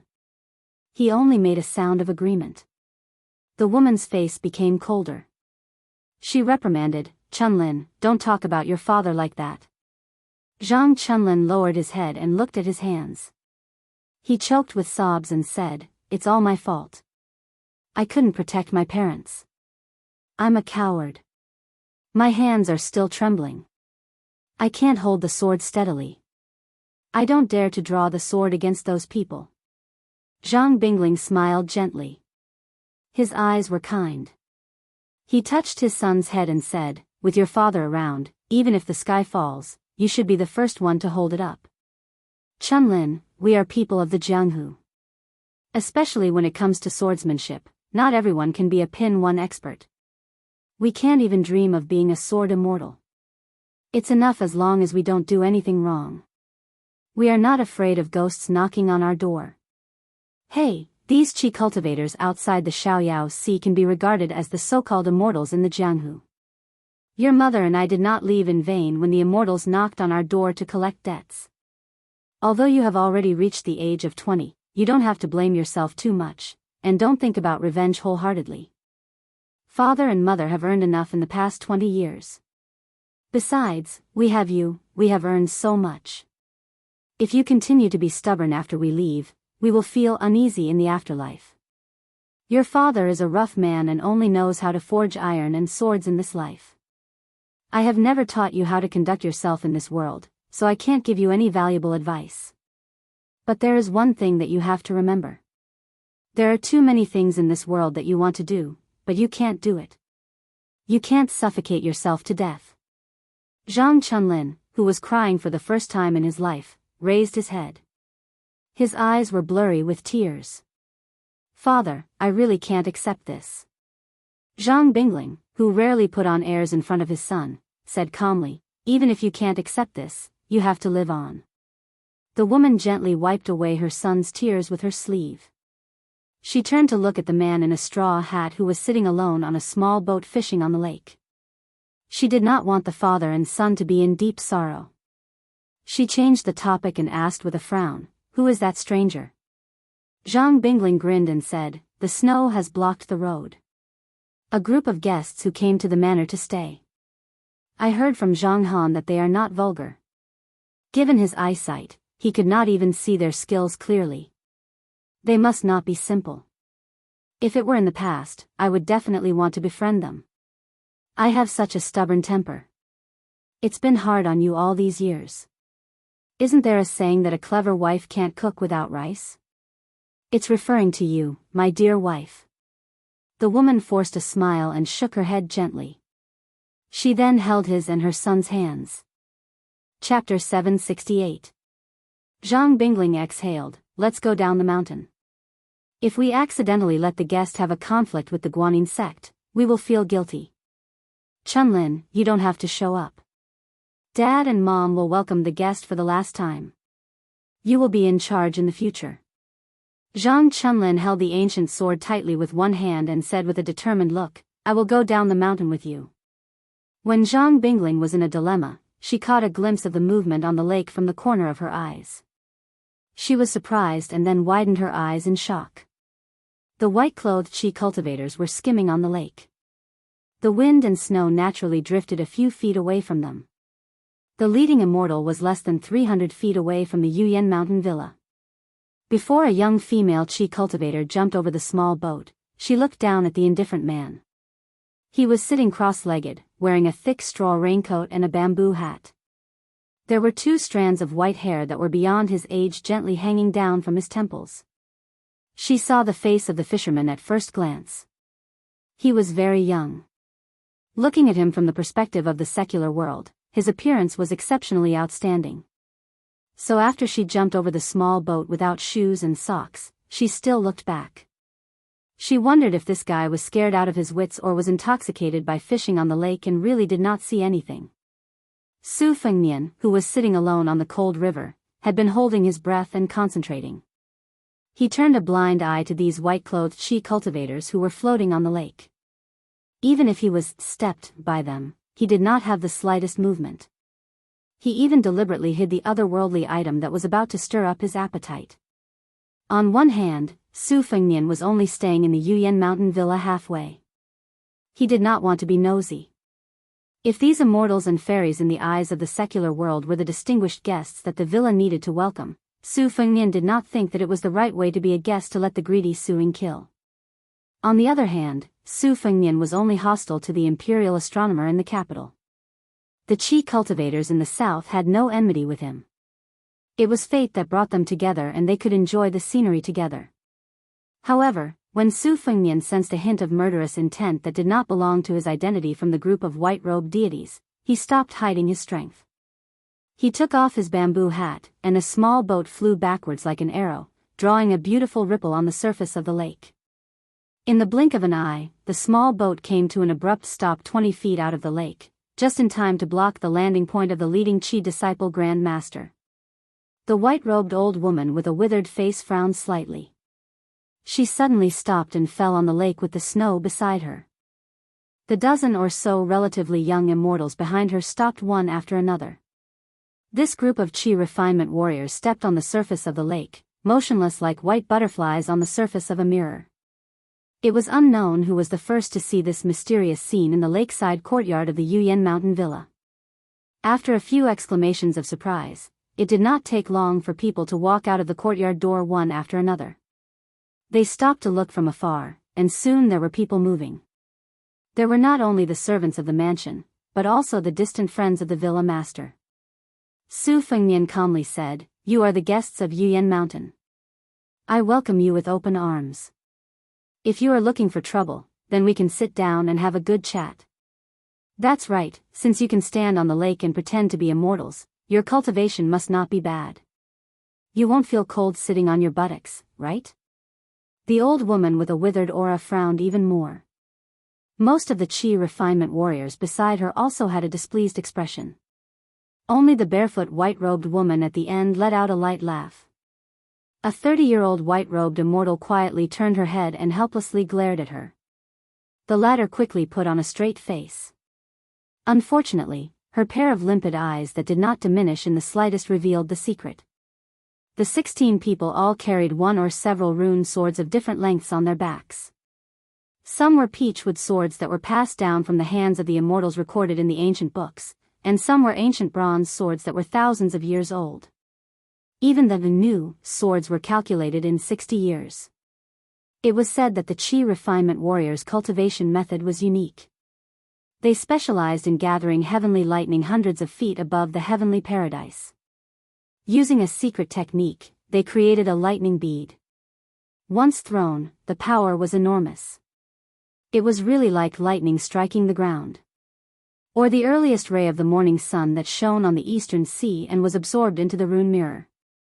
Under the light of the mirror, all evil and filthy things would be reduced to ashes. There was also a mysterious saying of collecting ownerless souls to go to Fengdu and using the young body to enter the netherworld to accumulate good karma. In short, the mysterious methods of the Qi refinement warriors were endless. Normal people would only feel that it was unimaginable. They would also sincerely respect them as if they were immortals who carried out justice on behalf of the heavens. In reality, the Qi refinement warriors originated from the ancient alchemists. They were somewhat similar to the Daoist master who refined pills. It was just that the Qi refinement warrior's path was narrower and further. A young male Qi refinement warrior coldly said, "Get out of the way." Su Fengnian was a scoundrel who was unmoved by force or persuasion. He smiled and said, "Ask me first." Then he lightly patted the Bailiang saber on his waist, "Ask my saber again." Although the old lady was one of the few top Qi refinement masters in the world, she was not blindly overbearing. She said indifferently, "Going to Yuyan Mountain Villa is just to collect the sword according to the agreement. Young people, it is a good thing that you are willing to draw your saber to help those who are in trouble. But you must also be reasonable." Su Fengnian stood up and patted the snow on his shoulders. "I know a senior who once got a good sword from Yuyan Mountain Villa. You can take the sword, just take it. But if you want to bully others with your power, I still say the same thing. Ask me, ask my saber." The male Qi refinement warrior who spoke coldly previously did not conceal his anger. When an ordinary man was angry, blood would splatter for 5 steps and heads would fall to the ground. When the emperor was angry, millions of corpses would fall and blood would flow for thousands of miles. In the eyes of the ordinary people, how could the anger of an immortal be lighter than the anger of the emperor? Everyone knew that immortals were good. They knew that immortals were high and mighty and were not inferior to emperors, generals and ministers. This Qi refinement warrior did not hide his true feelings. His anger flared up and the fierce wind and snow around him fluttered non-stop. He was so angry that he laughed and said in a loud and clear voice, "How dare you? Do you want to sit on the ground and discuss Tao with me? Fine, then I will let you sit." The white-clothed immortal really sat down. It was like a mountain suddenly filling up the river and sea. Except for the old lady who was the leader, the rest of the Qi refinement warriors stood a few feet above the lake. The lake was shaking and the momentum was terrifying. But what made this person extremely embarrassed was that the lake near him was shaking violently, but the small boat was as if it was out of the lake and on the shore, unmoving. Su Fengnian did not use harsh words to mock the Qi refinement warrior who made a fool of himself. He only narrowed his eyes and looked up at the goose-feather-heavy snow. He said to himself, an old senior who ate swords once said something that made me yearn for very much. There are 3 million sword immortals in the sky, but they all have to bow down to me. It really suits the occasion. Su Fengnian retracted his gaze. After taking off his straw raincoat, he said with a smile that deserved to be taught a lesson, Come. You have to ask me first before you are qualified to ask about the Bailiang saber on my waist. Chapter 769. 4,000 words, so it's a little late. There's still the next chapter, try to get it done before 6 o'clock. Zhang Chunlin said angrily, Is this person crazy? The head of the villa, Zhang Bingling, was also worried. The woman was the personal disciple of a Qi refinement master in the Guanyin sect. She was expected to inherit the mantle and take over the master's legacy. This was also the reason why the Guanyin sect was furious. There were millions of people who practiced martial arts in the world. A rare character like her had always been seen as an embryo that cannot be bought with money. After the woman fell in love, she focused on helping her husband and teaching her children. Her cultivation was already gone, but her foresight was still there. Similarly, she did not think that the guest could gain any benefits. It must be known that the old woman among the 16 Qi refinement warriors not only had a high status in the Guanyin sect, but also had a very high seniority among the Qi refinement warriors in the entire south. She looked like an old woman, but in fact, she had lived for nearly 2 decades. In martial arts, she might be afraid of the young and strong. But in Qi refinement warrior, there was no doubt that the older she was, the more experienced she was. Like swordsmanship, Li Chungang, who had a huge feud with the Guanyin sect, could reach the top before the age of 30. After reaching the top, no one could compare to him. But for Qi refinement warrior, in 1,000 years, only a few people had great luck before the age of 30. The pugilistic world liked to praise someone's supreme talent as a rare occurrence in 100 years. For Qi refinement warrior, it was not an exaggeration to say that it was a once-in-1,000 years occurrence. Li Chungang happened to bury such a talented person who did not change half of the country's territory. Zhang Chunlin immediately took the lead and walked out of the pavilion. I'll go and stop that lunatic. There's no reason for outsiders to bear the disaster of the Yuyan Heights. Zhang Bingling and the woman looked at each other and smiled. They went down the mountain hand in hand. Newborn calves were not afraid of tigers because they had not entered the mountains and did not know the power of the conical eye worm. Due to Zhang Chunlin's family background, he was afraid of the Qi refinement warriors to the extent that he did not even dare to draw his sword. Zhang Bingling mocked himself as a blacksmith and his swordsmanship was average. But Zhang Chunlin's talent was excellent. When he was 20, he was only a step away from the master realm. In the past 5 years, he did not dare to slack and waste. He was obsessed with swordsmanship, but he still did not dare to fight with the whites. So when he saw the small boat on the lake blocking the road, he was a little annoyed that the guest did not know what was good for him. He was more worried that the white-haired man who was fishing alone in the boat would be implicated by the Yuyan Heights. After all, although Zhang Chunlin was the young master of the Yuyan Heights, he was still a simple person. Even if his talent was inherited from his mother, he was still Zhang Bingling's son and had a precious heart. The terrifying thing about the Qi refinement warriors was not that their swordsmanship could kill people easily, but that these Qi refinement warriors were like the favored children of fate. After they entered the Qi refinement realm, they could rely on their own opportunities to obtain one or even several great magical powers from the Xian Finger realm or even the Celestial realm. Ordinary martial artists in the Jianghu, not to mention the level 2 master realm, even the top masters of the Vajra realm could fight with them. Before they used their trump cards, they would not be at a disadvantage. On the lake, Su Fengnian was facing 16 Qi refinement warriors with different achievements. Hearing the 3 words, Bailiang Blade, except for the old woman who was the leader, the rest of the white Qi refinement warriors did not care at all. The Guanyin sect was isolated in the sea.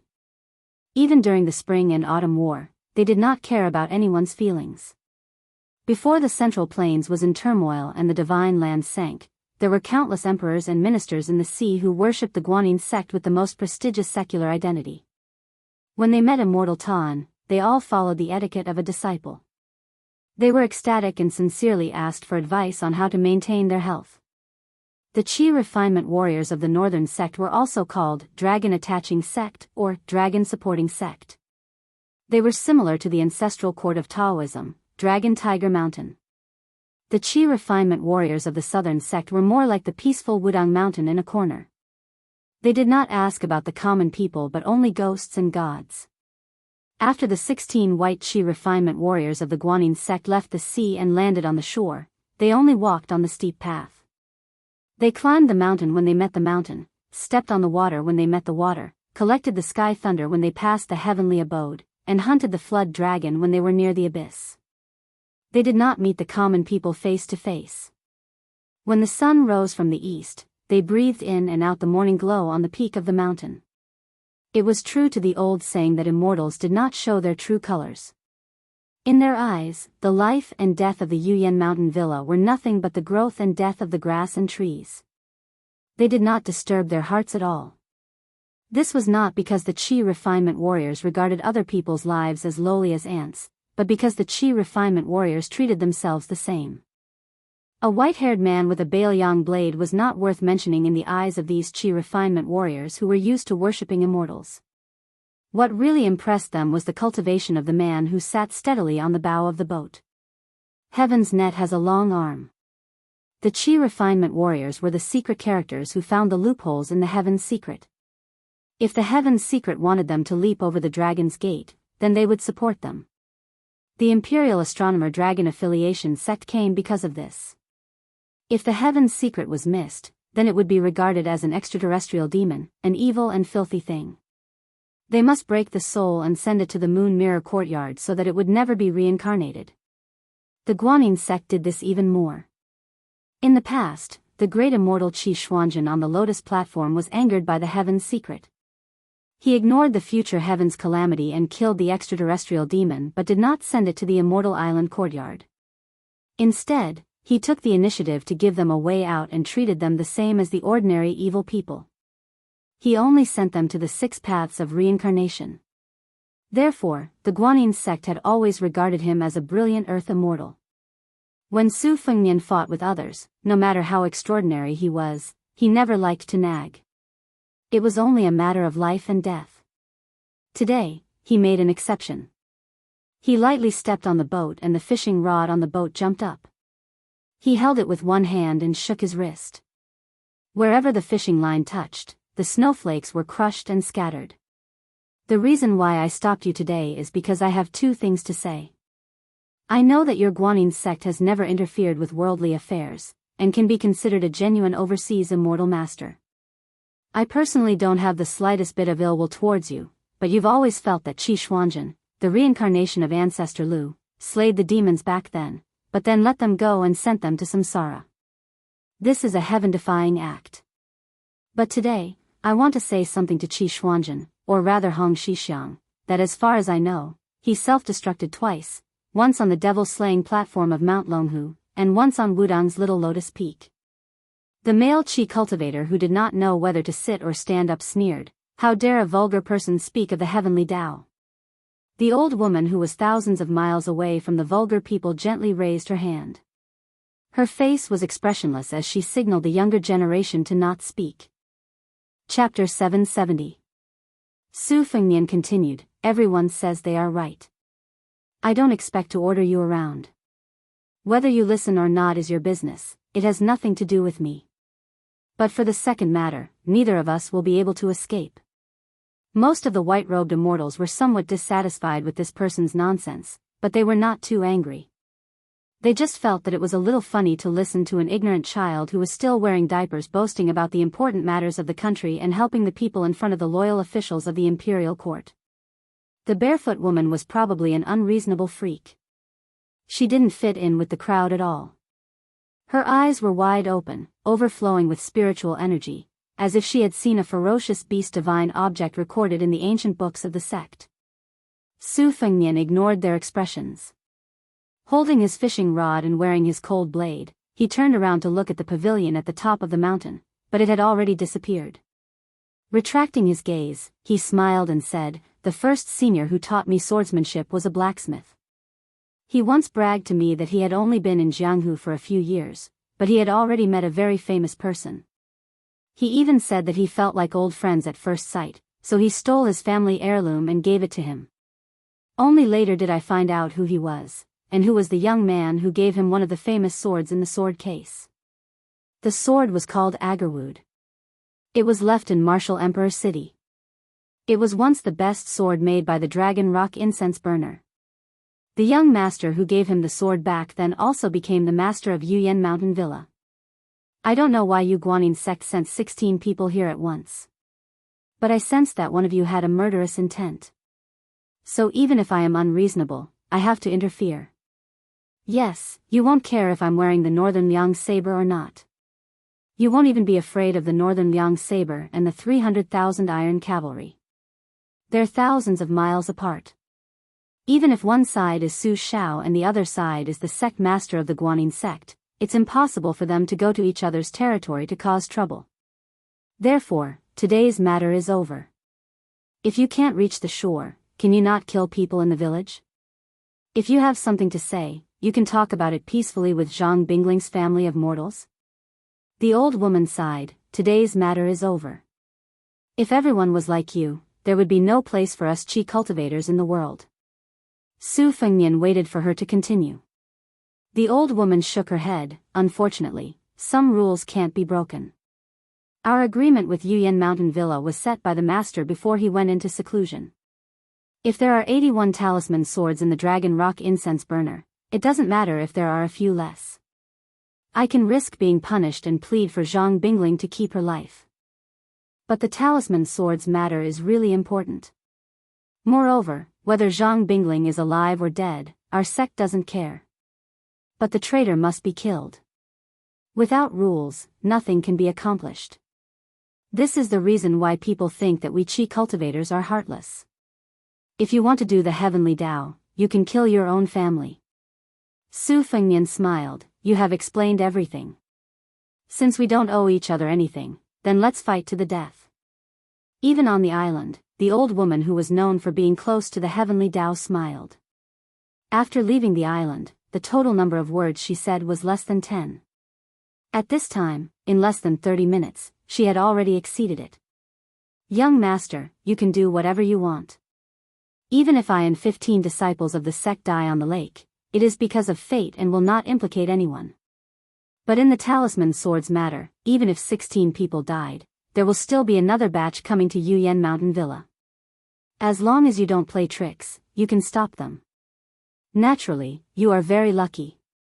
Even if the whole Guanyin sect dies and no one survives, we will have no regrets. The original heroic scene of wind and snow blowing in the cold mountain lake was ruined by Su Fengnian's following words. Your Guanyin sect won't have hundreds or thousands of qi cultivators, right? The old woman who was praised for not missing anything was speechless. Her expression was strange. The barefoot woman bent over and held her stomach. Fortunately, she did not laugh out loud. It was very difficult for her to endure. The other 14 qi cultivators did not know whether to laugh or cry. This white-haired boy was really indescribably vulgar. Vulgar, unbearably vulgar. But the old woman seemed to be very serious. She said in a dignified voice, "Go ashore." Immediately, 7 male immortals swept past. Su Fengnian was standing on a small boat. At the bottom of the boat was an otherworldly item in a red robe. After entering the celestial realm, the gloomy aura changed into a golden-purple aura.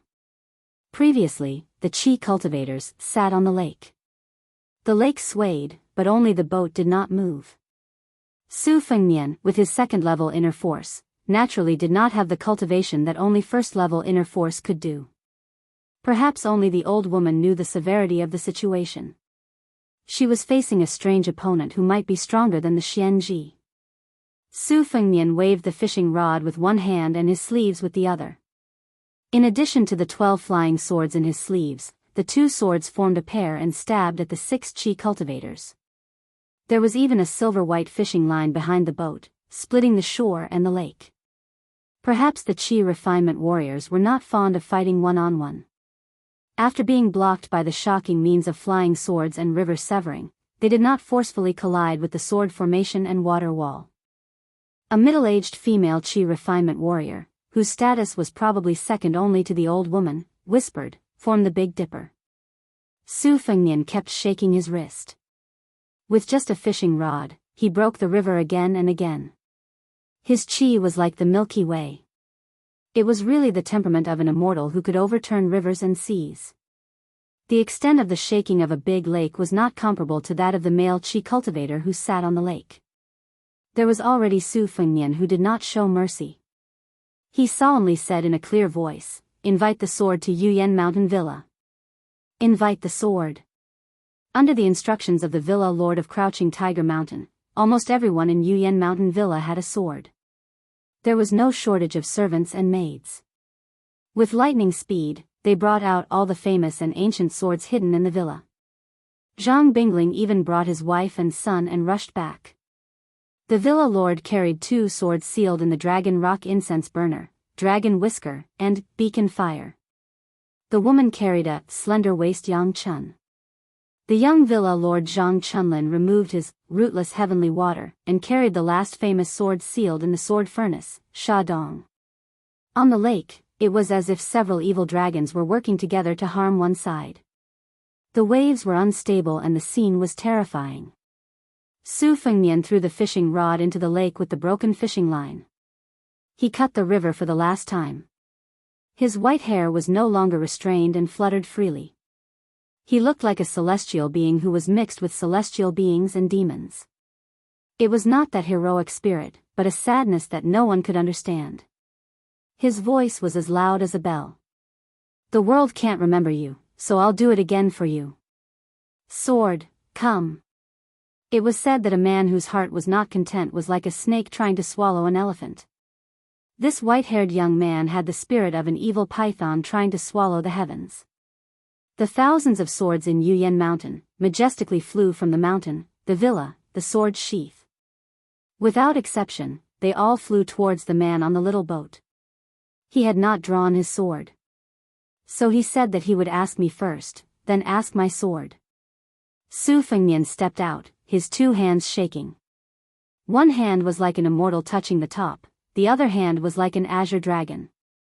In one breath, the thousands of swords smashed onto the heads of the 16 Qi cultivators. Chapter 771. The world had only heard that the sword god of the older generation, Li Chungang, had once caused Mount Longhu to lose all face in the great snow plains of Mount Hui.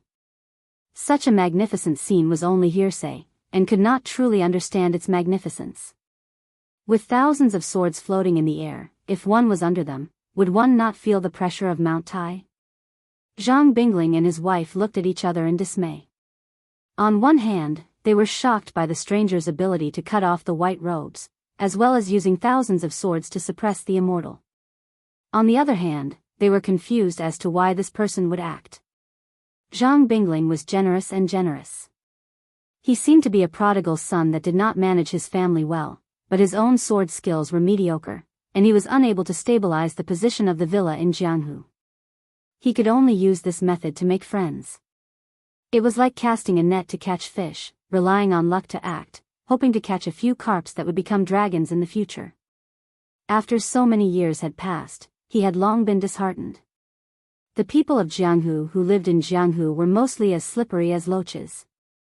Their hot-bloodedness and loyalty had been worn away along with their sharp edges and corners. This time, when they were in danger, they only needed to come and watch. The other 80 or 90% would use excuses, and the better ones would send letters to decline. Most of the famous swordsmen who had borrowed the swords to escape did not remember how grateful they were at that time, saying that they would repay the kindness of a drop of water with a gushing spring. They simply did not send any messages, not even letting out a fart, continuing to be the famous swordsman of Jianghu. Fortunately, Zhang Bingling was open-minded. Since he did not even care about life and death, he let nature take its course. He did not care too much about this group of sanctimonious people. It was his son Zhang Chunlin who was so angry that he gave them the ironic title of Gentleman of the Sword and Justice. After Zhang Chunlin had personally witnessed the spectacle of thousands of flying swords in the air, He turned his head to Zhang Bingling, his voice trembling. "Father, is it the descendant of a good friend of our villa?" Zhang Bingling shook his head in self-mockery. "It doesn't seem like it. 200 years ago, when Yuyan Mountain was at its peak, the two ancestors were the leaders of Jianghu. Perhaps they had such an extraordinary friend, but it is absolutely impossible now. You have seen the friendship that I have exchanged for half of the hidden swords of the villa. Even your uncle Chao Yu, who I have a life and death relationship with, has only stagnated at the second level of cultivation for many years. But the person on the lake is clearly not only at the Vajra level. If not, we wouldn't have been able to stop those Qi refinement warriors from charging into the formation." Zhang Chunlin's stomach was full of wine and vinegar tea. Could it be little ancestor Lu Xianxia from Mount Longhu? But it didn't seem like it. There was no horsetail whisk or Daoist robe. It is widely rumored that the fallen princess of West Chu can ride her sword into the sky, but she is clearly a woman. Zhang Bingling said with a carefree smile, "God knows. I don't care anymore. I can only resign myself to fate. In this fierce battle, with our skills, even if we wanted to add flowers to the brocade, we wouldn't be able to interfere. Perhaps we might even be more of a hindrance. If Yuyan Mountain Villa can escape this calamity, then Zhang Bingling is willing to kowtow 100 times to this unknown benefactor." Zhang Chunlin asked cautiously, "Father, I want to learn swordsmanship from him, can I?" Zhang Bingling said helplessly, "If you want to learn, then this young sword immortal must be willing to teach you." In Qi Shui's courtyard, 2 of the 5 maids even pretended to hold the sword. Since Yuyan Mountain Villa was famous for its Qi cultivation and sword casting, the servants in the villa had also practiced some mental mantras and skills that were very clever in the eyes of outsiders. But after the 2 words, sword, the flying sword was unsheathed. The 2 people outside Qi Shui's courtyard not only did not notice how the ancient sword was unsheathed, but their delicate bodies were also pulled forward and almost fell to the ground. Not to mention that they were so surprised that they couldn't close their mouths and their minds were blank. They couldn't understand why such a handsome child, who was very easy to talk to and drink with them around the stove, even the gatekeeper Zhang Mu and the chief steward Zhang Han burst into tears in an instant. They secretly thought that it must be the Lord and Madam's good karma that made such an immortal appear in Yuyan Mountain Villa. A woman in purple holding a zither in one hand and wine in the other slowly walked to the pavilion on Crouching Tiger Mountain. The zither was Qi Shui's treasure. A jar of yellow wine turned from boiling to warm.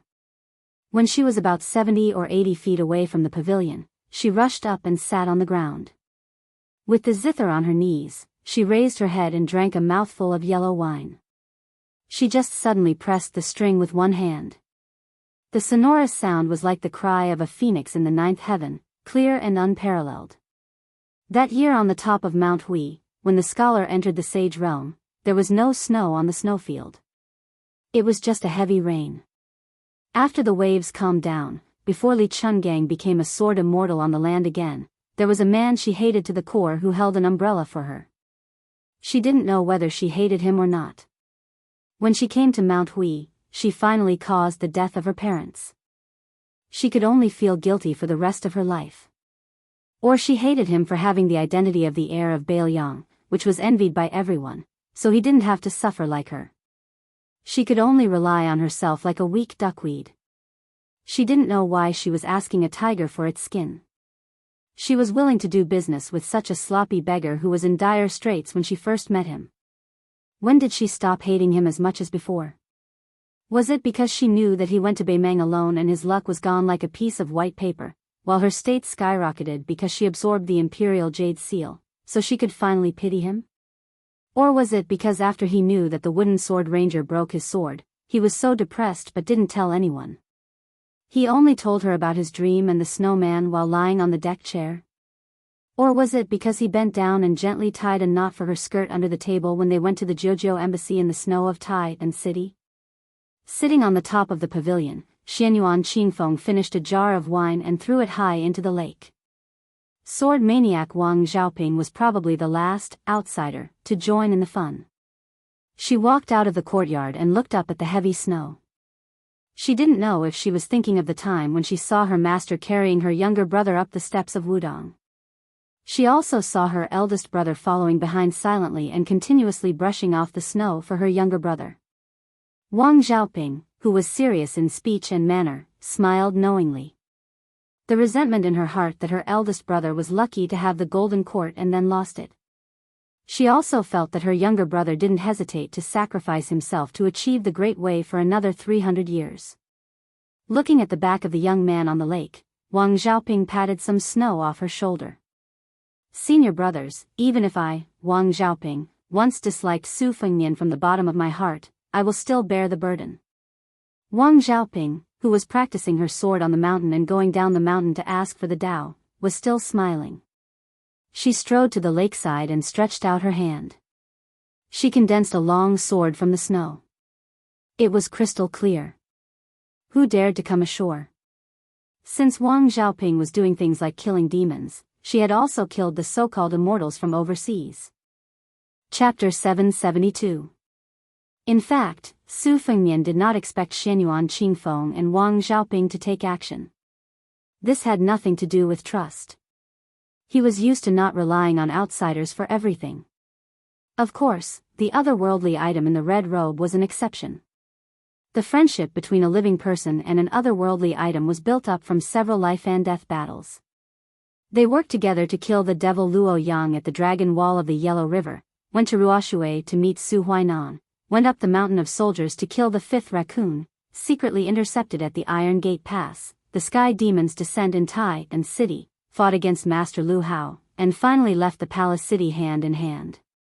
Su Fengnian believed in her, which was the same as believing in himself. Therefore, the otherworldly item named Suing was hidden at the bottom of the boat to nourish the realm. Su Fengnian relied on it to borrow thousands of swords. Facing the 16 white-clothed immortals, he could only feel at ease. The flying swords, which were densely packed like locusts, fiercely smashed down with the immortals' great momentum. Only then did Su Fengnian personally experience the power of these immortals from overseas. If it was a one-on-one battle, except for the old woman who led the group, Su Fengnian was confident that he could kill them within 10 moves. However, the 7 male Qi cultivators formed the Big Dipper formation.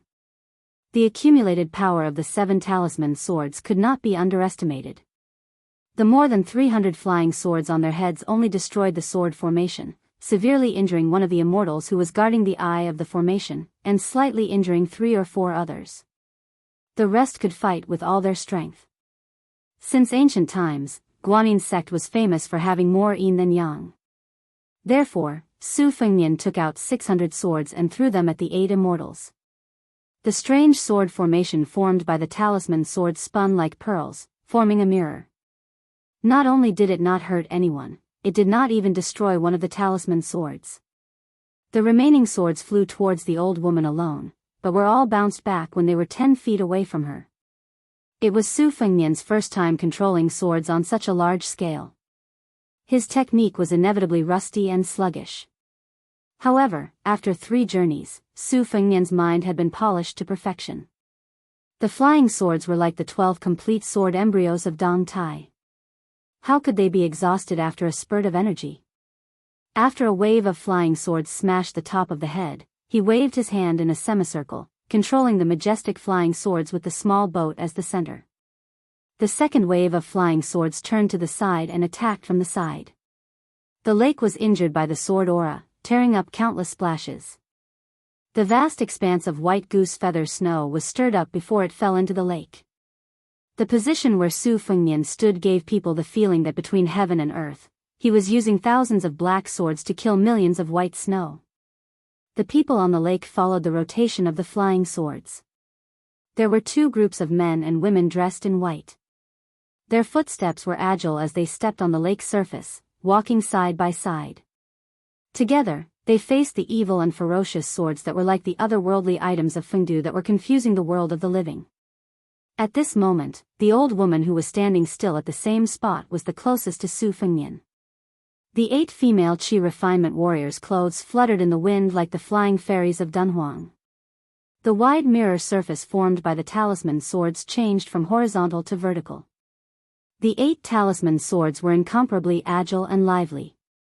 Under the guidance of the Qi refinement warriors, they achieved a mysterious state that was extremely quiet on the surface. On the other hand, the male Qi refinement warriors were slightly more hurried. The talisman swords of different materials only swept out one by one, trying their best to deflect the 300 flying swords that were coming at them. The Qi refinement warrior who was sitting on the lake to embarrass himself previously actually had a good cultivation base.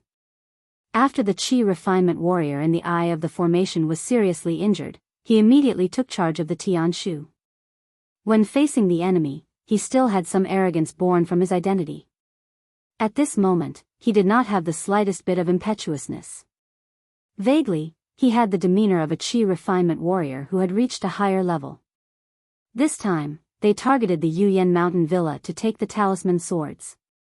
Taking the sword was one thing, and gaining experience was another. The Qi refinement warriors undoubtedly knew the essence of the stone from another mountain could be used to improve the jade. On this journey to the north, there was already a senior sister who took advantage of the situation to improve the state while watching the moon by the lake. From the vast Finger Xian realm, which was like a mountain of treasures, she comprehended one of the wonders.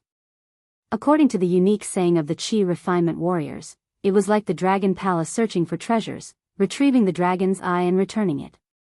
If one could obtain the good fortune of heaven and earth and luckily comprehend the great wonder of the celestial state, it would be regarded as a success of obtaining pearls. The flying swords and the talisman sword formation either touched or collided with each other. The sound was like the mountain collapsing and the rocks cracking. It was far better than the sound of firecrackers hanging beside one's ear. The old woman was still indifferent. She flicked the sword away as it came. She did not look at the white-haired young man who seemed to be dominating the great momentum.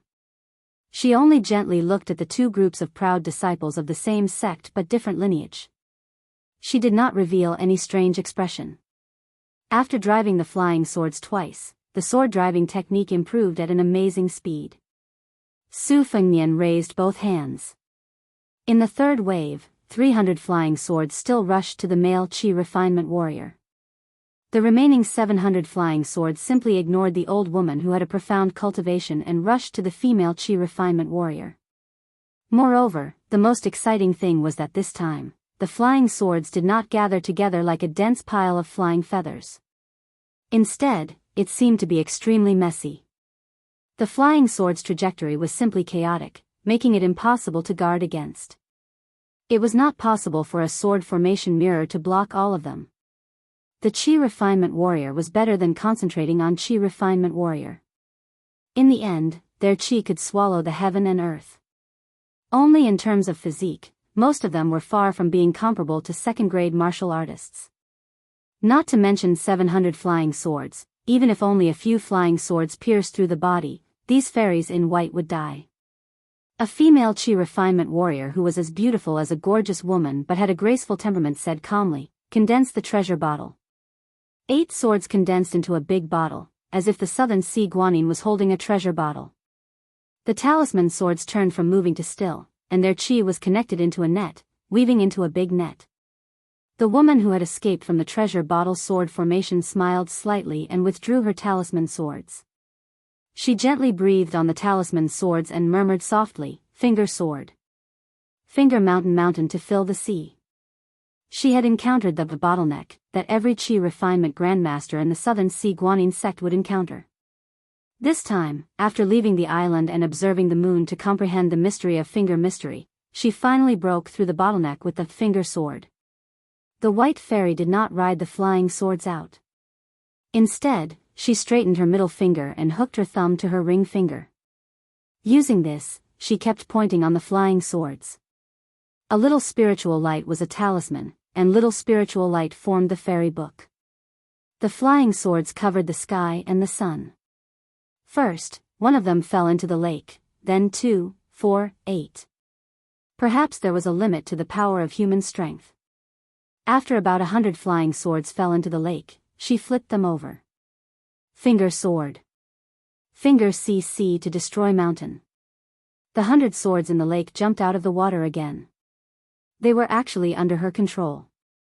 They turned the tips of the swords and flew toward Su Fengnian's flying sword. In this way, not only did the pressure on the treasure bottle sword formation decrease, but it also allowed the male Qi refinement warriors of the Big Dipper talisman sword to take a breath and change the formation. Some of them even took out their treasured weapons. They could not only fight against the flying swords with their talisman swords. Su Fengnian, who stood alone at the bow of the boat and kept the wind and snow away from him, was not angry or afraid. He sneered and said, "Sword comes. Do you really think that only the sword in the sheath can be used as a killing sword? If I ride 100,000 swords, they will be as light as cotton and crush you to death." Su Fengnian's sleeves fluttered in the wind. The white snowflakes on the world lake condensed into a line, each forming a short sword and an inch sword. Heaven and earth seemed to be frozen and still. Everything stopped. There were only swords. Countless swords. Black and white. At this moment, the young man who was carrying a saber but riding a sword, in the eyes of the stunned people on the shore, only the celestial being did not appear. I am almost invincible in the world. Chapter 773. During the battle in the alley of Beimang, the blind female Guqin player, Shui Songguan, had stopped the rain in the alley in an instant. During the battle at the city gate of Dunhuang, the world's greatest demon, Luo Yang, stepped on the ground, splashing countless raindrops into flying swords. She competed with the new god of swords, Dong Tai. In terms of level, Su Fengnian was not as good as the blind Guqin player who had skipped the Vajra entering mystery finger.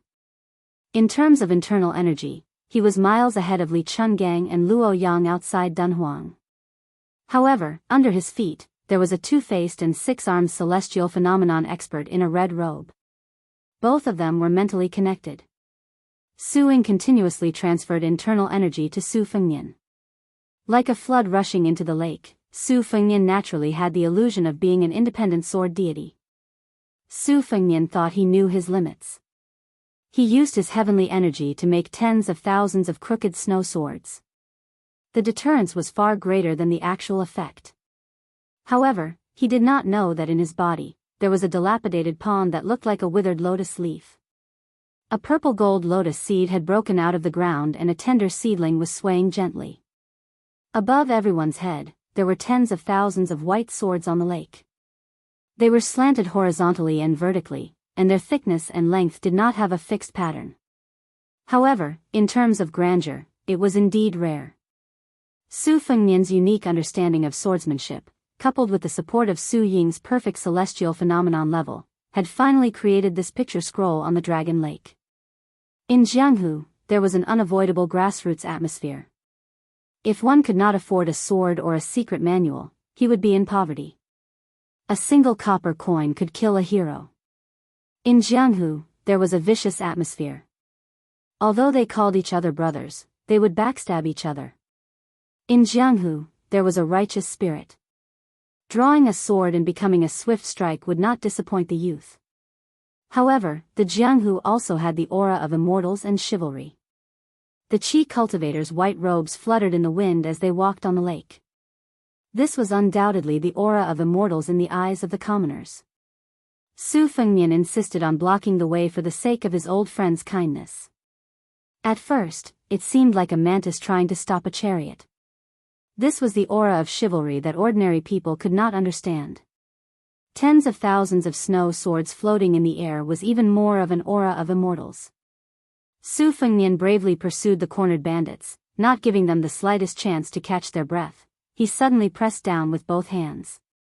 The snow and tens of thousands of swords pressed down on the Guanyin sect Qi refinement warrior. The barefoot young woman who had been mediocre all this while suddenly giggled and said, "There are thousands of swords in the world, but one sword in my hand is enough." She did not use the talisman sword that was more suitable for killing demons and exorcism. Instead, she used the same method as Wang Xiaoping. Between the lake and the snow sword, she bent down and rushed forward like a white feather arrow. She made a gesture of picking up a bucket with one hand. A water column in the lake was like a flood dragon coming out of the water. She held it and it became a dark green long sword. It was obvious that he wanted to capture the ringleader before capturing the bandits. So what if there were 10,000 swords above his head? If you make 10,000 snow swords, I'll break it with a water sword. It was unknown when such a strange saying had spread in the Jianghu. There was a dragon lady in the South Sea whose swordsmanship had reached perfection. The wind was high and the waves were fast, but the sword traveled 10,000 miles while riding a toad. On the last page of the bladesmanship manual, there was a saying that the sword had a tacit understanding. Su Fengnian, who had accidentally lost the Great Vajra realm and dropped 2 levels, could only settle for the next best thing. He wholeheartedly rode on his sword and fought in close quarters. He boasted that he could kill anyone below the Xian finger realm with 12 flying swords within 100 feet. Su Fengnian was not afraid and continued to let the snow sword press down on him. Swordsmanship had always been controversial. It was difficult to have both the bear's paw and the shark's fin at the same time. For hundreds of years, Li Chungang was the one who had both. The 2-sleeved green snake was the pinnacle of swordsmanship, and the sword opening the gate of heaven was the pinnacle of swordsmanship. Before Dong Tai fought against the number 1 in Beimang, Tuoba, he gave people the impression that he was bent on stepping on the head of the Wu family's sword tomb. He wanted to reach the pinnacle of swordsmanship and achieve Dao. It was only after he borrowed the sword that he changed and began to focus on swordsmanship. This was not to say that the peach blossom sword god's swordsmanship was bad. It was just that his attainments in swordsmanship were not as brilliant. Using the sword in one's hand to inflict the greatest amount of damage and reach the terrifying realm of being able to fight against 1,000 people, the requirements for both swordsmanship and swordsmanship were extremely high. It was not difficult to break the armor of the soldiers with a single sword strike, but the armor was an inanimate object after all. The soldiers were not inanimate objects, and they were not wooden stakes that would allow the sword chi to injure them. Furthermore, the exertion of all forces in the world would result in a backlash. Back then, during the battle at the Guangling River, 30 to 40% of the injuries suffered by the old man in the sheepskin fur coat were caused by his own sword chi. Ji Hua Boyd finger, its power lies in its godly speed. When the sharp nail pierces into the metal and stone, the force is gathered at one point. Riding a sword too much would cause one to be distracted, and these 2 supreme essences of the martial Tao would definitely be damaged. This was also the reason why countless renowned swordsmen in the sword forest of the world disdained to ride their swords to kill their enemies. An inch shorter was an inch more dangerous. Riding a sword away from one's hand was already extremely unwise, and it was even more boring to pour down a rain of swords from the sky. How could casting a net that covered the sky to catch fish compare to the fierceness of hooking a fish? After Ancestor Lu, the only person who truly carried the weight of swordsmanship was Li Chungang. After Su Fengnian pulled down the snow sword in the sky that was relatively more powerful than gravity, he had been waiting for this moment of life and death. However, it was slightly different from what he imagined. Originally, he was afraid of the old woman, not the young girl who was stabbing directly at him. Su Fengnian was cautious by nature. To put it bluntly, he was timid and always thought of the worst. Facing the South Sea Qi cultivators, he had always been a little doubtful. Although the Qi cultivators were untainted immortals, these 16 people whose cultivation levels differed greatly from the South Sea's shore and went deep into the Liang dynasty's hinterland. They would definitely not fight in close quarters like tigers that were made of paper. At first, he was worried that there was a real brilliant swordsman lurking at the bottom of the lake, waiting for an opportunity to strike. However, Su Ying's abundant qi was like the roots of water plants spreading to the bottom of the lake. There was no abnormality. Since she was not at the bottom of the lake, she was naturally among the 16 people. Su Fengnian had already known that the qi cultivators would have a backup plan. After seeing the beautiful woman's finger sword, he had already overestimated the Guanyin sect. However, when he saw the understatement of the sword, he realized that he had still underestimated it. That sword was made of water. It came from nowhere and turned into a pool of lake water and fell into the lake. However, the barefoot woman still flew straight towards him. This made Su Fengnian, who had already set up the thunder pool, realize that something was wrong. As expected, the 12 flying swords with the perfect sword embryo were like soldiers who had betrayed their masters the moment they pierced the qi cultivators into a sieve. Although they did not attack, they were as docile as butterflies around the woman. They spun lightly and happily without any sword qi or killing intent. This made Su Fengnian, who had never lost control of the flying swords, feel shocked and bitter. This lass was so scheming. That move of using water to make a sword was just a pretense. She herself was the real secret sword. Although it seemed like she was seeking her own death, she had something to rely on. Su Fengnian once heard from the old man wearing a sheepskin fur coat that in the world of swords, there were two kinds of people who were true geniuses. One was like Dong Tai, whose Taoist skills were not vulgar. Peach blossom branches were swords, rotten wood was swords, and rainwater was swords. There was nothing in the world that could not be used as a sword. The other kind was even rarer. They were born with a natural affinity for swords and could subdue swords. They themselves were the supreme sword embryo. No matter how good your swordsmanship was or how sharp your sword moves were, as long as you were not a sword immortal, if you were not careful, you would be defeated after you used your sword. Since he had asked the sword, then he would ask the saber.